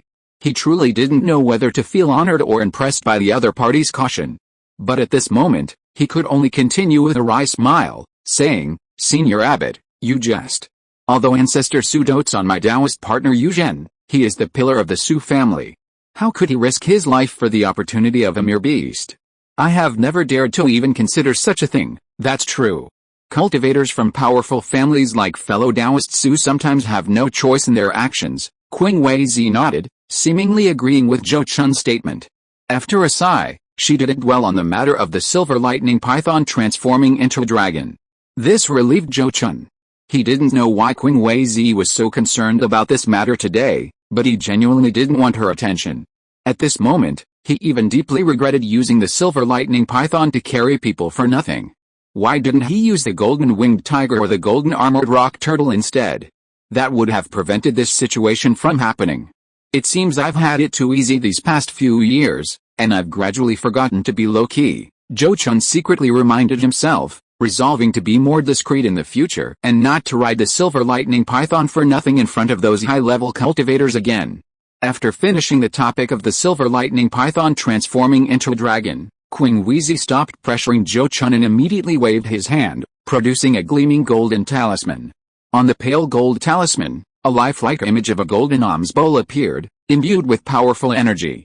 Holding the talisman, Qing Weizi said in a low voice, "This golden alms bowl talisman was made 200 years ago by a mid-stage golden core cultivator of our sect before his death, using the essence of his natal magic weapon. It's both offensive and defensive. I bestow it upon fellow Taoist Zhou for protection." With that, he waved his hand, handing the talisman to Zhou Chun. Zhou Chun reached out and caught the talisman. He immediately sensed the powerful aura of a magical artifact within it, and was overjoyed. He carefully placed it in a jade box. Then, with a face full of gratitude, he bowed deeply to Qing Weizi, saying, "On behalf of the Zhou family, I thank the abbot for his generous reward." Qing Weizi waved her hand, releasing a gentle burst of magical power to lift him up, saying, "No need for such formalities. There will be many areas where the Zhou family will need your assistance in the future. I hope the Zhou family will continue to serve our sect as diligently as before.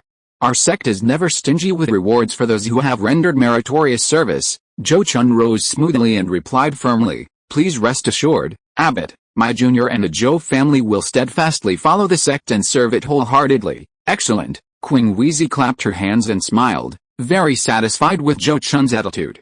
Next, Zhou Chun gave a speech to the 13 younger members of the Zhou family, instructing them to settle in and then send a message to the family through someone.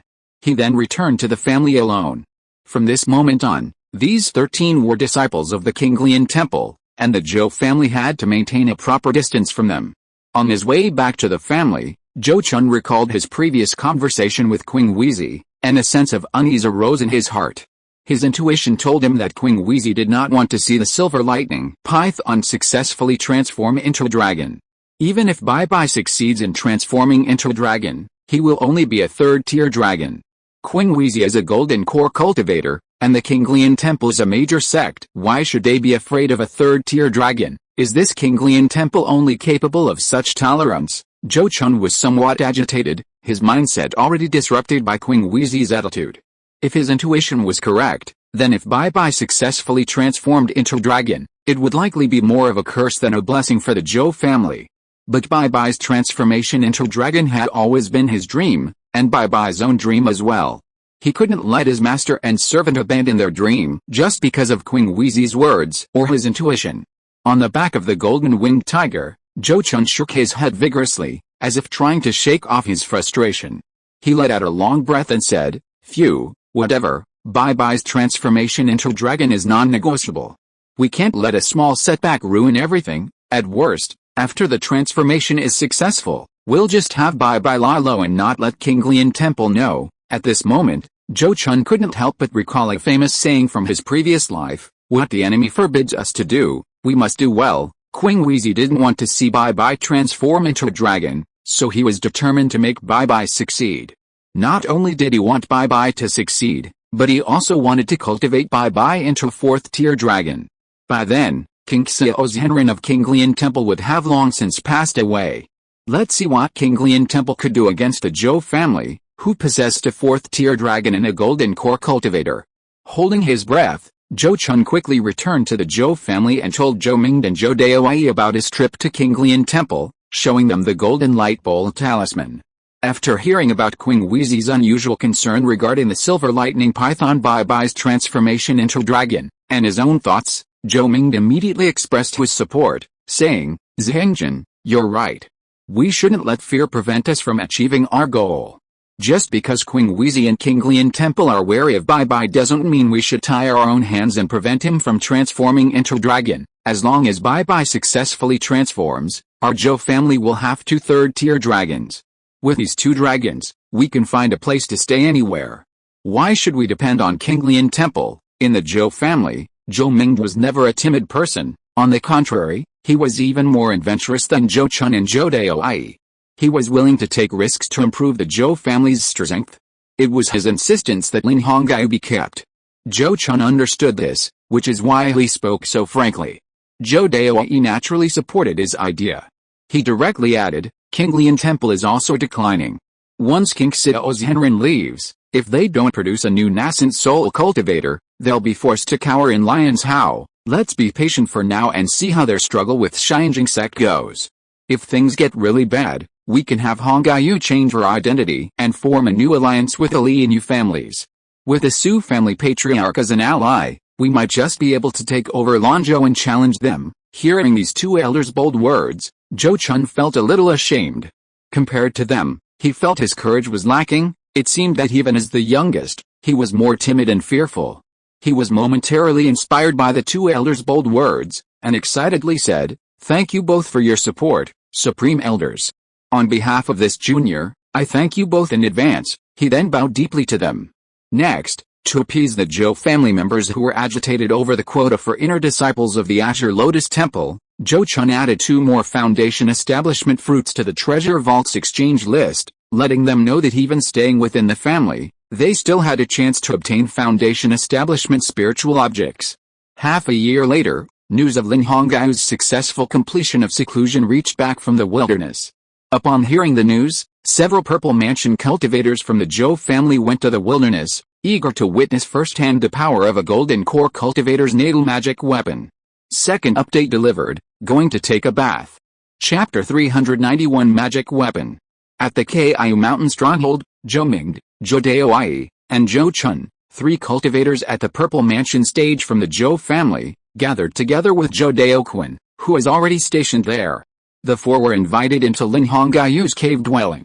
Inside, Lin Hongyu, dressed in a long red palace gown, looked somewhat haggard and tired, but her joy was evident to everyone. She knew the purpose of the Zhou family's Purple Mansion stage cultivators gathering and didn't mind showing off her newly crafted natal magic weapon. She slightly opened her mouth, and a beam of crimson fire shot out, landing in her raised hand, revealing a uniquely shaped, fiery red ring-shaped magic weapon. This ring-shaped magic weapon had 2 concentric rings. The outer ring had curled blades, while the inner ring was a normal ring, with dragon scale-like patterns carved on its surface. "This is my natal magic weapon, the Flame Dragon Ring, which I crafted according to the instructions in my cultivation method. It's made primarily of flame core iron, sourced from magma, and incorporates iron essence and copper essence, 2 substances that enhance the power of magic weapons. It can rival swords and other magical weapons in sharpness and also protect the wearer. Furthermore, when activated by me, this treasure can unleash the Flame Dragon True Fire, capable of scorching mountains and boiling seas.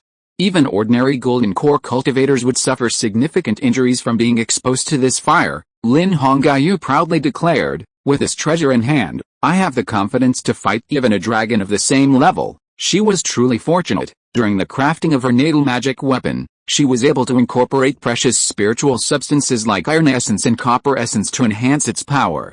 Generally, golden core cultivators lack the resources to acquire the necessary materials to craft their natal magic weapon first, and then slowly accumulate wealth to seek out such spiritual substances to further enhance its power. Thus, the power of their newly crafted natal magic treasures was actually quite ordinary.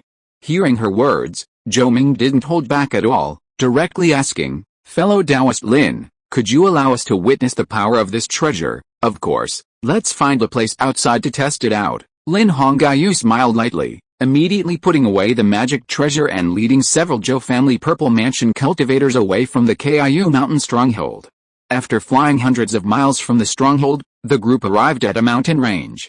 Then Lin Hongyu casually pointed to a mountain peak below and said, "Let's use that mountain peak as a target." Zhou Chun looked in the direction she pointed, and saw that the mountain peak she indicated was 400 or 500 zeng high from its base to its summit, and its circumference was 20 or 30 li. Such a majestic peak, if he were to use all his strength, he could only flatten the summit and carve deep fissures into the mountainside. Collapsing this mountain peak was unrealistic. However, Lin Hongyu merely summoned her natal magic weapon, the Flame Dragon Ring, enlarging it into a gigantic fire ring tens of feet in diameter, which hovered above the mountain top. "Transform!" Lin Hongyu shouted, her hands forming a series of hand seals. The giant fire ring blazed fiercely, vaguely forming a lifelike fiery dragon. Then, with a flick of her finger, the fiery dragon swooped down, crashing into the mountain below. Rumble! The deafening roar of the collapsing mountain echoed across the wilderness. Countless beasts scattered and fled, while thousands of birds soared through the sky. At the center of the cataclysmic event, billowing smoke and dust obscured the sky for dozens of miles around. Under the intense heat of the flame dragon's true fire, rocks and soil were scorched into lava, flowing downhill. The initial burst of intense heat had already charred nearby vegetation, and even the rocks cracked under the intense heat. Visibly, the mountain peak, originally hundreds of feet high, was now less than 100 feet tall. All living things on the mountain, birds, beasts, insects, snakes, flowers, trees, had been reduced to ashes by the fiery dragon's true fire. This scene left Zhou Chun and his companions utterly dumbfounded and shocked.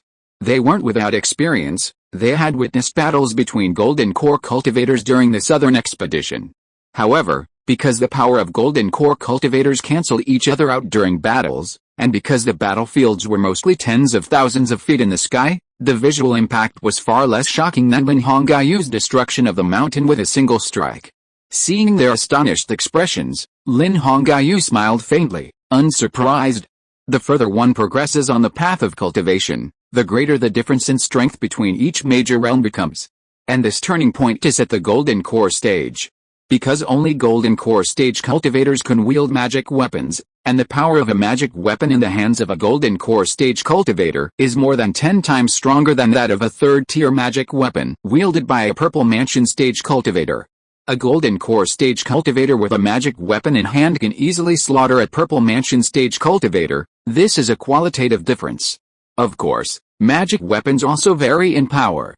For example, Lin Hongyu's Flame Dragon Ring magic weapon, both in terms of the materials used in its crafting and the method employed, is extremely high grade, thus its power is incomparable to ordinary magic weapons. Precisely because magic weapons possess such great power, the first thing every cultivator does after forming their Golden Core is to refine their natal magic weapon. The difference in strength between a Golden Core stage cultivator without a natal magic weapon and one with one is enormous. Previously, Lin Hongyu lacked a natal magic weapon, and although she had formed her Golden Core, she still felt somewhat insecure. But now, with her natal magic weapon in hand, she feels an overwhelming confidence that the world is vast and she can go anywhere. Confidence stems from strength, this is an eternal truth. At that moment, Lin Hongyu raised her hand, and a streak of fire shot out from the billowing dust, landing in her hand and transforming into a palm-sized ring. Who would have thought, without witnessing it firsthand, that this palm-sized ring had just destroyed a mountain hundreds of feet high with a single blow? With a flick of her wrist, Lin Hongyu's palm-sized ring automatically transformed into a streak of fire and disappeared into her body. This was the wonder of magical artifacts. They no longer needed to be stored in a storage bag, but could be freely stored and nurtured in the Danshin, achieving true control over their use. After putting away the magical artifact, she softly said, "The commotion just now was a bit too much. Let's extinguish the fire first, then leave this place." Hearing this, the 4 members of the Zhou family seemed to awaken from a dream, exchanging glances, all seeing the shock and joy in each other's eyes. Lin Hongyu's displayed strength was indeed astonishing, but the thought that she was now the guardian of the Zhou family made it even more gratifying. Zhou Chun, being the youngest among the attendees, immediately said, "Senior is absolutely right. I will take care of extinguishing the fire." He then flew forward and cast a rain-making spell. Although he lacked the aptitude for water attribute spiritual roots, his cultivation at the Purple Mansion stage made rain-making relatively easy. Lin Hongyu, Having already withdrawn the power of the fiery dragon True Fire when retrieving his magic weapon, found it easy to extinguish the mountain fire with rain. In less than a quarter of an hour, he had extinguished the fire, preventing a potential disaster. Once the fire was completely extinguished, the group returned to their base at Kaiu Mountain. An hour later, a giant blackbird with a wingspan of several zang flew in from afar, circled the ruins of the mountain a few times, and then left with a look of awe. Lin Hongai's test of her skills was not done randomly. The Zhou family had already scouted the area, and there were no signs of fourth-tier demonic beasts within a 500 or 600 li radius. In this way, even if she made a big commotion testing the power of her magic weapon, it wouldn't attract any fourth-tier demonic beasts. And even if a third-tier demonic beast came to investigate, it wouldn't be able to discern anything, unable to tell whether the marks on the ground were left by a cultivator or a fourth-tier demonic beast. Meanwhile, after the Zhou family returned to their stronghold at Kaiu Mountain, everyone first showered Lin Hongaiu with praise and congratulations. Then Zhou Chun looked at Lin Hongaiu expectantly and asked, "Senior Lin, now that you've accomplished so much, when will you be able to help me obtain the 1,000-year dragon transformation grass?" Faced with his question, Lin Hongaiu considered for a moment before quickly replying, "This period of seclusion to refine my natal magic weapon has taken a heavy toll on my mental energy, and I also need some time to familiarize myself with the magic weapon's power and cultivate a life-saving escape technique. It might take another 3 to 5 years before I can help you with this." 3 to 5 years? Zhou Chun felt a slight disappointment, but he understood that Lin Hongaiu's words made sense. After all, she bore the heavy responsibility of drawing away the dragon. If the dragon was too strong and she was no match for it, she would indeed need a life-saving escape technique to leave the battlefield. So she didn't say much, just nodded and said, "It's only right, it's only right. I can wait 3 to 5 years." Lin Hongaiu seemed a little apologetic upon hearing his words. After thinking for a moment, she looked at him and said, "I was able to refine my natal magic weapon this time, Zheng Chun, you deserve great credit. Now that I have my natal magic weapon, my old magic weapons are useless. I'll give them to you to dispose of." As she spoke, she patted her storage bag at her waist and took out 2 exquisite third-grade high-quality magic weapons, handing them to Zhou Chun. She was originally a highly valued protector of the Crimson Dragon Hall of the Dragon Transformation Sect, and all her magic weapons were of the highest quality. However, in order to purchase spiritual items to aid in the formation of the Golden Core, she had already sold several magic weapons at a discount, and she didn't have many left. Now, apart from keeping one defensive magic weapon, the 2 magic weapons she took out were all the magic weapons she had. These 2 magical artifacts alone could fetch tens of thousands of spirit coins at auction. Zhou Chun hesitated as he looked at the magical artifacts Lin Hongaiu offered, not accepting them immediately.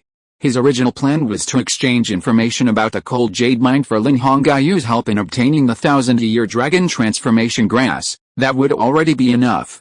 Since Hongaiu has already given them to you, Zheng Chun, don't be polite. Consider it a gift from an elder. Zhou Daoai, seeing Zhou Chun's hesitation, easily understood his thoughts and couldn't help but offer words of advice. Lin Hongaiu also said, "My husband is right. I am, after all, your elder, Zheng Chun. It's normal to bestow a few magical artifacts upon you. Don't you consider me an elder?" Once these words were spoken, Zhou Chun couldn't refuse any longer. He could only accept the magical artifacts and repeatedly thank her. "Then this junior will not be polite. Thank you, great-grandma, for bestowing these treasures." According to seniority, Zhou Chun, belonging to the Zheng generation, should indeed call Zhou Daoai great-grandpa. Therefore, calling Lin Hongaiu great-grandma was not wrong. His use of the title great-grandma brought a smile to Lin Hongaiu's face, and she repeatedly praised it. The group didn't linger in Kaiu Valley and quickly returned to Jilfang Ridge. However, on his way back, Zhou Chun informed him that the family had agreed to promote Su Fu to honorary elder, but the official announcement would be made to the entire clan upon his return to Laozhou. Su Fu was naturally overjoyed with this result and immediately kowtowed to Zhou Chun in gratitude, expressing his loyalty.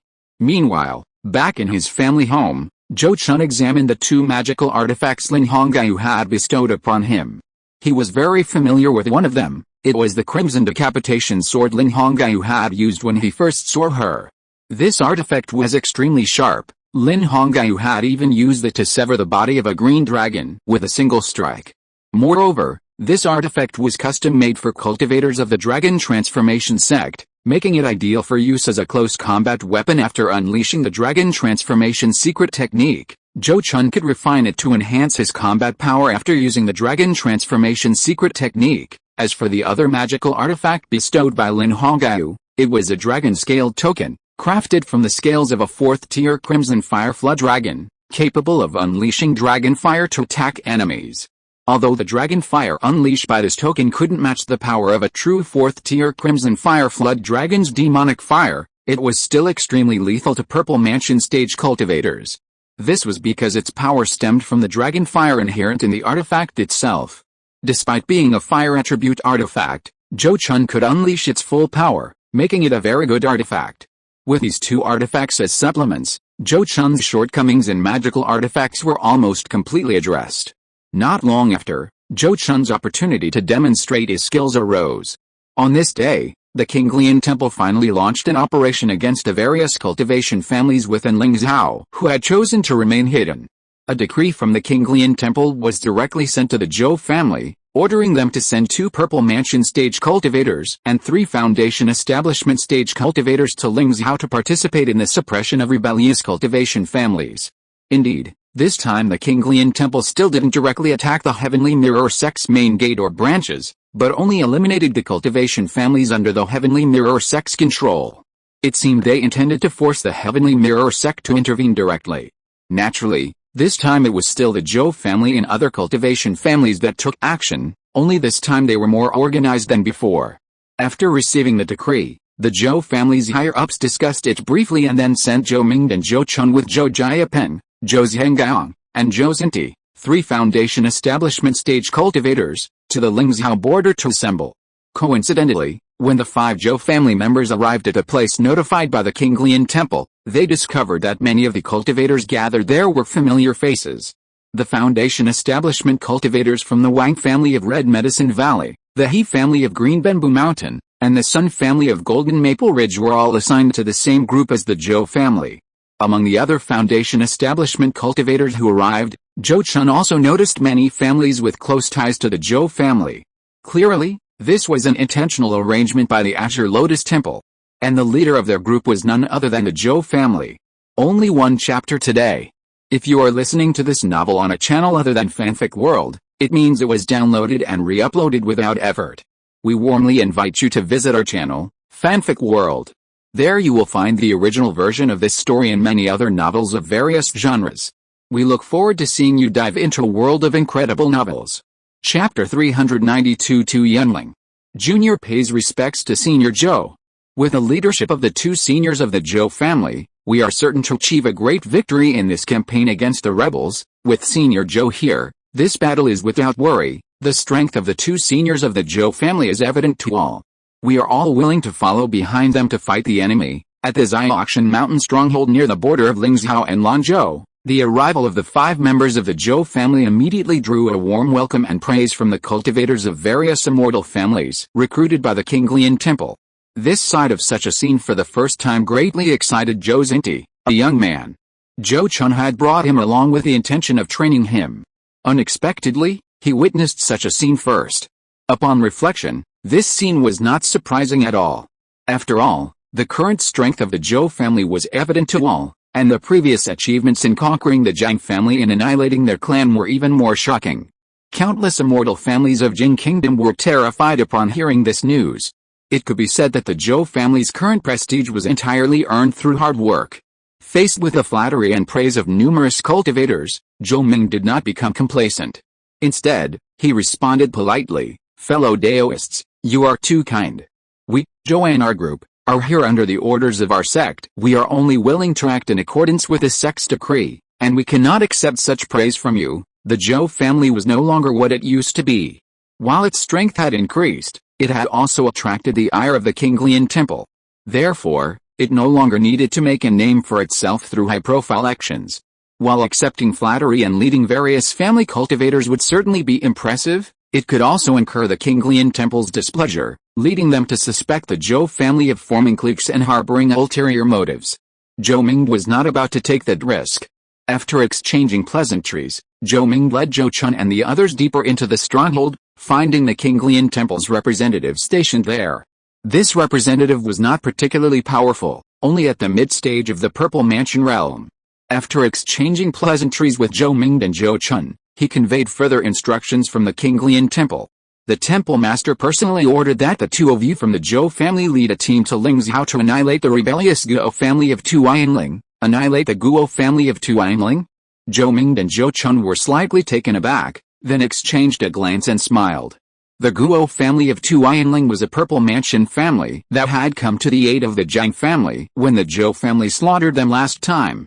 At that time, a Purple Mansion early-stage cultivator from the Guo family had even fought with Zhou Chun, but was ultimately defeated and escaped using a teleportation technique. Zhou Chun, fearing an ambush, hadn't pursued them. Unexpectedly, they'd run into each other again today. Zhou Ming immediately replied solemnly, "I understand. Please convey to the abbot that the Zhou family will do its utmost to fulfill your instructions." "That's good. Fellow Taoist Zhou, you can rest here for half a day today. You should depart early tomorrow morning." The Qinglian Temple cultivator nodded in satisfaction and also mentioned the departure time. Knowing that there was still half a day, Zhou Ming and Zhou Chun were no longer in a hurry.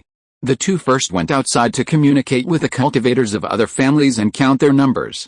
Perhaps inspired by the Zhou family's previous battle to slaughter the Jiang family, or perhaps because there weren't many targets to begin with, the Qinglian Temple did not ask the various cultivation families that were far away to send key refining stage cultivators this time.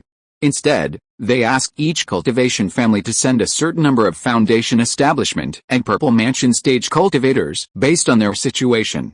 The Guo family of Tuian Ridge, which the Zhou family was assigned to this time, was a major cultivation family, so they were given a considerable number of Foundation Establishment cultivators.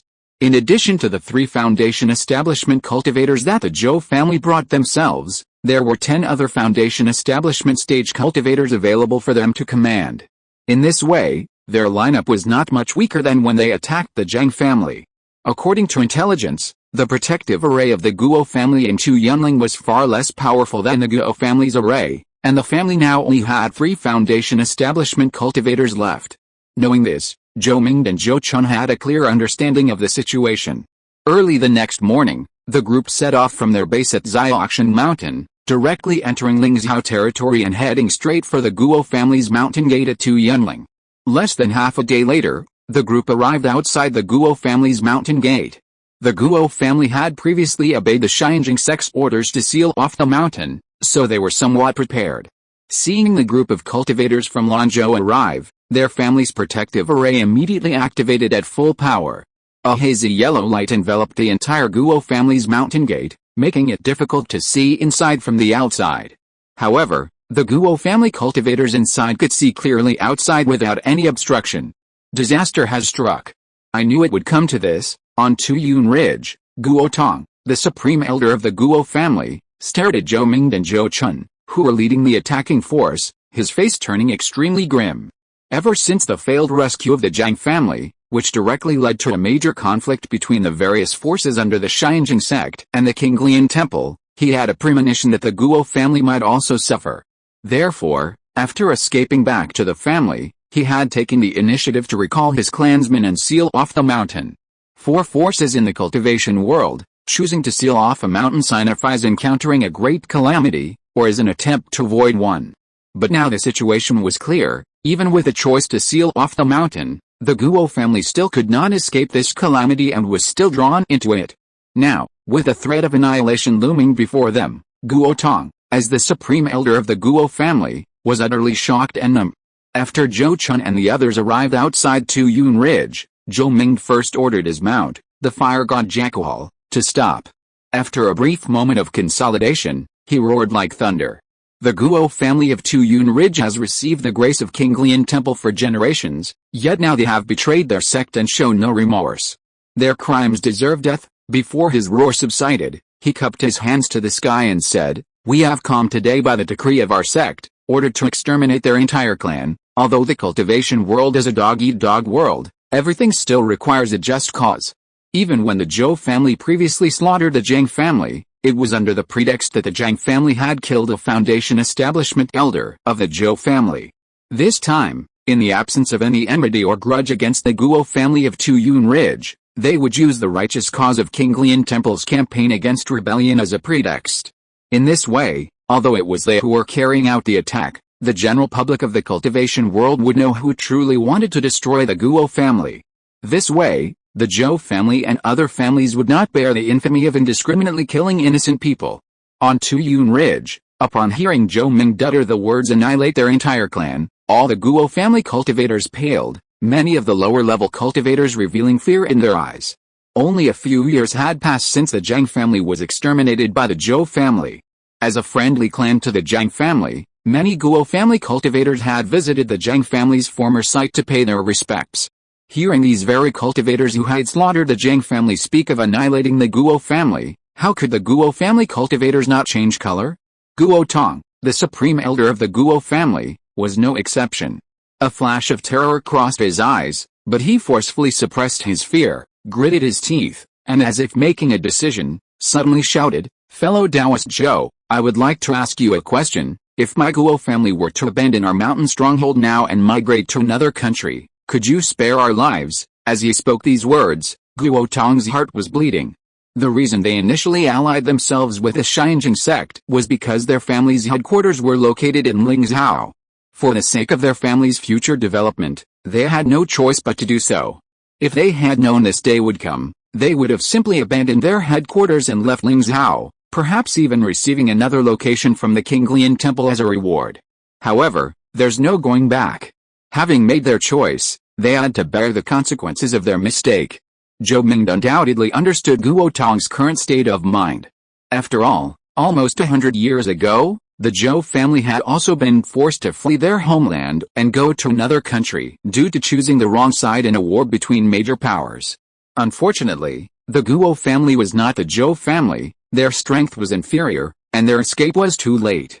Therefore, facing Guo Tong's question, Zhou Ming remained silent for a moment before slowly saying in a complex tone, "The decree I received only allows for the extermination of the Guo family." As he said this, both Zhou Ming and Zhou Chun vaguely realized the King Lian Temple's intentions. Although they were acting on orders from the King Lian Temple to attack the Guo family of Tuyun Ridge, thus avoiding accusations of indiscriminate killing, they were still the ones who carried out the attack. The cultivator families they had slaughtered would undoubtedly seek revenge against them and their families. Therefore, if they showed mercy today, they and their families would suffer the consequences in the future. More importantly, once their hands were stained with the blood of the cultivator families under the Xianjing sect's control, the chances of being accepted by the Xianjing sect again would be greatly reduced. However, even realizing this, Zhou Chun and his group had no other choice. They were now on the verge of action. As Zhou Ming often said, in the power struggle between large forces like the Xianjing sect and the King Lian Temple, the small Zhou family could only drift along and be manipulated, with no hope of escaping. Unfortunately, Guo Tong hadn't grasped this point, or perhaps even if he had, he was caught in the middle and had no other option. His face paled at first, then his blood boiled, and he roared with bloodshot eyes, "Fine, fine, since that's how it is, then don't blame the Guo family for fighting you to the death. Fight them, fight them, fight them to the death." One after another, the Guo family cultivators shouted angrily, their emotions running high. At this moment, they all knew they had no other way out. Surrender would not be accepted. Since that was the case, they would certainly fight to the death to take a piece of flesh from the enemy. Because Guo Tong did not muffle these voices, Zhou Chun and the others in the sky outside could hear the shouts of the Guo family cultivators on Tuyun Ridge. Those shouts, filled with grief and indignation, also made these cultivators, who also came from cultivation families, feel a deep ache. As the saying goes, when the rabbit dies, the fox grieves, and those of one kind grieve for their own kind. Today, the Guo family of Tuyun Ridge was like this. Who knew that their own families wouldn't be like this in the future? In the struggle between powerful forces, these cultivation families had no choice but to act. Unless one day their family could become a powerful force, like the Huangfu family of the Great Zhou Kingdom, possessing their own innocent soul cultivator. Suddenly, many felt sympathy for the Guo family, their fighting spirit diminishing. Seeing this, Zhou Ming's heart sank, and he immediately said loudly, "Fellow Daoists, we are now each serving our own masters, there's not much more to say." If you don't want to implicate your families and future generations, please give it your all and ensure no one escapes." Hearing this, the others' expressions changed slightly, their thoughts quickly pulled back to reality, and they regained their rationality. Yes, there was no turning back now. Having received the decree and come to the outside of Tuyun Ridge, they had no way to retreat. If they didn't destroy the Guo family, if the Qinglian temple seriously investigated, they would certainly be accused of negligence, and it wouldn't be surprising if they were even charged with treason. Thinking of this, everyone rallied their fighting spirit.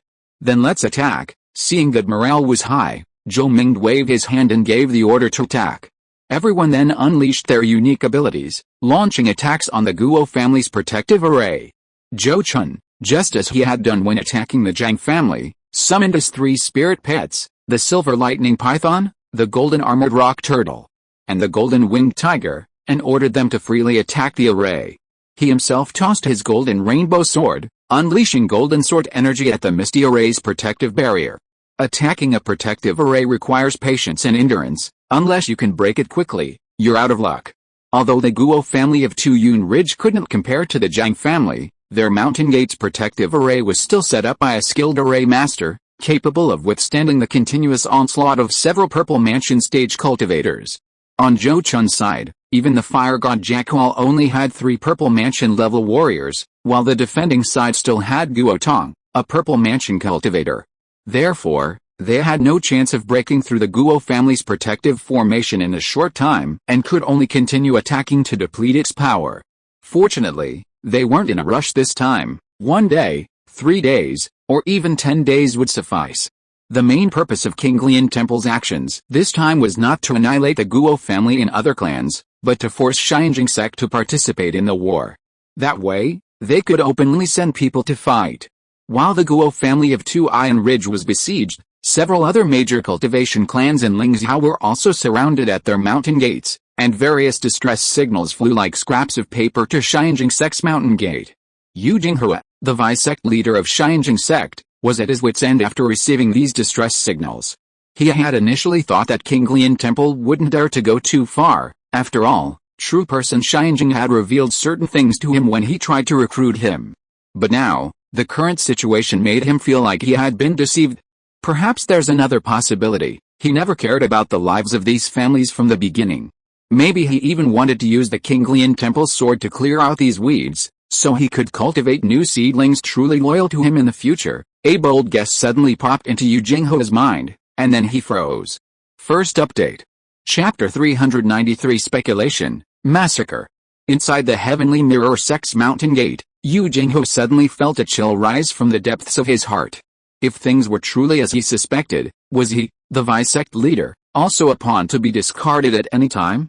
No, I must get to the bottom of this, otherwise I'll die without understanding why. He clenched his fist and immediately set off for the Heavenly Mirror True Person's cave. Ancestor, you are wise. Fire is raging everywhere. The mountain gates of various powerful cultivation clans within Lingzhou are all under siege by families under the Qinglian Temple. Their families are on the verge of destruction, and every family is eagerly awaiting our sect's rescue. In my humble opinion, if our sect does not send troops to rescue us now, we will lose the hearts of the people. Even if we achieve great things in the future, we will find it difficult to win their hearts. Outside the misty array, Yu Jinghua bowed deeply, facing the misty area ahead, explaining his views. This was also his test. However, after he spoke, he received no reply for a long time. But Yu Jinghua seemed determined this time, refusing to leave until he received a reply, standing there waiting. A full hour passed before a deep, resonant voice finally rang in his ears. No need to worry. People's hearts are fickle. Once we achieve our great cause, people's hearts will naturally turn to us. 1,000 years from now, no one will remember what happened. If fellow Taoist Yu is tired of those distress calls, then simply stop receiving them. Just guard our sect's gates. After these 2 short sentences, silence fell. These 2 short sentences confirmed Yu Jinghua's suspicions. A storm raged within him, but his face remained calm and respectful as he replied, "This junior understands. Thank you for your guidance, ancestor." Then he turned and left. Back in the sect leader's hall, Yu Jinghua ordered that no more battlefield reports be submitted, only statistics be kept. Then he sat cross-legged on the couch, his expression shifting as he fell into deep thought. It seems I was right after all. Master Shinjing is deliberately using the Qinglian Temple to eliminate those cultivation families that have been entrenched in Lingzhou for hundreds of years, paving the way for cultivating direct descendants and vassal families in the future, but the Shinjing sect only has so many cultivators who can be of significant use right now.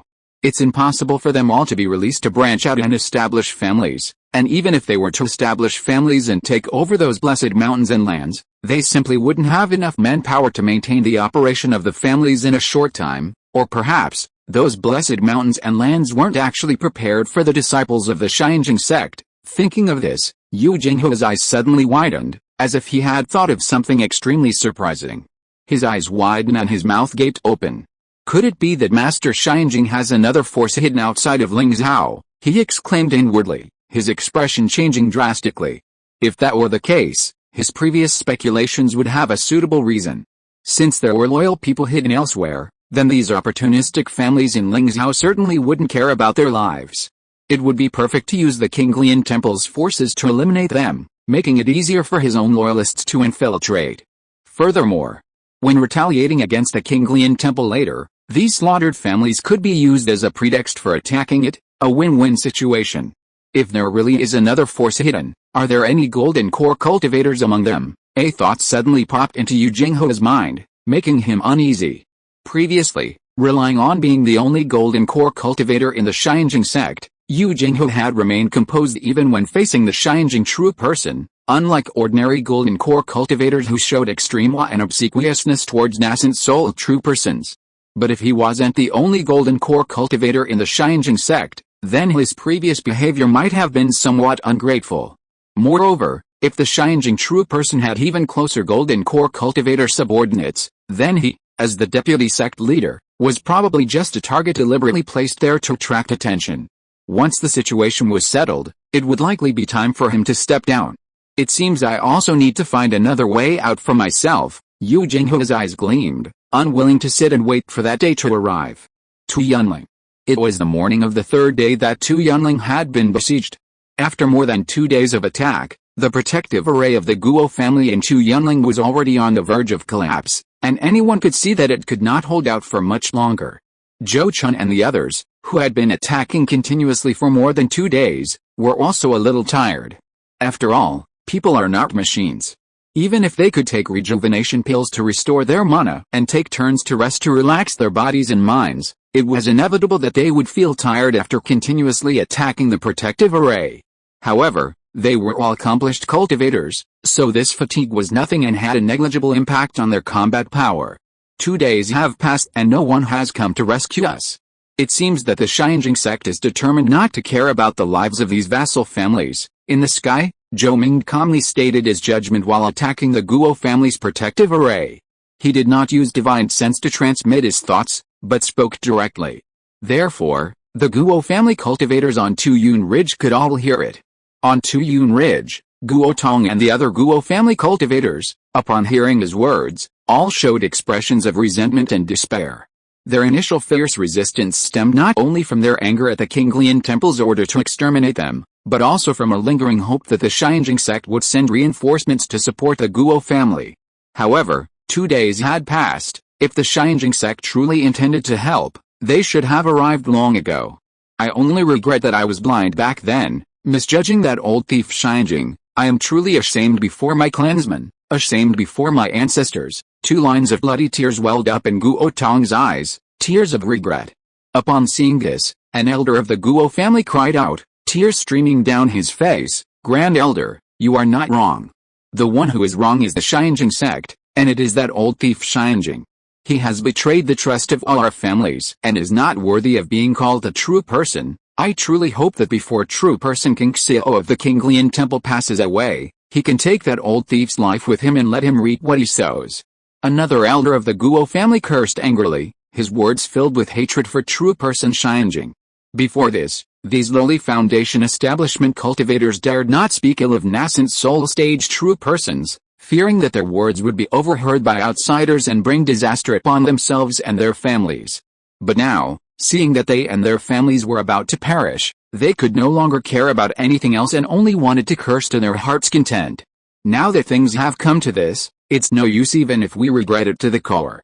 We should still try to preserve some of the family's flame so that the family's lineage will not be cut off in our hands. The last Foundation establishment cultivator of the Guo family did not complain or curse, but calmly stated the key point.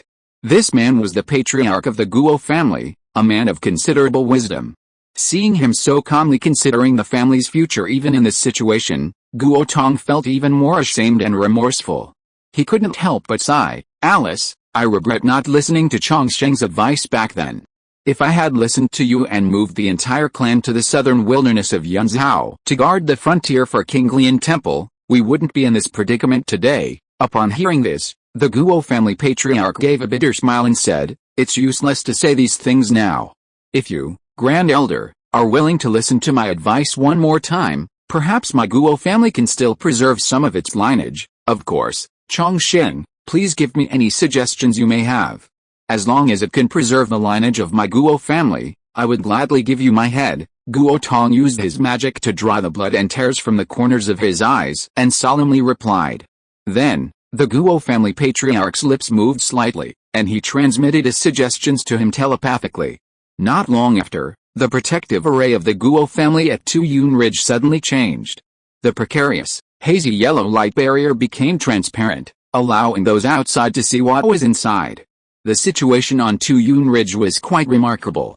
A pile of spirit coins was prominently displayed on the mountain, surrounded by stacks of magical artifacts, pills, talismans, and various jade boxes containing spiritual materials. The Guo family patriarch personally divided these items into dozens of portions, packing them into storage bags and handing them to the Guo family cultivators. The 3 Foundation establishment cultivators of the Guo family each carried the largest portion. Seeing this, a Foundation establishment cultivator who was attacking the array couldn't help but ask in confusion, what are they doing? Are they trying to break through? It does seem like they were trying to break through, but with this method, well, let's leave it to fate, Zhou Chun said halfway through, then shook his head and stopped abruptly. He had already figured out the Guo family's intentions. However, their actions were an open scheme, and even if they saw through it, they would likely still obediently submit. Moreover, whether this would be effective was uncertain. It depended on the luck of the Guo family cultivators. Soon, under the watchful eyes of Zhou Chun and the others outside, the Guo family cultivators on Tuyun Ridge had packed up all their valuables, and even their tame beasts had been driven to the foot of the mountain, ready to break out at any moment. Just then, the Guo family's protective formation changed again, once more concealing the situation inside the mountain gate. About 15 minutes later, with a loud bang, the Guo family's protective formation was completely shattered from the outside. Zhou Mingde, prepare to die. As the Guo family's protective formation shattered, a furious shout suddenly rang out from Tuyun Ridge. Then, a beam of yellow light shot into the sky, transforming into an earthen yellow mountain that crashed down fiercely towards Zhou Mingde. The earthen yellow mountain peak did resemble the first-tier high-grade magic weapon, Little Thousand Mountain Seal, that Zhou Chun had used during his key refining stage. However, although it wasn't the true magic weapon, Thousand Mountain Seal, it was still a third-tier mid-grade magic weapon, far more powerful than the Little Thousand Mountain Seal, capable of shattering a small mountain with a single strike. Faced with such an attack, Zhou Mingde dared not be careless and hurriedly summoned a flaming spear magic weapon to stab at the falling mountain peak. But at that moment, a yellow figure flashed, then with a sway, flew away into the distance. It turned out that Guo Tong's attack on Zhou Mingde was a ruse. His real purpose was to escape. For this, he was even willing to abandon a third-tier mid-grade magic weapon. Fortunately, Zhou Mingde wasn't alone. Zhou Chun was also present. Seeing Guo Tong flee, Zhou Chun immediately shouted, "Fellow Taoist Guo, don't run!" Before the shout had even finished, he transformed into golden rainbow and chased after the yellow light. Just as Zhou Chun and Zhou Mingde were focused on the fleeing Guo Tong, the 3 Foundation establishment cultivators from the Guo family on Tuyun Ridge suddenly scattered in 3 different directions. Simultaneously, the other key refining cultivators from the Guo family also fled in all directions, some riding their representative demonic beasts, others piloting flying magical artifacts, and still others walking on the wind. Seeing this, Zhou Jiapeng shouted, "Guo Tong will be dealt with by the Supreme Elder and the clan chief." Let's all capture these foundation establishment and key refining cultivators from the Guo family. We must not allow a single one to escape. Yes, the Guo family members cannot be spared. Keeping them will bring endless trouble. Kill these brats. We cannot leave any future trouble for our family. Kill. Kill. Kill. The foundation establishment cultivators shouted, each spreading out to slaughter the fleeing Guo family cultivators. However, several of them, while killing, also spent some time collecting the storage bags from their victims. After all, the Guo family patriarch had previously distributed all of the Guo family's wealth to various clansmen, and they had witnessed it firsthand. Naturally, they didn't want to miss out on such a gain. However, this delayed their efficiency in slaughtering the Guo family cultivators. This was one of the plans the Guo family patriarch had mentioned to preserve the Guo family's lineage. Although Zhou Chun saw through the Guo family patriarch's plan, he also knew that even if he brought it up, apart from the Zhou family cultivators, no one else would necessarily take it seriously. Therefore, he simply kept quiet, only instructing that the 3 Guo family foundation establishment cultivators must not escape, and specifically leaving the silver lightning python and golden winged tiger to participate in the pursuit. For the Zhou family, even if some key refining stage cultivators from the Guo family escaped, it wouldn't matter much. But foundation establishment stage cultivators were different. If a foundation establishment stage cultivator shamelessly focused on retaliating against the Zhou family, it would cause considerable losses to the Zhou family. Even now, the Zhou family had been taking turns arranging people to monitor Zhang Chuangshan, the surviving foundation establishment cultivator from the Zhang family. As long as he dared to leave the market, they would pursue and kill him with all their might. On the other side, Guo Tong had barely escaped 20 miles from Tuyun Ridge when Zhou Chun forcefully intercepted him. Both were at the early stage of the Purple Mansion realm. Though Guo Tong's cultivation was slightly deeper than Zhou Chun's, his magical power was inferior to Zhou Chun's, who cultivated a top-tier technique. It was only through sheer ruthlessness that he managed to fight Zhou Chun to a standstill. But with the arrival of Zhou Mingde and the fire god Jackal, his life came to an end. Zhou Mingde quickly stabbed him to death with a spear, taking his head. Then, gazing at Guo Tong's headless corpse, he sighed, "Guo Tong is dead. Our mission is complete. From now on, there will be no more Guo family in Tuyun Ridge." Second update delivered. Chapter 394 3 Years of Change, Shocking News. The Guo family of Tuyunling was wiped out. Guo Tong, the Guo family's supreme elder, and 3 other foundation establishment cultivators, including the family patriarch, were all killed instantly, without exception. 90% of the Guo family's key refining cultivators were also killed, with only a dozen or so escaping. However, the Zhou family and other families that attacked the Guo family were not entirely unscathed. During the battle, when pursuing the 3 Guo family foundation establishment cultivators, they all used the ultimate third-tier magic talismans given to them by Guo Tong. As a result, caught off guard, one mid-foundation establishment cultivator died on the spot, while Zhou Zhengyang and a foundation establishment cultivator from the He family were also injured. Even Zhou Chun's spirit pet, the golden winged tiger, was seriously injured. Faced with this situation, Zhou Chun and Zhou Mingde had nothing to say. This is how clan wars are. Even if their strength is far inferior to the enemy, each family will try every means to drag the enemy down with them. Before the war began, they had also given several Zhou family foundation establishment cultivators some life-saving items.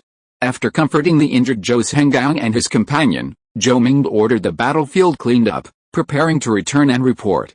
Unlike the Zhang family, who had been wiped out, the Guo family, upon learning that no reinforcements were coming, had resolved to fight to the death. Therefore, before the protective mountain formation was broken, they had destroyed everything they couldn't take with them, leaving not a single intact spiritual herb on Tuyun Ridge. So, apart from the storage bags of the Guo family cultivators who died during the breakout, there wasn't much loot for Zhou Chun and his group to collect. The Zhou family, having obtained the storage bags of Guo Tong and 2 other foundation establishment cultivators, one of whom destroyed his storage bag before dying, had already taken the lion's share of the spoils. As for the storage bags of the key refining cultivators, they tacitly agreed that whoever killed them should keep them. This allowed the other foundation establishment cultivators to make a small fortune. After looting everything they could, the group simply burned some of the Guo family cultivator corpses on Tuyun Ridge and then left. About half a day after the Zhou family left, 2 key refining stage cultivators from the Guo family suddenly returned to Tuyun Ridge and took 7 or 8 children from among the surviving mortals. These children were members of the Guo family with spiritual roots, spared from slaughter because they had not yet cultivated magical power. According to the rules of the cultivation world, mortals are not harmed. Generally, even in a war of annihilation, those without magical power from the opposing family are not slaughtered. Of course, not everyone follows this rule. Sometimes, to prevent revenge from the opposing family later, people would secretly eliminate those with spiritual roots after annihilating the opposing family. However, Zhou Chun and his group did not do this, neither when they slaughtered the Zhang family nor now when they slaughtered the Guo family. This was not because they were merciful, but because these 2 wars of annihilation were special. They could not directly seize the opposing family's mountain gate and turn it for their own use. Meanwhile, after Zhou Chun and his group returned to their base at Little Bear Mountain, Zhou Ming found the Qinglian Temple envoy. Your Excellency, the Guo family of Tuyun Ridge has been wiped out. The heads of their Grand Elder Guo Tong and 3 Foundation establishment cultivators are here. Please examine them. He then patted his storage pouch and took out 4 heads from a wooden box. Indeed, they are the heads of the Guo family's Grand Elder Guo Tong and 3 Foundation establishment cultivators. The Qinglian Temple envoy carefully examined the heads, nodded slightly, and immediately unleashed a burst of true fire, burning the heads to ashes. Then, he said to Zhou Ming, who was still looking at him, "Fellow Taoist Zhou, you have worked hard. I will report your merits to the Temple Master truthfully. Now, please rest well and await the Temple Master's further orders." "I understand. Then I will not disturb your Excellency any longer." Zhou Ming nodded, clasped his hands in a salute, and turned to leave. Upon returning to their resting place, he relayed the message from the Qinglian Temple envoy to Zhou Chun and the others, then dismissed them to rest. The Zhou family then gathered at Zhou Ming's residence to tally their spoils. The Guo family of Tuyunling was, after all, a powerful cultivation clan with considerable resources. From Guo Tong's belongings, the Zhou family obtained not only 2 third-tier magic artifacts, but also 2,000-year-old spiritual herbs, numerous high-grade spiritual herbs, and over 20,000 spirit coins. The belongings of the other 2 Foundation establishment cultivators from the Guo family also contained numerous magic artifacts, pills, spiritual herbs, and nearly 20,000 spirit coins. These were spoils of war, and according to custom, they were to be distributed among the participants.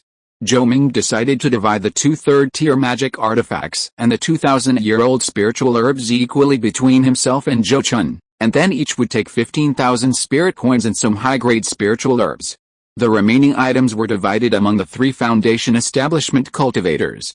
After distributing their spoils, the 5 members of the Zhou family returned to their rooms to rest. However, for the next 5 days, no further orders were issued from Qinglian Temple. The lack of orders meant that Zhou Chun and his group would have to continue their stay at the Xiaoxian Mountain stronghold. But Xiaoxian Mountain wasn't a large stronghold, it was a place abandoned by a cultivation family that had defected to Lingzhou, later taken over by Qinglian Temple. The spiritual energy concentration in such a place was far from sufficient to support the cultivation needs of Zhou Chun and his fellow Purple Mansion stage cultivators. Therefore, staying there long-term would only delay their cultivation. "Fellow Taoist Zheng, how much longer must we wait here? My Zhou family is only 1,000 miles from here. If there's nothing else, could we return to our family to cultivate?" That day, Zhou Ming again approached the Qinglian Temple envoy, inquiring about Qinglian Temple's arrangements for them and stating his request. Hearing this, the Qinglian Temple envoy frowned, then tried to appease him, saying, "Fellow Taoist Zhou, please calm down. Since the abbot hasn't issued any new orders, it means there might still be a use for you. You should be patient." Unexpectedly, Zhou Ming didn't give up this time. Instead, he said with a serious expression, "It's not that I lack patience, but I'm different from you, fellow Taoist Su. I have a family to consider, and my Zhengchen's cultivation cannot be delayed." This forceful tone immediately caused the Qinglian Temple envoy's expression to change, and he glared at him angrily. But Zhou Ming met his gaze calmly, showing no intention of backing down. After a brief standoff, seeing Zhou Ming's resolute will, the Qinglian Temple envoy could only suppress his anger and say in a deep voice, "All right, since fellow Taoist Zhou is so anxious, I will send another message to request the abbot's permission. Thank you for your trouble, fellow Taoist Zheng." Zhou Ming nodded slightly and left satisfied. It's unclear what the Kinglian Temple envoy said, but this time, Abbot King Wei's order arrived quickly. According to the latest order, the 2 Purple Mansion stage cultivators of the Zhou family can return to their families to await orders, but the 3 Foundation establishment cultivators must remain at the Little Bear Mountain stronghold to continue waiting. Judging from this situation, it seems that the Kinglian Temple still intends to use force against the Xianjing sect, but in any case, Zhou Chun and Zhou Ming should at least not remain idle at the Little Bear Mountain stronghold. After receiving the latest order, the 2 immediately set off back to their families. After returning to his family, Zhou Chun gained a more detailed understanding of the current situation by checking the information in the family's intelligence hall. After the Zhou family broke through to Iron Ridge, many other major cultivation families in Lingzhou were also successively attacked and basically wiped out, with only 1 seriously injured Purple Mansion stage cultivator and a few Foundation establishment cultivators escaping. Because the Xianjing sect had been sitting idly by throughout this process, those cultivation families that were not besieged were completely disheartened, and many families had already abandoned their sects and migrated north with their entire clans. Currently, within Lingzhou, apart from a few scattered cultivator strongholds, very few cultivation families still have members remaining at their mountain gates. Meanwhile, the Kinglian Temple has amassed a large force on the border between Yunzhou, Lanzhou, and Lingzhou, seemingly ready to launch a major invasion of Lingzhou to reclaim lost territory. What is this Heavenly Mirror true person thinking? Does he really intend to keep enduring until the Azure Sky true person dies of old age? But even if he has the patience to wait until the Azure Sky true person dies, many of the Heavenly Mirror sect disciples probably won't live that long. Inside this haunting hall, Zhou Chun looked at the Jingo map spread out before him, many places in Lingzhou marked with a red cross. Although it's taboo for a mere Purple Mansion stage cultivator to speak ill of a nascent soul stage true person, Zhou Chun really wanted to know what the Heavenly Mirror true person was planning. The current situation was extremely unfavorable for the Heavenly Mirror sect. Zhou Chun didn't even need to go to the Heavenly Mirror sect's mountain gate to know that the disciples were probably all unable to eat or sleep, each more anxious than the last. If this situation continued, Kinglian Temple wouldn't even need to attack. It would be enough to make it impossible for the Heavenly Mirror sect disciples to concentrate on their cultivation, causing the sect's morale to crumble. And once the Heavenly Mirror sect began to collapse from the bottom up, how could true person Heavenly Mirror possibly hold out against true person Azure Cloud? Then let's wait. It should be 3 to 5 years at most before we know the result. Shaking his head in bewilderment, Zhou Chun put down his red pen, put away the map, and stopped studying it.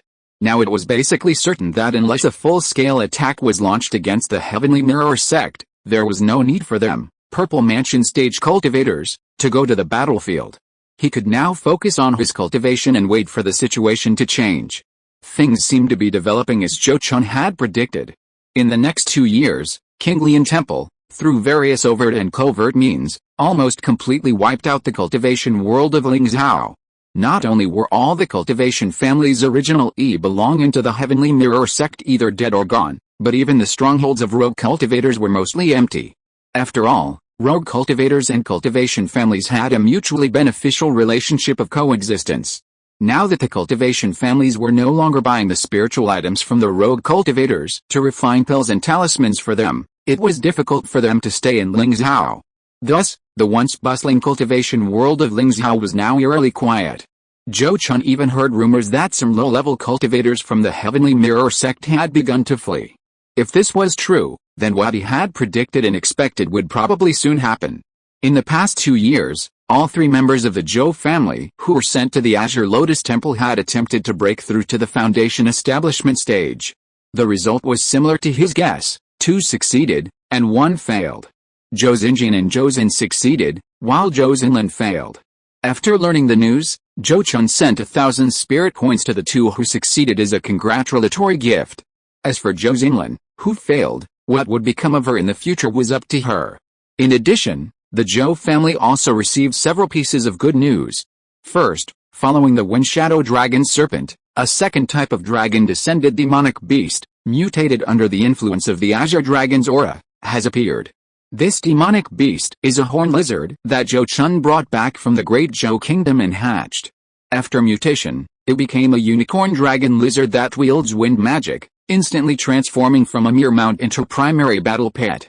Compared to the dragon claw giant lizard demonic beast that the Zhou family originally possessed, this unicorn dragon lizard is much stronger in combat and much faster, making it very suitable for cultivation as a primary battle pet for key refining stage cultivators.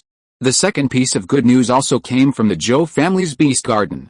The king horse and the Zhou family's dragon scale horse herd has evolved, successfully advancing to a second-tier low-grade demonic beast, evolving from a low-level dragon scale horse into a mid-level cloud-stepping dragon steed. The Zhou family's dragon scale horses were originally obtained from the white dragon branch of the dragon transformation sect, and their bloodlines flow with the blood of the white water dragon.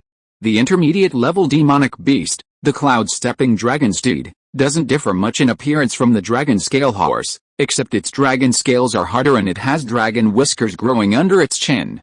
However, this beast possesses the cloud-stepping technique, allowing it to fly with white clouds accompanying it. Not only is it visually appealing, but its speed is also comparable to that of a second-tier flying bird. Crucially, it can carry people underwater, even to depths of thousands of feet. If it weren't the king of the dragon scale horse herd, and if the Zhou family didn't need to keep it for breeding, its impressive appearance alone would have tempted several purple mansion stage cultivators in the Zhou family to adopt it as a mount. The third piece of good news came from Zhou Ming. The two black jade toads that had successfully evolved earlier had finally begun producing toad venom. Although, according to Zhou Ming, the toad venom produced by these two black jade toads was of significantly lower quality than that of the original two, it was still a good start, and it could still be made into a secret spiritual incense to aid purple mansion stage cultivators in their cultivation. Aside from these three major pieces of good news, the smaller, less significant pieces are not worth mentioning. 6 months later, astonishing news suddenly spread throughout Jing Kingdom. The long-silent Xianjing Zhenren suddenly announced his challenge to King Xiao Zhenren of Qinglian Temple, accompanied by a significant wager. The wager was not hidden but revealed along with the news. According to the wager, if Xianjing Zhenren could fight King Xiao Zhenren head-on for half a day and escape King Xiao Zhenren's pursuit, Qinglian Temple would close its gates for 300 years and cede Lanzhou and Yunzhou to Xianjing Sect. If Xianjing Zhenren failed to do so, he would disband Xianjing Sect and henceforth only serve as a role cultivator in the nascent soul stage, guarding the southern border of Jing Kingdom. Only one update today. Chapter 395 An Unparalleled Battle. The challenge from Master Xianjing caused a huge stir. Within days, the entire Jing Kingdom was abuzz with discussion. The pressure was entirely on Master King Xiao of the Qinglian Temple. Faced with this challenge from the rising star Master Xianjing, should he accept or not? If he accepted, and failed to win, the current favorable situation would automatically end, and the Qinglian Temple would be completely wiped out. If he refused, wouldn't it mean he was helpless against Master Xianjing? In that case, as long as Master Xianjing lived, even after Master King Xiao passed away, the Qinglian Temple, without the protection of the nascent soul cultivator, would still be no match for Master Xianjing. For a time, the eyes of the entire Jing Kingdom's cultivation world fell on Master King Xiao. Meanwhile, within the Qinglian Temple's gates, King Weixi and the other Golden Core cultivators gathered to discuss the challenge from Master Xianjing. I don't think the ancestor needs to accept the invitation from Xianjing Sect. The situation is much better for us now. The hastily assembled Xianjing Sect has already begun to collapse under our pressure. We just need to wait for them to completely collapse, a Golden Core cultivator from Qinglian Temple said in a deep voice, explaining his point of view. But no sooner had he finished speaking than another person spoke up, saying, however, if we don't accept Xianjing's invitation, it will undoubtedly give people the impression that we are afraid of Xianjing. Those juniors of Xianjing Sect who were already on the verge of collapse might become even more determined to persevere. In that case, wouldn't we be losing out on both sides? Upon hearing this, an older, white-haired elder quickly shook his head and said, Junior brother King Lingzi, you are mistaken. Our ancestors' cultivation at the mid-nascent soul stage is undeniable. Anyone with a little common sense knows that we cannot be afraid of Xianjing. It's just that Xianjing himself is delusional, trying to gain a lot with a small investment, using his empty reputation to control us and build his own fame. Senior brother Chang Guiangzi is right. In my opinion, even if we accept Xianjing's challenge, we shouldn't let him determine the stakes entirely. We should determine the specific stakes ourselves. Shenyiangzi, who had previously traded Earth Element Crystal Jade with the Zhou family, also spoke up at this moment. And so, The dozen or so golden core cultivators engaged in a lively debate, each offering their own opinions. King Wheezy, the sect leader, remained silent throughout. To be fair, the Kinglian sect's strength wasn't actually that bad. If one disregarded the fact that true person King Xiao's lifespan was nearing its end, the Kinglian sect certainly deserved the title of a major sect after all. They had 13 golden core cultivators and 3 late-stage golden core cultivators. The second largest power in the Jing Kingdom, the Yanyang sect, only had 14 golden core cultivators, just one more. However, because of a gap in their nascent soul cultivation, a lack of successors, the Kinglian sect now faced an extremely awkward situation. In terms of sect size, even with true person King Xiao's passing, they could still be considered a major sect, but according to the unspoken rules of the cultivation world, a sect without a nascent soul cultivator in charge was not worthy of being called a major sect. Therefore, once true person King Xiao passed away, the Kinglian sect would inevitably begin its decline. Of course, this decline won't happen in a year or two, but rather over a century, until all the golden core and purple mansion stage cultivators of Kinglian Temple gradually pass away. As for the complete annihilation of Kinglian Temple, that's practically impossible. After all, Kinglian Temple's protective array is so strong that even nascent soul stage cultivators struggle to break it. As long as Kinglian Temple has at least 3 golden core stage cultivators guarding the gate, its security is not a concern. Sect leader, what are your thoughts? You've heard everyone's opinions, what are your suggestions? Suddenly, seemingly noticing King Wheezy's silence, an elder of Kinglian Temple turned to him, proactively asking for his opinion. This silenced the debate, and everyone's attention fell on King Wheezy, the sect leader. Although the sect leader of a large sect is merely a representative, equal in status to the elders, the sect leader undoubtedly has more say in matters concerning the entire sect, and their suggestions are more likely to be adopted. Faced with the gazes of numerous elders, King Wheezy could no longer remain silent. After a moment's thought, he spoke, "What you elders say makes sense. We can see it this way. Xianjing was forced to use this move because he has no other choice but to take a gamble. However, although we know Xianjing is taking a risk, directly refusing his challenge would undoubtedly give him a way out, allowing him to stabilize morale and simultaneously damage our own. Therefore, in my opinion, we can agree to the challenge, but the stakes and the criteria for winning or losing should be decided by us, not by Xianjing doing whatever he wants." Hearing this, the other Kinglian Temple elders present all showed thoughtful expressions, quickly understanding his meaning. Then an elder from Kinglian Temple clapped his hands and exclaimed, "Excellent! Junior brother sect leader is right. We don't disagree with the duel itself, but we disagree with Xianjing's standards for winning and losing, and the stakes. We haven't seen Xianjing's sincerity." The group quickly reached a consensus and went to King Xiao Zhenren's cave to report the matter. King Xiao Zhenren also agreed with King Wheezy's statement and allowed them to respond in his own name. Kinglian Temple immediately released a message. King Xiao Zhenren could agree to Xianjing Zhenren's duel invitation, but on the condition that the standards for winning and losing be changed, and Xianjing Zhenren must survive a day under King Xiao Zhenren's command. Furthermore, if Xianjing Zhenren lost, he would have to swear an oath never to attack a Kinglian Temple cultivator again, and never to join or establish any other faction. This response indeed served to divert attention. The pressure that had originally fallen on Kinglian Temple now fell half on Xianjing Zhenren. The onlookers, always eager for drama, were hotly debating the statements of the 2 nascent soul stage cultivators.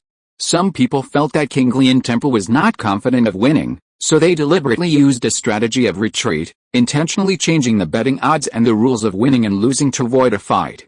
Others supported Kinglian Temple's actions, feeling that Xianjing Zhenren's original demands were indeed too advantageous to him personally. Taking advantage of King Xiao Zhenren and Kinglian Temple. Zhengjin, in your opinion, do you think Xianjing Zhenren and King Xiao Zhenren will actually fight? Inside the cave, Zhou Mingbu also called Zhou Chun over and asked him for his opinion on the battle between the 2 nascent soul stage cultivators. Upon hearing this, Zhou Chun immediately replied, "I can't say for sure about this matter either, but in my opinion, it would be better if they could fight. Once they fight, regardless of who wins or loses, at least the situation will be clearer and won't keep changing unpredictably." This answer made Zhou Ming nod repeatedly. "That's right, it would be best if they could fight, at least then we lower-level cultivators wouldn't have to fight on the front lines." He then added in a deep voice, "However, if they really fight, it would be better if true person King Xiao won." Otherwise, given what our Zhou family has done before, and with that scoundrel Yu Jinghe holding power in the Xinjiang sect, we won't have a good life in the future." Hearing this, Zhou Chun immediately responded, "That's natural. If true person King Xiao loses, then our Zhou family will immediately have to find a way to relocate our sect. Otherwise, once the Xinjiang sect enters Lanzhou, our Zhou family will likely become the target of Yu Jinghe's killing the chicken to scare the monkey. Since that's the case, to consider victory, we must first consider defeat. Next, let's discuss what will happen to our Zhou family if true person King Xiao loses," Zhou Ming said, then took out a large map and carefully discussed the options for their escape route with Zhou Chun.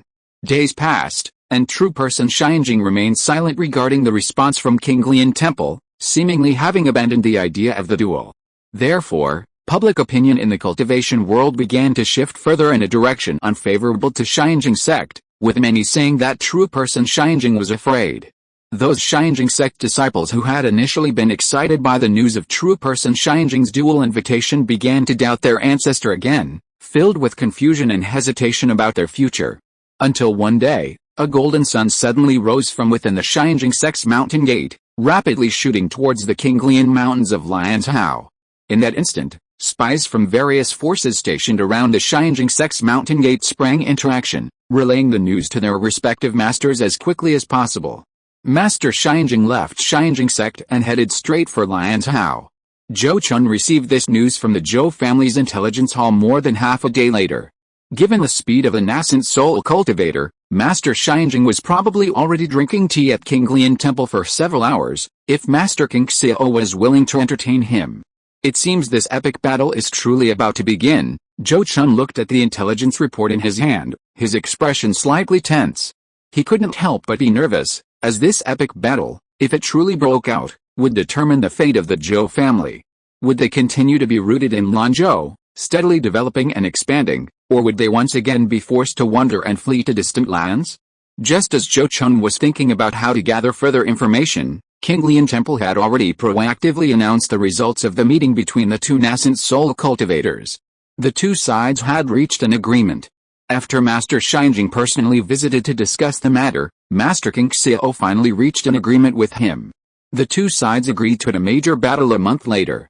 If Master Xinjiang can hold out for 8 hours in this great battle without fleeing, he will be considered the victor, and Qinglian Temple will close its gates for 300 years, retaining only Lianzhou as its territory. If Master Xinjiang cannot hold out, then he must disband the Xinjiang sect, swear never to establish any further power, and never to attack Qinglian Temple cultivators again. Upon hearing this news, Zhou Chun and other high-ranking members of the Zhou family were immediately alarmed. Previously, they had only speculated about whether this great battle would break out. Now that the news was confirmed, they had to prepare. "Here's what we'll do, Zheng Chun, you go to the Su family, and I'll go to the Li and Yu families. The golden core cultivators from those three families are likely to be watching. We must get news of the outcome of the battle as soon as possible." Inside the cave, Zhou Ming said to Zhou Chun with a serious expression. Generally, nascent soul cultivators don't prohibit other cultivators from watching a duel. However, to watch a nascent soul cultivator's battle, a golden core cultivation level is the minimum requirement. And Lin Honggai was clearly not suitable to appear in such a situation. Therefore, if the Zhou family wanted to obtain the results of the great battle as soon as possible, they could only start with other golden core families. Upon hearing Zhou Ming's words, Zhou Chun replied solemnly, "This junior understands. This junior will go to the Su family to pay respects to the Su family patriarch immediately." He then quickly set off for the Su family in Jiangzhou. Inside the Su family's mountain gate, the Su family patriarch seemed unsurprised by Zhou Chun's visit. He readily agreed to Zhou Chun's request. "Don't worry, I will go to observe the battle. As soon as the results are in, I will personally go to the Zhou family to inform you." "Thank you, patriarch. I will never forget your great kindness." Zhou Chun bowed repeatedly in gratitude, feeling relieved. If they could learn the results of the great battle in time, the Zhou family would undoubtedly have ample time to react, and even if they had to relocate the family, they wouldn't be too panicked. In the following month, the several states under the jurisdiction of Qinglian Temple were rife with undercurrents. Many cultivation families, like the Zhou family, were pulling strings and running around trying to find connections. Many high-level cultivators from other countries, having heard the news of the nascent soul stage cultivators duel, also came specifically to watch. A month passed quickly. On this day, somewhere in the sky above Lingzhou, true person King Xiao, accompanied by 5 golden core stage cultivators from the Qinglian temple, including King Wheezy, arrived in a blue flying chariot. The chariot was pulled by a pair of 3rd-tier high-grade demonic beasts, the Azure Jade Cranes. Shortly after true person King Xiao appeared, true person Xianjing also appeared with Yu Jinghu.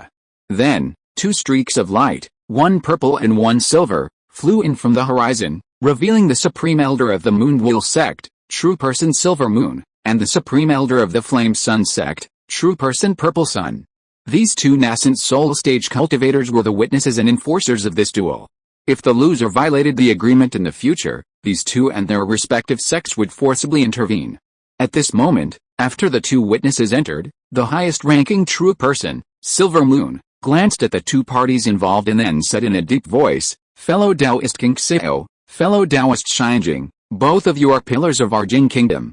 Although this battle is unavoidable, I still hope that you 2 will consider the overall situation and show mercy at this crucial moment." Hearing this, true person King Xiao merely glanced at true person Xianjing and said indifferently, "Thank you for your trouble, fellow Taoist Silver Moon and fellow Taoist Jiang." True person Xianjing smiled and bowed to true person Silver Moon, saying, "I appreciate your kindness, fellow Taoist Silver Moon and fellow Taoist Jiang, and I will certainly repay you in the future." "Very well, then let's begin, fellow Taoists." True person Silver Moon nodded in satisfaction and immediately announced the start without further ado.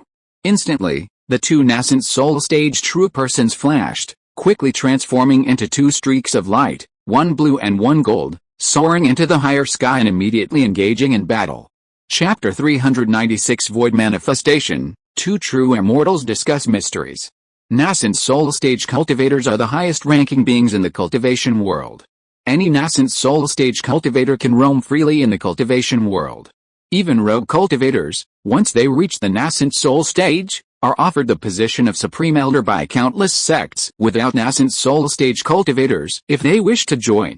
Clan and sect cultivators, once they reach the nascent soul stage, immediately become one of the highest-ranking figures in their clan or sect. It can be said that unless a major natural disaster or war occurs, many low-level cultivators will never see a nascent soul stage cultivator in their entire lives. Even in war, low-level cultivators rarely see the true face of the nascent soul stage cultivator. True masters do not reveal themselves. When nascent soul stage cultivators fight, the powerful magic they exude naturally manifests spiritual phenomena, making it difficult for low-level cultivators to see their true forms. For example, at this moment, once Xianjing Zhenren and King Xiao Zhenren started fighting, their magical power surged, instantly radiating golden and azure light around them, making them appear from a distance like 2 golden and azure suns. With a thought, King Xiao Zhenren suddenly donned a black battle armor imprinted with azure lotus patterns, covering him except for his head. Then, with a wave of his hand, a flying sword shimmering with azure light appeared before him, its tip pointing towards Xianjing Zhenren opposite him. "Xianjing, I know you had a fortuitous encounter, receiving the mantle of the renowned nascent soul stage peak cultivator Zhuanjing Zhenren from 2,000 years ago. The spiritual artifacts you used to form your nascent soul should also have come from there. Today, let me see just how much of Zhuanjing Zhenren's true teachings you've inherited." Hearing this, Xianjing Zhenren's eyes flashed, and then he said calmly, "Since King Xiao, you've investigated thoroughly, then so be it." With that, he conjured 2 precious mirrors, 1 gold and 1 silver. He pointed at the silver mirror, and it instantly flew to his head, casting a silver light that formed a protective silver shield around him. Then he pointed at the gold mirror, and a burst of golden lightning erupted from it, instantly transforming into golden lightning dragging the glung towards King Xiao Zhenren. The instant Xianjing Zhenren made his move, the flying sword in front of King Xiao Zhenren suddenly vanished into the distance, shooting out like a streak of azure lightning. Both the golden thunder dragon and the azure flying sword appeared before their targets in the blink of an eye, as if the thousands of feet distance didn't exist. However, with the powerful divine senses of the 2 nascent soul stage cultivators, such a change was not too slow for them to react to. In fact, at the nascent soul stage, as soon as an enemy's attack is launched, they will naturally develop a mental connection, understanding where the attack will come from. This is the mystery of the nascent soul stage. Therefore, Killing a nascent soul stage cultivator through a sneak attack is extremely difficult, unless the attacker possesses special supernatural abilities or secret treasures that can deceive the opponent's nascent soul's perception, or the attack is carried out at very close range. At this moment, both sides were thousands of feet apart and in a state of combat. So those conditions were naturally not present. Therefore, upon sensing the opponent's attack, both immediately took appropriate countermeasures. Master King Xiao stomped his foot, and a blue lotus flower suddenly bloomed from beneath his feet, protecting him entirely. The golden lightning dragon struck the lotus petals, instantly exploding into a golden sea of lightning that submerged most of the blue lotus. But then, Master King Xiao, like Guanyin Bodhisattva, stepped onto the blue lotus and burst out of the sea of lightning. That golden sea of lightning, powerful enough to easily kill dozens of late-stage golden core cultivators, couldn't even break through his protective divine power. On the other side, the silver mirror above Master Xianjing's head suddenly rotated, shining a silver beam of light towards a certain point in the void ahead. Instantly, the blue flying sword that had been piercing through the air was struck by that silver beam. Although the flying sword subsequently shattered the silver beam, it exhausted its power, only creating a few ripples on Master Xianjing's silver protective shield before failing. However, Master Xianjing's danger was not yet over. Just as he blocked the attack of the azure flying sword, King Xiao's Hunren, who had blocked his attack first, launched a series of attacks. Azure light surged in the void, and suddenly, a huge azure lotus phantom formed around Xianjing's Hunren, trapping him like a cage. Then, an azure treasure seal descended from the sky, pressing down on Xianjing's Hunren within the cage like Mountai. What a magnificent void manifestation! Fellow Taoist King Xiao has already touched upon a trace of the mysteries of the late-stage nascent soul realm. In the distant sky, Yinhu's Hunren watched this scene with surprise, a hint of envy in his voice. He was also at the mid-stage nascent soul realm, and he believed his magical power was no weaker than King Xiao's Hunren's. With his Sect's inherited spiritual treasures, his supernatural abilities should be even greater. However, he still hadn't even scratched the surface of the late-stage nascent soul realm, like many mid-stage nascent soul cultivators, stuck at this bottleneck. Once one's cultivation reaches the nascent soul stage, even with exceptional talent, bottlenecks are inevitable at each minor realm. Essentially, most nascent soul cultivators struggle to break through to the mid-nascent soul stage in their lifetime, and those who reach the late nascent soul stage are extremely rare, 1 in 10. Fellow Taoist King Xiao is indeed exceptionally talented. If given a few hundred more years, perhaps he could truly break through to the late nascent soul stage and ascend to the ranks of great cultivators. It's just a pity. Master Jiang shook his head, not continuing. However, Master Yinyu naturally understood the meaning behind his unfinished words. Both sects had relatively detailed records of Master King Xiao's lifespan, and it was certain that Master King Xiao's true lifespan was no more than 100 years.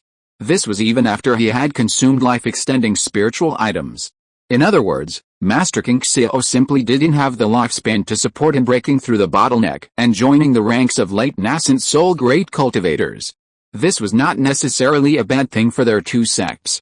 After all, if Master King Xiao truly broke through to the late nascent soul stage, the status of the three major sects of Jin Kingdom would change. The supernatural powers of a late-stage nascent soul cultivator far surpass those of a mid-stage nascent soul cultivator, and are incomparable to those of an early-stage nascent soul cultivator. With the legendary nascent soul true monarchs no longer appearing, late-stage nascent soul cultivators are the pinnacle of existence in this world. Only nascent soul cultivators truly understand the extent of their influence.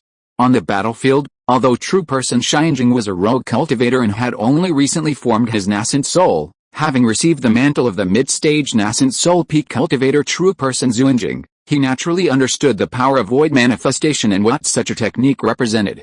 Seeing true person King Xiao unleash such a technique, he couldn't help but show shock, not expecting true person King Xiao to have hidden such abilities. He dared not be negligent any longer and hurriedly went all out to break the stalemate. With a hand seal, a silver beam of light shot into the sky from the silver mirror above his head, stopping the science seal below and slowing its descent considerably. At the same time, he exhaled a stream of pure vital energy into his natal magic weapon, the golden mirror.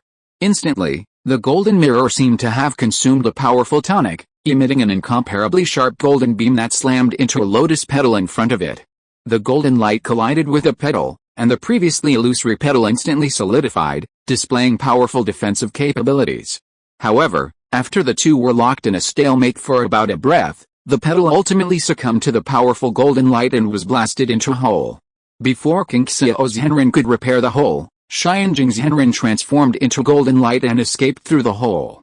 But as soon as he broke free, a blue sword light slashed down on him. Caught off guard, Xianjing's Henren could only use his natal magic weapon as a shield to block the sword.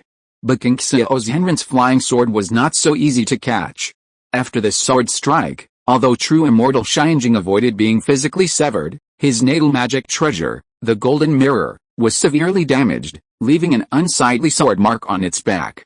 Because of the damage to his natal magic treasure, his mind was also affected, and he involuntarily coughed up a mouthful of blood.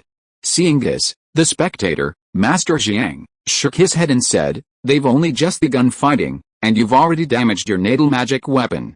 It seems fellow Taoist Xianjing has little hope of holding out for 8 hours." Unexpectedly, Master Yinao, upon hearing this, calmly replied, "That's not necessarily true." This immediately piqued Master Jiang's interest, and he looked at him with curiosity, asking, "Fellow Taoist Yinao, what makes you say this? Do you perhaps know something? I once saw something in the notes of a senior ancestor of our sect. It said that over 2,000 years ago, Master Xuanjing possessed a special clone technique, capable of creating multiple clones with a magic mirror and freely swapping positions between the main body and the clones. It's quite mysterious. If fellow Taoist Xianjing truly possesses that special clone technique, it won't be as easy for fellow Taoist King Xiao to injure him again." Master Yinao didn't hide anything and immediately revealed some of the information he knew. Meanwhile, during their exchange, the situation on the battlefield changed again. Having suffered a setback, true person Xianjing immediately abandoned his attempts to fight true person King Xiao and switched to defense and evasion. He quickly unleashed the escape technique described by true person Yinao. The silver mirror he wielded suddenly shone brightly, engulfing true person Xianjing in a dazzling silver light. Then, 8 figures of true person Xianjing appeared in the sky, flying off in different directions. Each of these 8 true person Xianjing was lifelike, emanating the same aura, making it difficult even for a nascent soul cultivator to distinguish between them. Each of them held a silver mirror, capable of launching mirror light attacks against true person King Xiao. When all 8 attacked simultaneously, only one attack truly reached the power of a nascent soul cultivator. However, if any one of them attacked alone, it was impossible to discern whether their attack was real or fake. Most troublesome of all, even if one true person Xianjing was killed, the true person Xianjing wielding the mirror could quickly create another version of himself, maintaining the existence of 8 versions of himself. Relying on this incredibly profound clone technique, Master Xianjing quickly reversed his defeat and regained his footing. His true body constantly swapped positions with his clones to avoid Master King Xiao's attacks, while simultaneously launching counterattacks that were difficult to distinguish from his true form. Even if Master King Xiao once again used his void manipulation technique to destroy half of his clones, he could quickly replenish them. "Is this your trump card for stalling for 8 hours? Although I cannot break your clone technique, I know that each time you swap positions and replenish your clones, you consume a considerable amount of magical power. With your magical power cultivation having only recently stabilized at the early nascent soul stage, can you really last 8 hours?" In the sky, Master King Xiao, with a sword strike and a seal, continuously slashed at Master Xianjing's clones while pointing out the weaknesses of Master Xianjing's clone technique. However, his words did not elicit a response from Master Xianjing, whether out of disdain or a desire to avoid having his secrets exposed. Seeing this, King Xiao's Henren sneered, "You dare not answer my question? Does that mean you're unsure? In that case, let's see who gives up first." He then fell silent, focusing on killing Xianjing's Henren's clone. Seeing the stalemate, Jiang's Henren, who was observing, found it rather boring and transmitted his voice to Yinao's Henren. "Fellow Taoist Yinao, if you were to make a move, are you confident you can break Xianjing's Henren's clone technique?" "That's hard to say. Back then, Xuanjing's Henren dared to fight even a late-stage nascent soul cultivator with this clone technique, which shows how powerful it is. If Xianjing's Henren truly obtains the essence of this clone technique, then very few people below the late-stage nascent soul realm could break it before his mana is exhausted." Yinao's Henren shook his head slightly, softly stating his opinion. However, Jiang's Henren noticed that he didn't directly say he couldn't do it, but used the phrase hard to say, indicating that he still had some confidence. True Master Jiang was perfectly aware of where True Master Yinayu's confidence came from. He sighed meaningfully. That's truly a pity.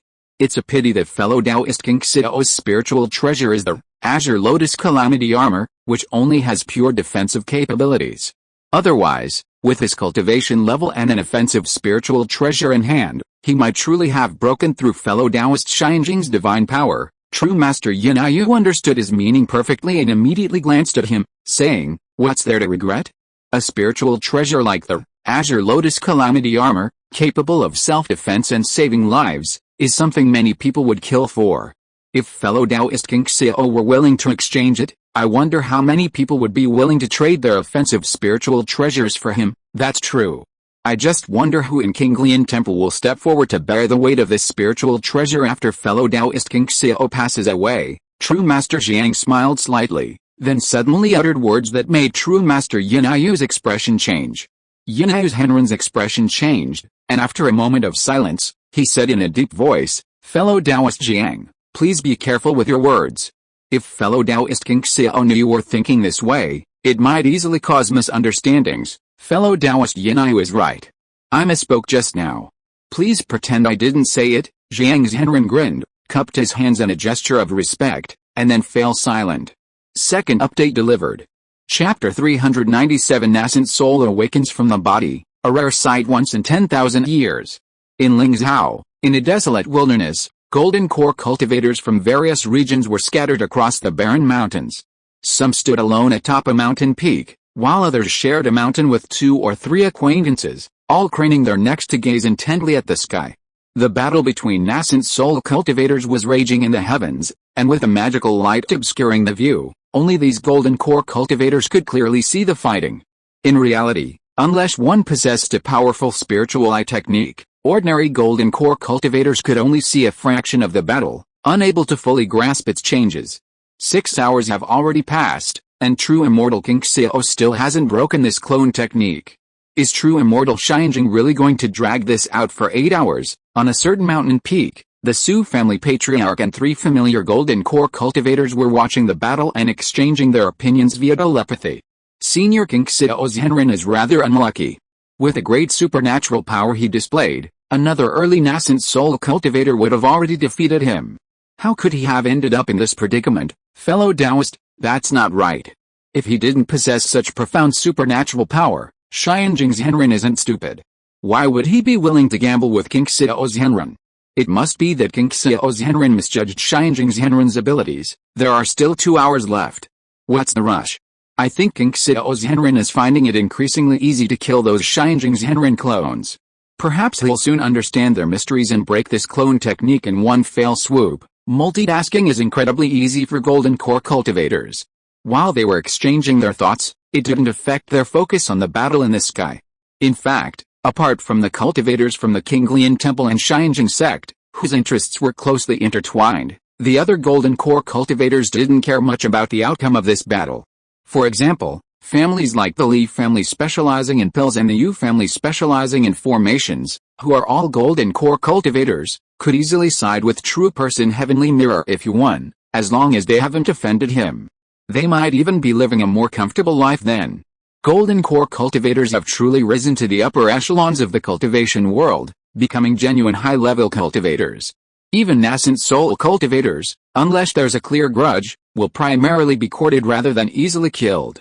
The Zhou family fears true person Heavenly Mirror's victory because they lack any publicly known golden core cultivators and have a grudge against Yu Jinghua, the powerful vice leader of the Heavenly Mirror sect. Otherwise, the massacres of the Zhang family and the Guo family of Tuyun Ridge wouldn't be considered major issues by true person Heavenly Mirror, and he might not refuse the allegiance of a golden core family.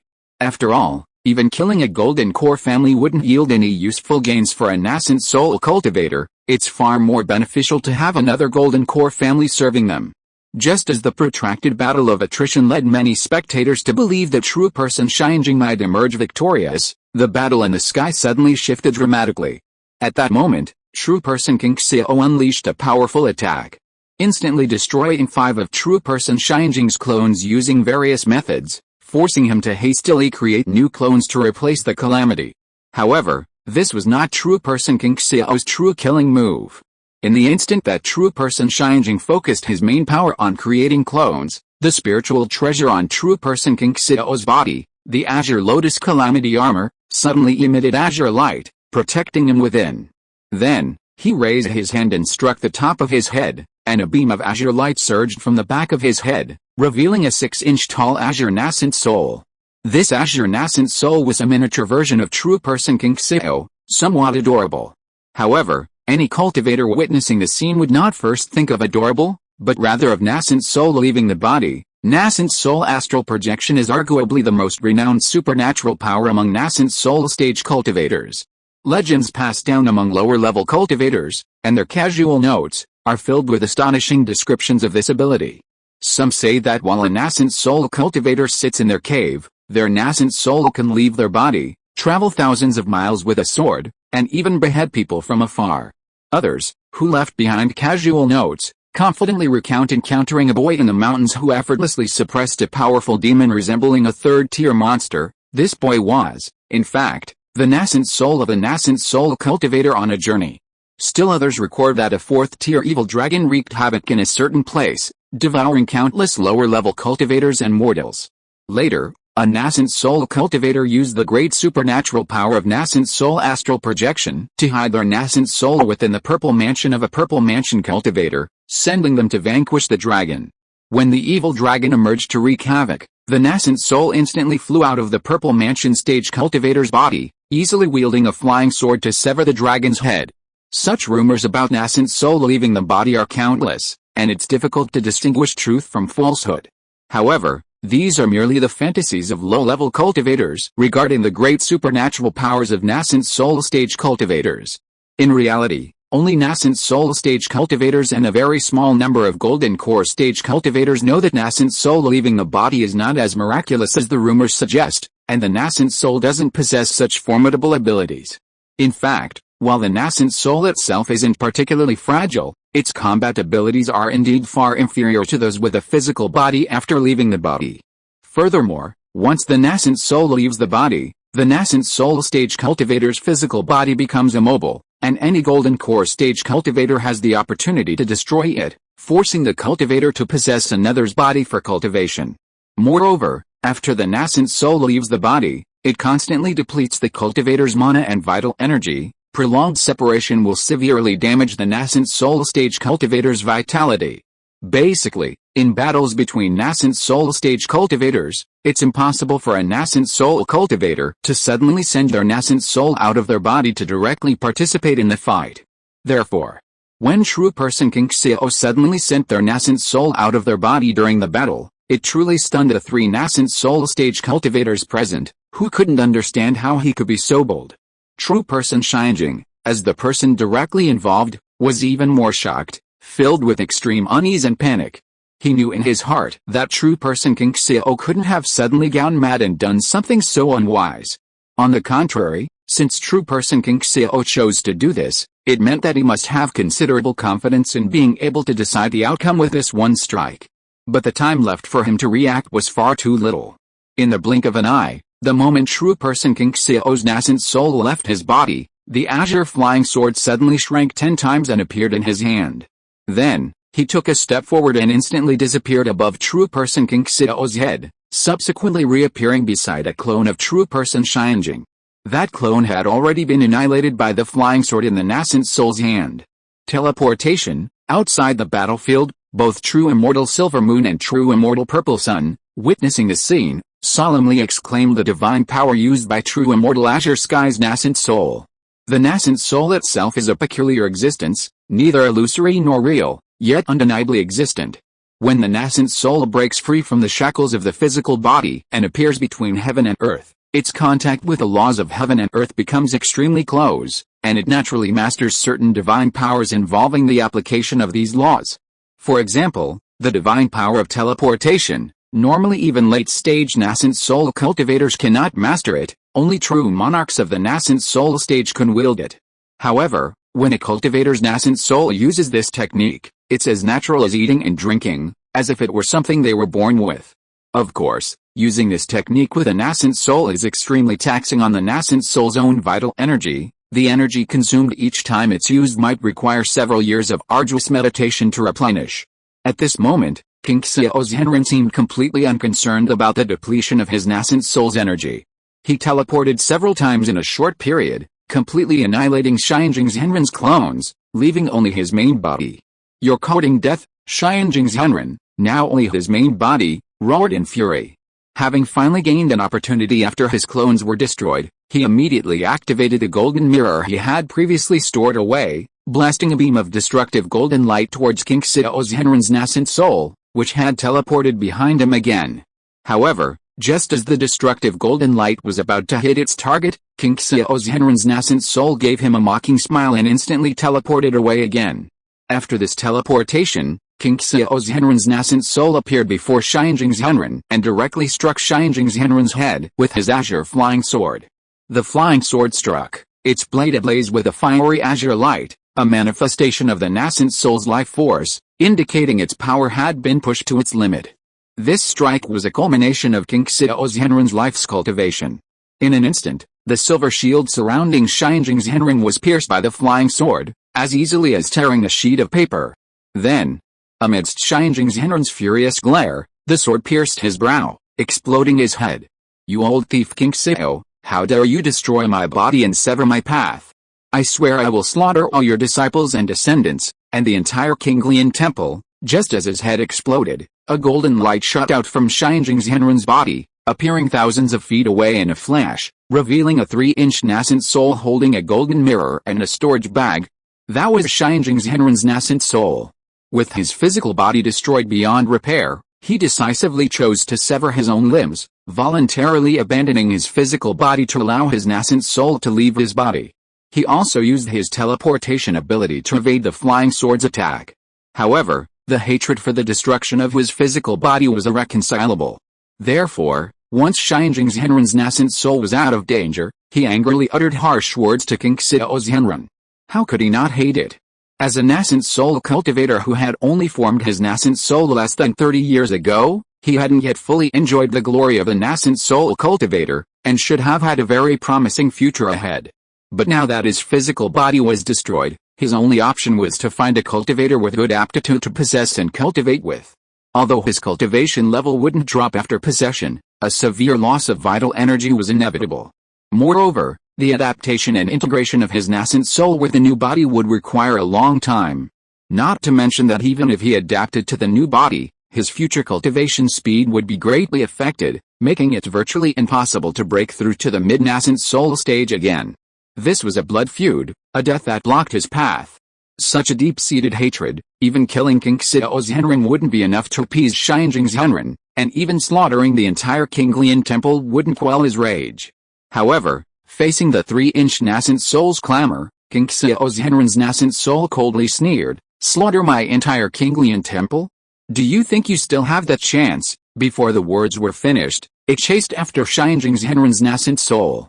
Instantly, something that happened only once in 1,000 or even 10,000 years occurred. The nascent souls of the two nascent soul cultivators chased each other in the air, frequently using teleportation abilities, and soon disappeared from the battlefield. Seeing this scene, Jiang's Henren, who had just recovered from the series of shocking events, looked at Yinayu's Henren with a complicated expression and said, "Fellow Taoist Yinayu, what should we do?" Fellow Taoist King Xiao's actions. He wanted to say that King Xiao's Henren's actions were against the rules and had violated the agreement among the nascent soul cultivators of the Jing Kingdom. However, he quickly realized halfway through his sentence that it was pointless to say anything now. With Xianjing's Henren's physical body destroyed and his nascent soul uncertain whether he could escape King Xiao's Henren's pursuit, what was the point of saying anything? Besides, any rules or agreements were just their own little circle of nascent soul cultivators, not truly public knowledge. If King Xiao's Henren didn't abide by them, they couldn't really do anything about it. Let's wait. Whether fellow Taoist King Xiao succeeds or not, I believe he will give us an explanation. Yinayu's Henren also looked at King Xiao's Henren's physical body in midair with a complex expression, letting out a helpless sigh. At this moment, the 5 golden core cultivators from Kinglian Temple had already taken to the air. After bowing to Yinayu's Henren and Jiang's Henren, They guarded King Xiao's Henren's physical body, protecting him. Yu Jinghua, a golden core cultivator from the Xianjing sect, stared in horror at the headless corpse of Xianjing's Henren, who was frozen in midair by Yinayu's Henren, his body trembling slightly. This outcome was clearly something he had never expected. He had considered the possibility of Xianjing's Henren's defeat, but he hadn't expected it to be so devastating. If Xianjing's Henren were to truly perish here, he couldn't even imagine how miserable his own fate would be. Qinglian Temple would definitely not let him off the hook. It seems the old monster Xianjing is doomed. I can't be buried with him. Escape. I must escape immediately. While the people of Qinglian Temple haven't noticed me yet, I must flee Jinghua right now. Yu Jinghua's heart pounded wildly, and he immediately turned and quietly fled towards the Xianjing sect's mountain gate. Even if he were to escape, he would definitely take everything from the Xianjing sect's treasury, and ideally, some of his trusted followers from the Spirit Beast Manor as well. With supplies and trusted disciples, with his golden core cultivation, he could make a name for himself anywhere. First update. Chapter 398 An unexpected result.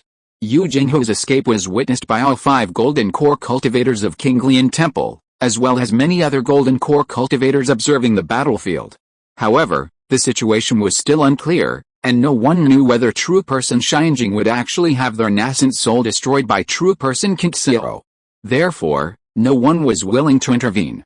Mainly, true person Yinayu and true person Jiang were present as witnesses. Without their intervention, no one else possessed the ability of true person King Xiao to disregard the will of 2 nascent soul cultivators. Fellow Taoist Yu's ability to change course with the wind is becoming increasingly adept. On a certain mountain peak, Li Jingxun, a golden core cultivator from the Li family of purifying, couldn't help but smile and tease Yu Jinghua after seeing his actions. The golden core ancestor of the Yu family, standing nearby, also smiled faintly and said, "Fellow Taoist, you will probably be leaving Jinghua permanently after today." "Yes, I wonder if he regrets leaving the Zhou family now." Li Jingxun sighed softly, muttering to himself with a complex tone. Upon hearing this, the Yu family patriarch sneered, "What's the use of regret? Things have already come to this point. He and the Zhou family are now enemies, not friends. If the Zhou family produces a new golden core cultivator in the future, the first one they'll probably ask him for the return of the Zhou family's heirloom treasures." His tone suggested he was quite disgusted by Yu Jinghua's betrayal of the Zhou family. And indeed, that was the case. When Yu Jinghua and the Zhou family broke off relations, although they were merely watching the spectacle, they harbored their own resentment towards Yu Jinghua. After all, even disregarding their generations-long friendship with the Zhou family, their own positions alone made them disgusted with Yu Jinghua, a traitor who had risen through the ranks thanks to his family's cultivation. However, the situation was complex at the time, and Yu Jinghua had also rallied a group of Zhou family cultivators to his side, so they couldn't offer much help to the Zhou family. But this didn't diminish their disgust for Yu Jinghua. After Yu Jinghua joined true person Xianjing, he had actually tried to win them over many times, even promising them the position of vice sect leader alongside him.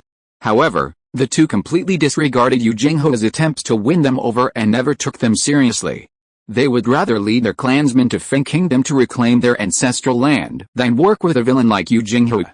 Time slowly passed, and soon another half hour had gone by. During this half hour, every cultivator present was extremely unsettled. Everyone knew that today they might witness the fall of the nascent soul cultivator. And the magnificent battle that had just taken place would definitely become an unforgettable memory for them in the future. Fellow Taoist King Xiao has returned. Suddenly, true person Silver Moon in the sky changed his expression and said softly. His voice was not loud, and apart from true person Purple Sun and the 5 golden core cultivators of the Azure Lotus Temple, no one below heard him. And not long after he finished speaking, a streak of azure light shot from the horizon and soon returned to the sky above the battlefield. True person King Xiao's nascent soul had returned. But when they saw the condition of true person King Xiao's nascent soul, both true person Silver Moon and true person Purple Sun, the 2 nascent soul cultivators, changed their expressions. Because King Xiao's Henren's nascent soul was visibly weak and feeble, clearly indicating damage to its essence. However, this wasn't the reason for the 2 nascent soul cultivators' drastic change in expression. The real reason for their change in expression came from King Xiao's Henren's nascent soul's hands. In King Xiao's Henren's nascent soul's hands, one hand gripped his own azure flying sword, and the other held Xianjing Zhenren's nascent soul, with a storage bag hanging at his waist. It looked like a hunter returning from a hunt, carrying his rabbit. This scene was actually quite comical, because King Xiao Zhenren's nascent soul was only 6 inches tall, while Xianjing Zhenren's nascent soul was a mere 3 inches tall. Such a 6-inch tall nascent soul carrying another nascent soul half his own height looked strange no matter how you looked at it. But the truth behind this strange scene was undoubtedly terrifying.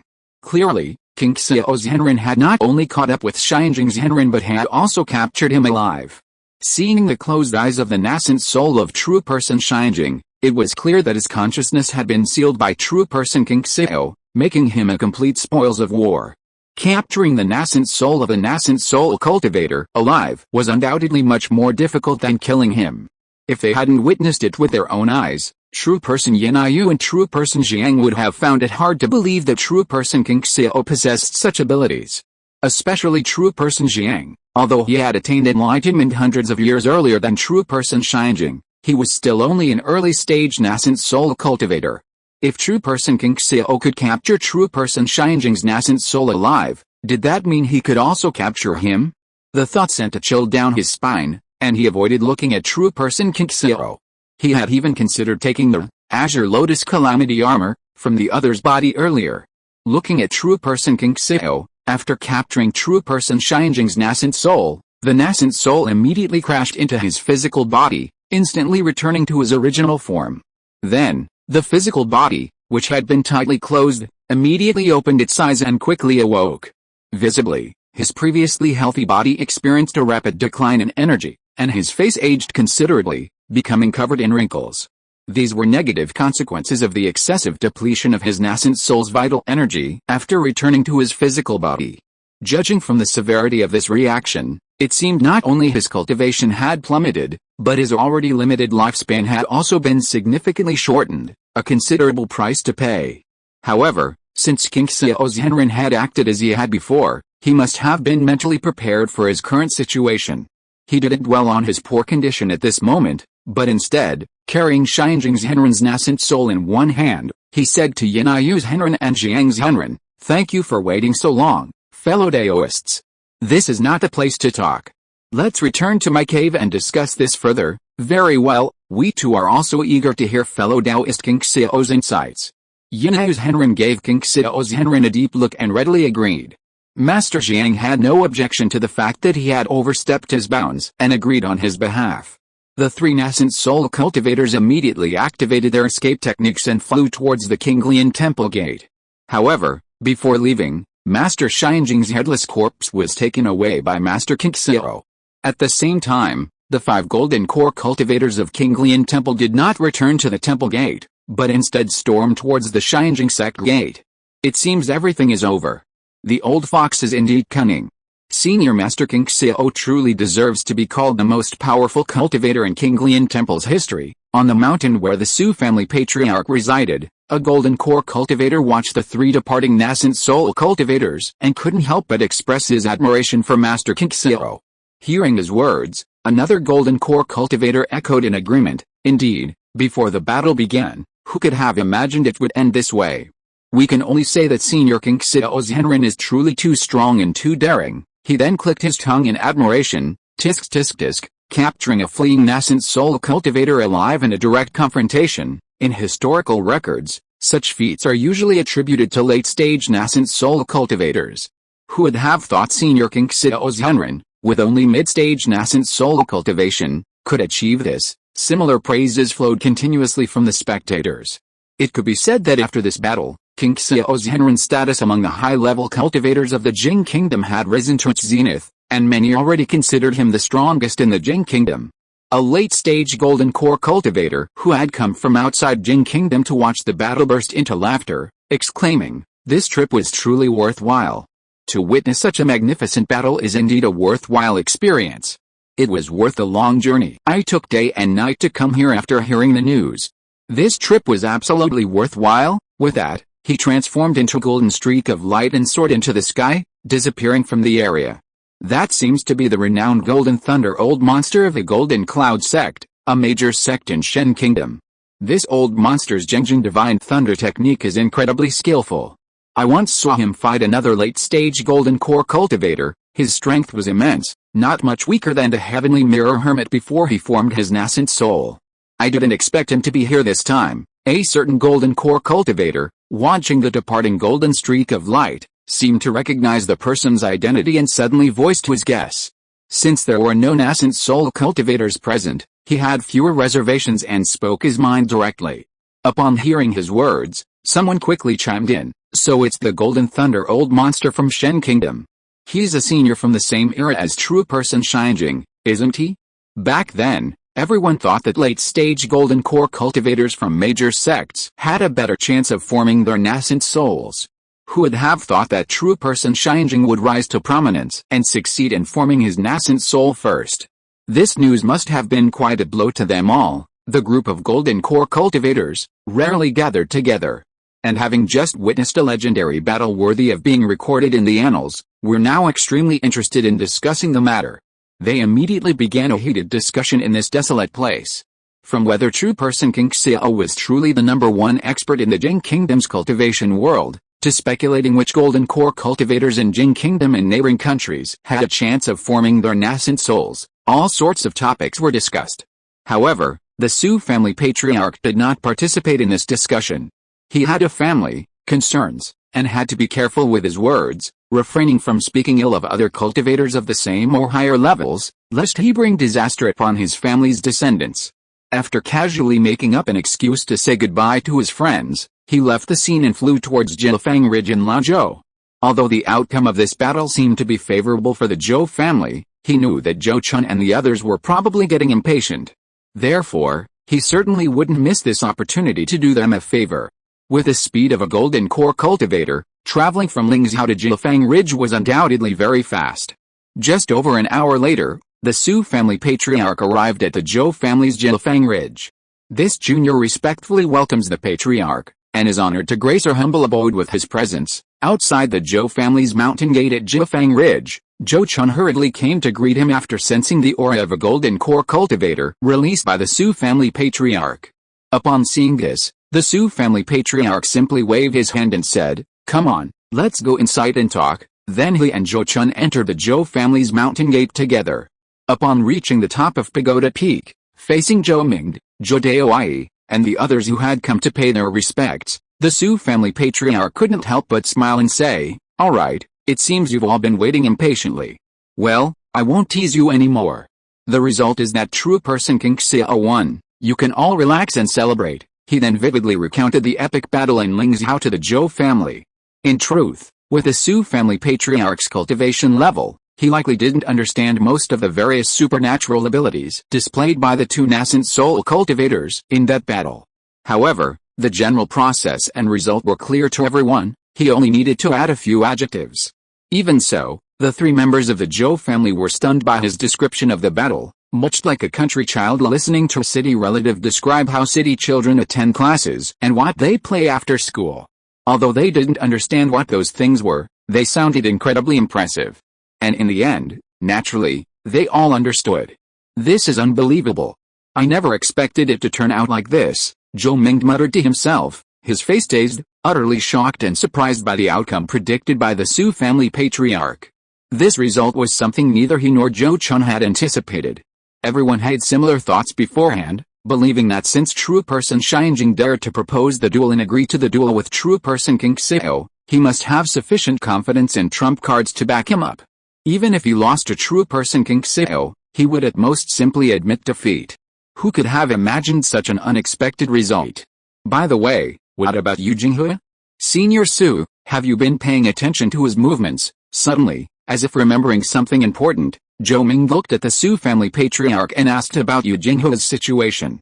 The Su family patriarch, aware of the grudges between Yu Jinghe and the Zhou family, narrowed his eyes upon hearing the question and gave him a deep look, saying, "Yu Jinghe is quick-witted. He returned to the Heavenly Mirror sect immediately after the Heavenly Mirror true person's physical body was destroyed," he added. However, while the three seniors, King Xiao true person and Yanyu true person, were leaving, the 5 golden core cultivators from the Kinglian temple went to the Heavenly Mirror sect's mountain gate. "I wonder what they will do." "I see, I understand now. Thank you for your frankness, Senior Su. My family and I will never forget your kindness. Zhou Ming nodded thoughtfully and then bowed solemnly to the Su family patriarch, expressing his and the Zhou family's gratitude. The Su family patriarch accepted his thanks with a smile. Before leaving the Zhou family, he gave a meaningful hint: the Xianjing sect should cease to exist in the future, and Lingzhou is now a blank slate. The Qinglian temple will likely regrant fiefdoms there. If your Zhou family is interested, perhaps you can make some moves. If it were someone else, they would definitely have released a short chapter today, leaving suspense to trick you into giving them monthly votes. But I'm a good person. I worked overtime to finish this chapter, and I haven't even taken a shower yet. If you are listening to this novel on a channel other than Fanfic World, it means it was downloaded and re-uploaded without effort. We warmly invite you to visit our channel, Fanfic World. There you will find the original version of this story and many other novels of various genres. We look forward to seeing you dive into a world of incredible novels. Chapter 399: A Bold Idea, King Xiao Zhenren's Power. Zhangjin, what are your thoughts on what Senior Su said before he left? In the cave, after seeing off the Su family patriarch and returning to his cave, Zhou Ming looked at Zhou Chun with gleaming eyes and asked for his opinion. Zhou Chun could tell from his elder's expression that he was interested. Indeed, once the Heavenly Mirror Sect was destroyed, there would be too many empty spiritual mountains and blessed lands in Lingzhou. Not to mention the two large spiritual lands where the Heavenly Mirror Sect's current mountain gate and the former Heavenly Mirror Manor were located. Even the spiritual lands of the Guo and Jiang families in Tuian Ridge were better than those in Jilfang Ridge. The Zhou family currently had 4 purple mansion stage cultivators and 2 third-tier demonic beasts. Their need for spiritual land was urgent. If Zhou Daoquan hadn't been cultivating at Kiu Mountain, and the Azure Dragon hadn't spent most of its time cultivating in its lair, Jilfang Ridge would actually be unable to support the cultivation of 4 purple mansion stage cultivators and 2 third-tier demonic beasts. Therefore, these vacant spiritual lands in Lingzhou are indeed a tremendous opportunity for the Zhou family. After pondering for a moment, Zhou Chun softly said, I believe we should certainly compete for them, but we shouldn't set our sights too high. A place that can alleviate the pressure on Jilfang Ridge will suffice. Oh, why is that? Zhou Ming frowned slightly, somewhat puzzled. In Zhou Ming's own opinion, such an opportunity was rare, and they should definitely try to secure a larger and better location. After all, the Zhou family secretly had Lin Hongyu protecting them, and they were fully capable of occupying a superior spiritual mountain and blessed land.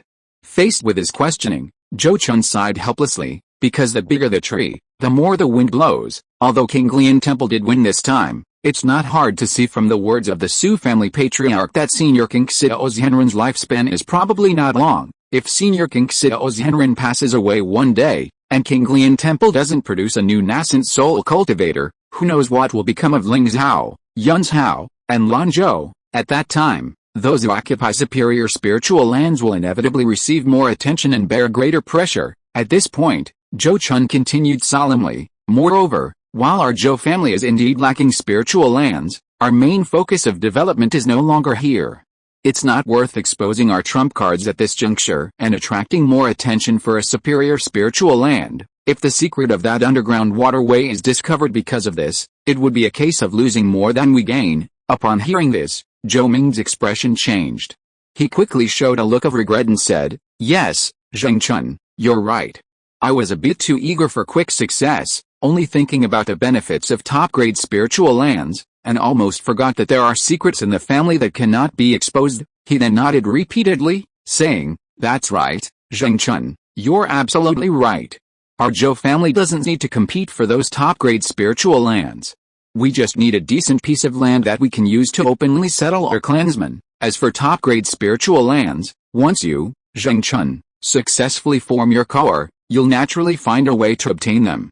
Seeing that he so quickly put aside his greed and agreed with his view, Zhou Chun was very pleased. Although Zhou Ming sometimes liked to take risks and was rather greedy, he was fortunate enough to listen to the advice of his younger relatives.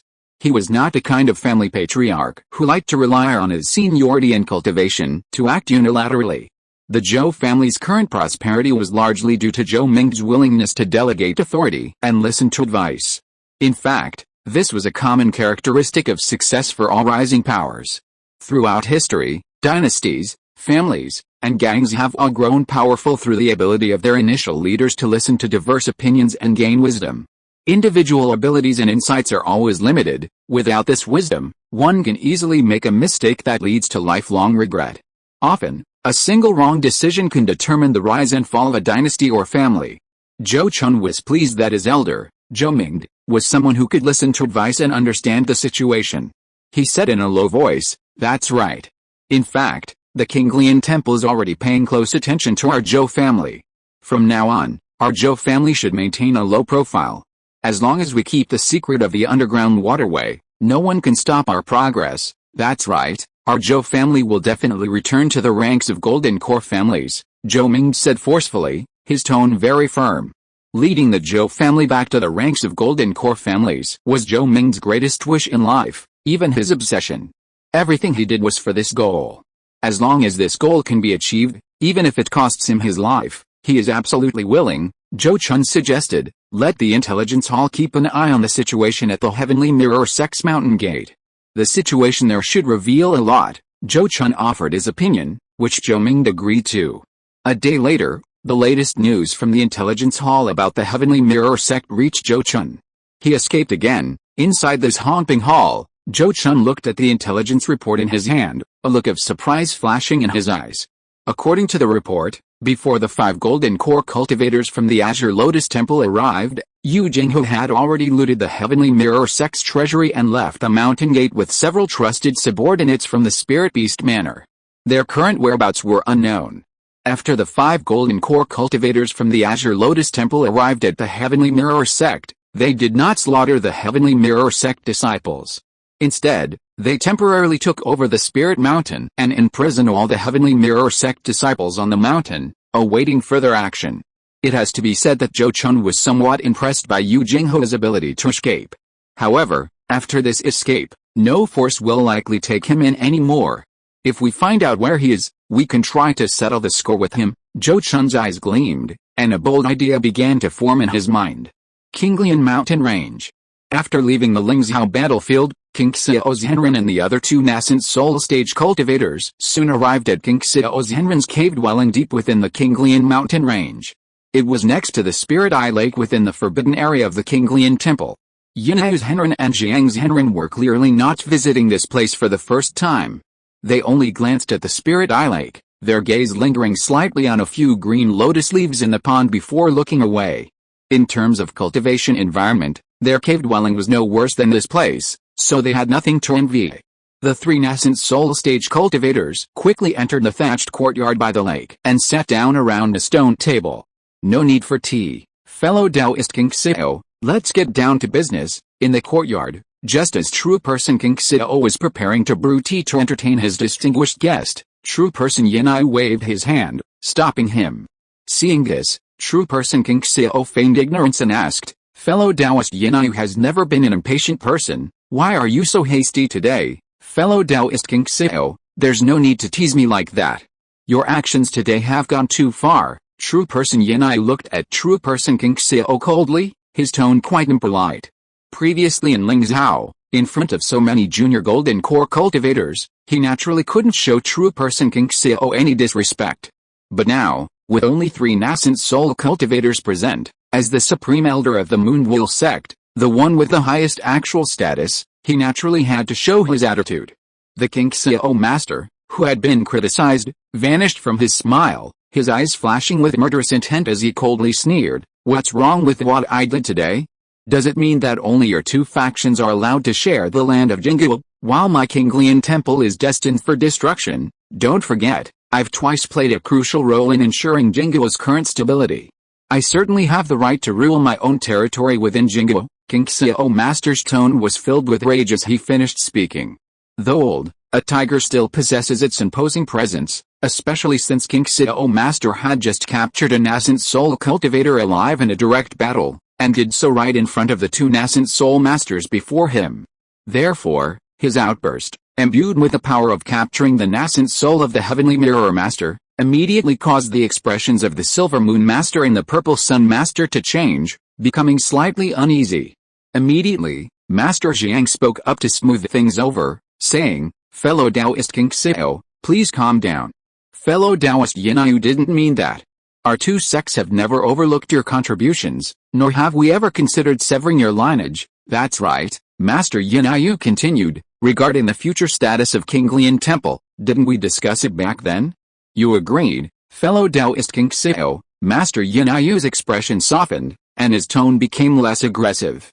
Seeing this, Master King Xiao's initial burst of anger subsided, but he still spoke with undiminished rage. HMPH, if I hadn't agreed back then, wouldn't you have supported Shinjing?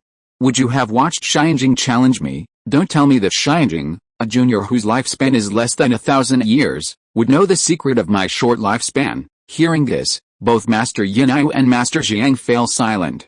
Having reached their level of cultivation, they knew that lies without any basis couldn't fool anyone. The fact that King Xiao's Henren's lifespan was nearing its end was indeed leaked to Shinjing's Henren by them. After a moment of silence, Yin's Henren could only explain, when we told Shinjing about this, our intention was simply to let him focus on consolidating his cultivation, diligently practicing his supernatural abilities, and patiently waiting for King Xiao Taoist to hand over the reins to him. We never expected him to be so impatient for quick success, harming himself in the process. As soon as he finished speaking, Jiang's Henren quickly chimed in. Yes.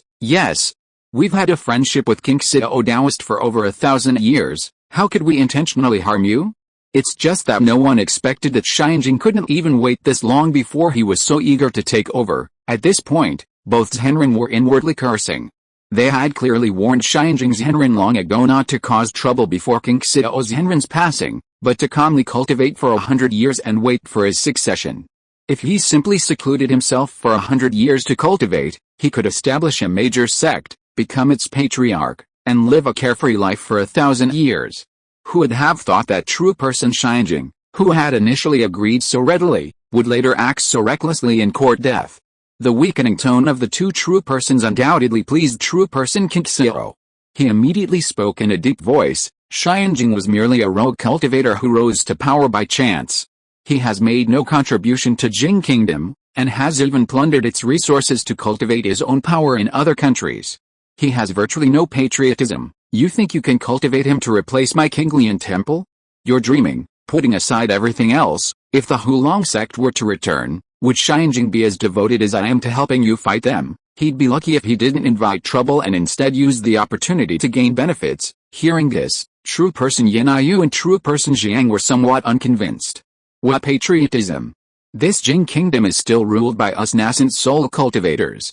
If Master Shinjing were to establish his own sect and replace the King Lian Temple, then when the Hulong sect attacked from Yunzhao in the south, Master Shinjing would have to step in for his own benefit.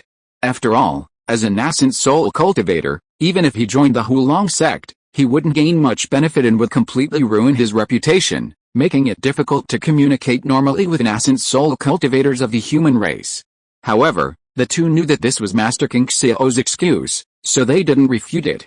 After all, things had already developed to this point, and Master Shinjing's move was definitely unworkable. If they continued to dwell on these issues, it would only make the situation more uncontrollable. However, although they couldn't refute Master King Xiao's words, they still had to ask the questions they needed to ask. Yin Yu's Henren immediately looked at Qing Zhao's Henren and asked, even if Shinjing is courting death, now that you've captured his nascent soul, what are your plans for dealing with him? After you pass away, who will guard the southern border of Jingguo? Ultimately, what the Moonwheel sect and the Flame Sun sect cared about was the question of who would guard the southern border of Jingguo after Qing Zhao's Henren's passing. They had supported Shinjing only because he was the only suitable candidate. If Qing Zhao's Henren had a way to solve this problem, they wouldn't care whether Shinjing's Henren lived or died. Qing Zhao's Henren clearly knew this. Facing Yin Yu's Henren's question, he replied without hesitation, I have two plans. You can decide which one you can accept. This dismissive tone caused Yin Yu's Henren and Ziyang's Henren to frown, somewhat displeased. However, true person Silver Moon did not react immediately. Instead, he calmly looked at true person Azure Cloud and said, this old man would like to hear the details. Fellow Taoist Azure Cloud, you speak first. True person Purple Sun said indifferently, update delivered. I'll have dinner and take a bath first. Whether I can finish the second update in time, I'm not sure. Chapter 400. A long time no see. Inside the thatched courtyard of the Azure Lotus Mountains, 3 nascent soul stage cultivators, King Xiao's Henren, Yinhao's Henren, and Jiang's Henren, sat around a stone table. Xianjing's Henren's nascent soul was casually tossed onto the table, like a dish. However, the gazes of Yinhao's Henren and Jiang's Henren did not linger on the nascent soul on the table. They were fixed on King Xiao's Henren, awaiting his proposed 2 solutions. Under the watchful eyes of the 2 nascent soul stage cultivators, King Xiao's Henren calmly raised his hand, flicked one finger, and said, "The first solution is to implant a divine suppressing technique into Xianjing's nascent soul, putting his life and death in his own hands, so that he can only obediently remain a rogue cultivator, guarding the country's borders." He then extended a second finger and said, "The second solution is that I once explored an ancient cave and obtained a special, unfinished 5th-tier spirit puppet. If we follow the records left by the maker and use a nascent soul artifact from a nascent soul stage cultivator, we can truly complete that 5th-tier spirit puppet. At that time, my Kinglian temple will also possess a nascent soul level combatant." After explaining his 2 solutions, King Xiao's Henren lowered his hand, calmly looking at Yinhao's Henren and Jiang's Henren without speaking. Faced with the 2 solutions he had presented, the 2 cultivators fell into deep thought. Secretly, the 2 cultivators also began to communicate telepathically. After some time, the 2 true immortals seemed to have reached an agreement. True Immortal Silver Moon spoke, "The second option is unsuitable. Although 5th-tier puppets possess nascent soul level combat power, if the wielder is only at the golden core stage, they are easily targeted and killed. They can only be used to guard the mountain gate, unable to fully utilize the abilities of a true nascent soul cultivator." Hearing this, True Immortal Azure Sky did not refute, but merely narrowed his eyes and said calmly, "So, you 2 have chosen the first option." True Immortal Silver Moon nodded. "If the first option succeeds, that would be best, but the problem is, with fellow Taoist Heavenly Mirror's cultivation level, even if he only has a nascent soul left, to implant the divine forbidden technique on his nascent soul, he must agree." At this point, True Immortal Silver Moon added solemnly, "Moreover, although the divine forbidden technique allows one to control his life and death, it is not without its weaknesses. There is a considerable risk of backlash, and I'm afraid fellow Taoist Azure Sky's disciples and descendants won't be able to handle it." Upon hearing this, True Person King Xiao sneered, "Xianjing has no choice now. If he doesn't agree, I'll use his nascent soul to refine a 5th-tier spirit puppet. I don't believe he'll dare refuse." True Person Yinhaoyu didn't doubt this. Better to live a wretched life than die. True Person Xianjing was just a rogue cultivator who had finally obtained an opportunity to successfully form his nascent soul. Even if he only had a nascent soul left, he still had the path of possession and cultivation. Therefore, he would most likely agree to accept the Forbidden God technique. After all, even if his life was in someone else's hands, as a nascent soul cultivator, he would still receive certain benefits, so as not to stop him from continuing to enjoy his life. Then True Person King Xiao continued. "As for breaking the Forbidden God technique, if we take 30% of his nascent soul essence and infuse it into the Forbidden God tablet, even a nascent soul true monarch personally cannot help him break it. The Forbidden God tablet must be controlled by our 2 sects." True Person Jiang suddenly interjected, his tone very firm. Strangely, Master King Xiao wasn't angry after hearing this, nor did he rush to discuss the matter. He simply smiled and said, "So, both of you agree, if we can truly have fellow Taoist Xianjing oversee the southern frontier, that would naturally be the best choice." Master Yinhaoyu said calmly, tantamount to agreeing. Then, the 3 nascent soul stage cultivators began bargaining over control of Master Xianjing. After a long and intense debate, they reached a preliminary agreement. It was only a preliminary agreement because Master Yinhao and Master Jiang needed to return to their sects to inform the other nascent soul cultivators and obtain their unanimous consent. Until then, Master King Xiao would continue to safeguard Master Xianjing's nascent soul. After seeing Master Yinhao and Master Jiang off, Master King Xiao looked at Master Xianjing's nascent soul on the stone table, his gaze flickering. What he didn't say was that if Master Yinhao and Master Jiang chose his second option, he actually had a third option to activate. Since True Immortal Silver Moon and the others had chosen the first plan, his third plan was no longer viable. He simply waved his hand, producing a silver-gray animal hide scroll. Looking at the lines of crimson text on it, he muttered to himself, using nascent soul as material to refine the Holy Infant Pill, which can help one shatter their core and form a nascent soul. The guy who created this formula is truly audacious and lawless. This so-called holy infant pill formula was a spoil of war he had obtained after killing a late-stage golden core evil cultivator.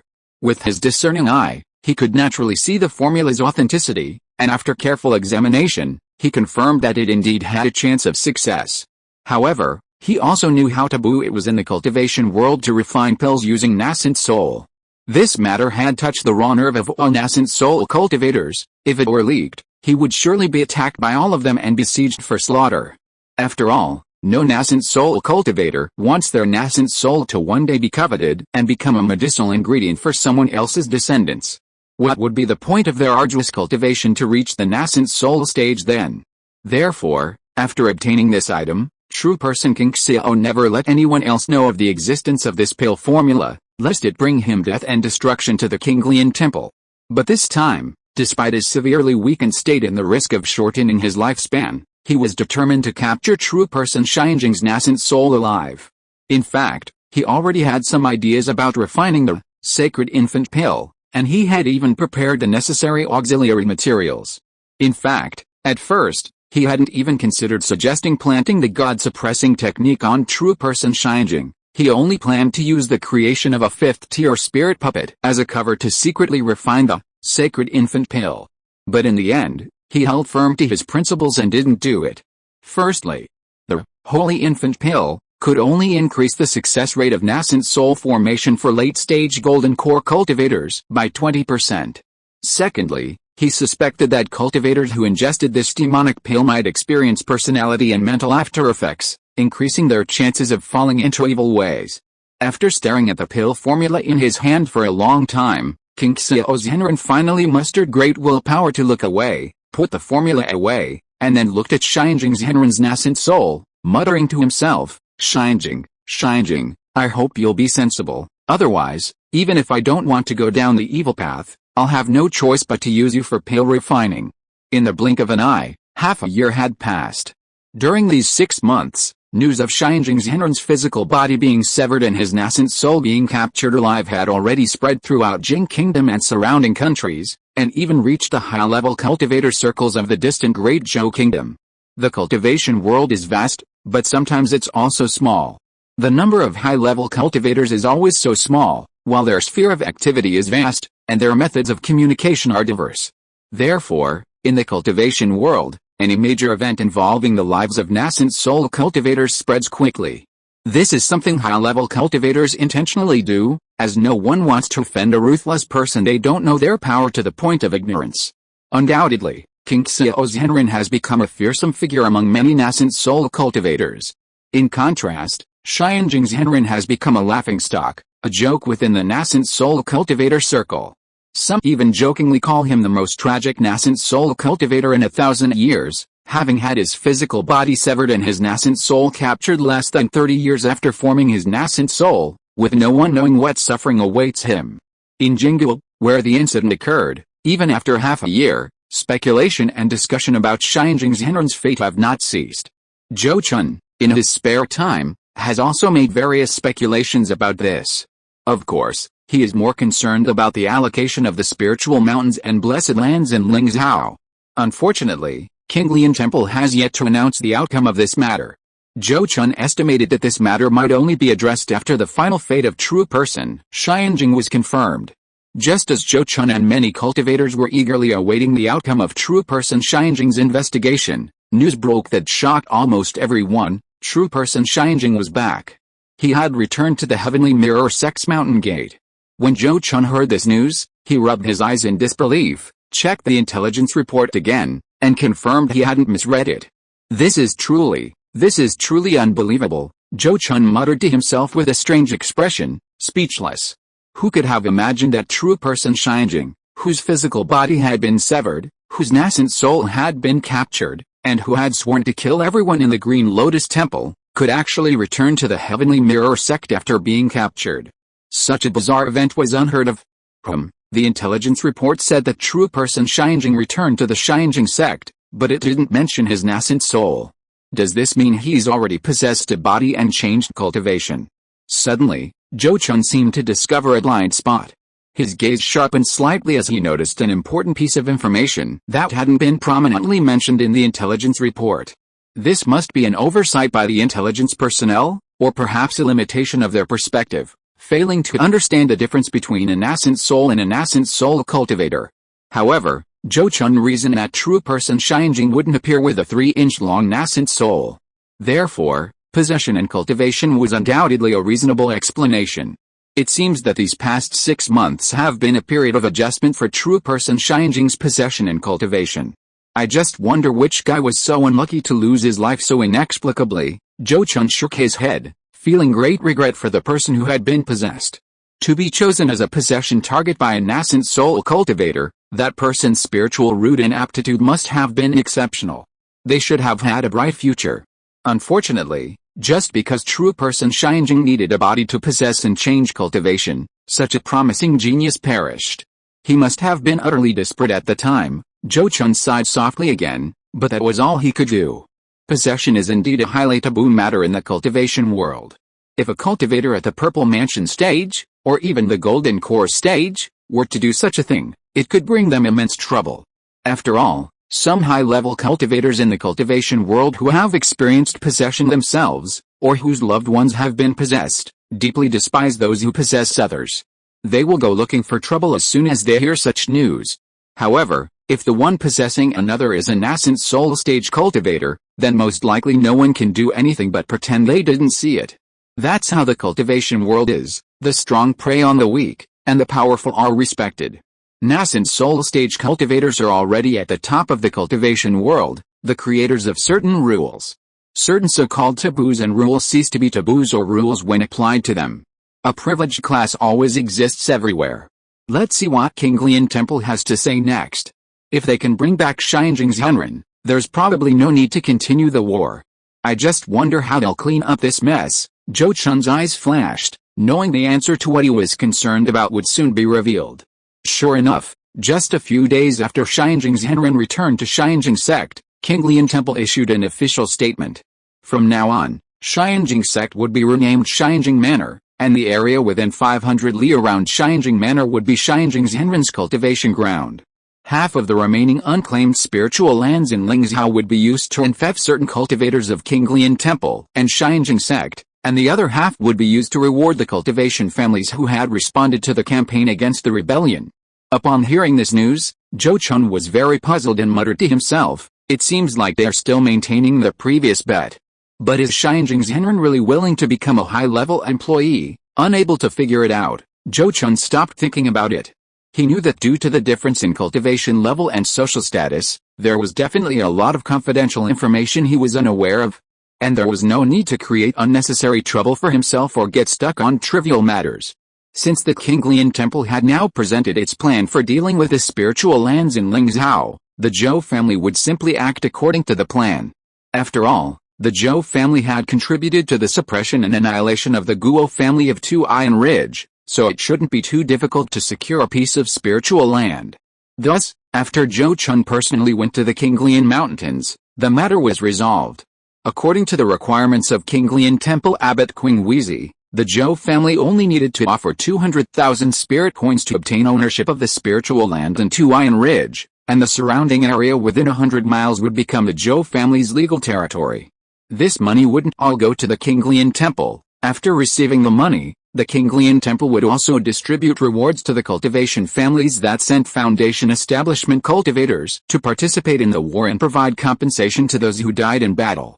Therefore, Zhou Chun agreed to this, and both parties agreed on a payment period of 40 years, with the Zhou family paying 5,000 spirit coins to the King Lian Temple annually. After this matter was settled, the entire Zhou family began to get busy. Tuyunling was now a barren wasteland, and its reconstruction would require a lot of manpower and resources. In addition, the Zhou family also needed to relocate some demon beasts and mortals there, which would keep the Zhou family busy for a while.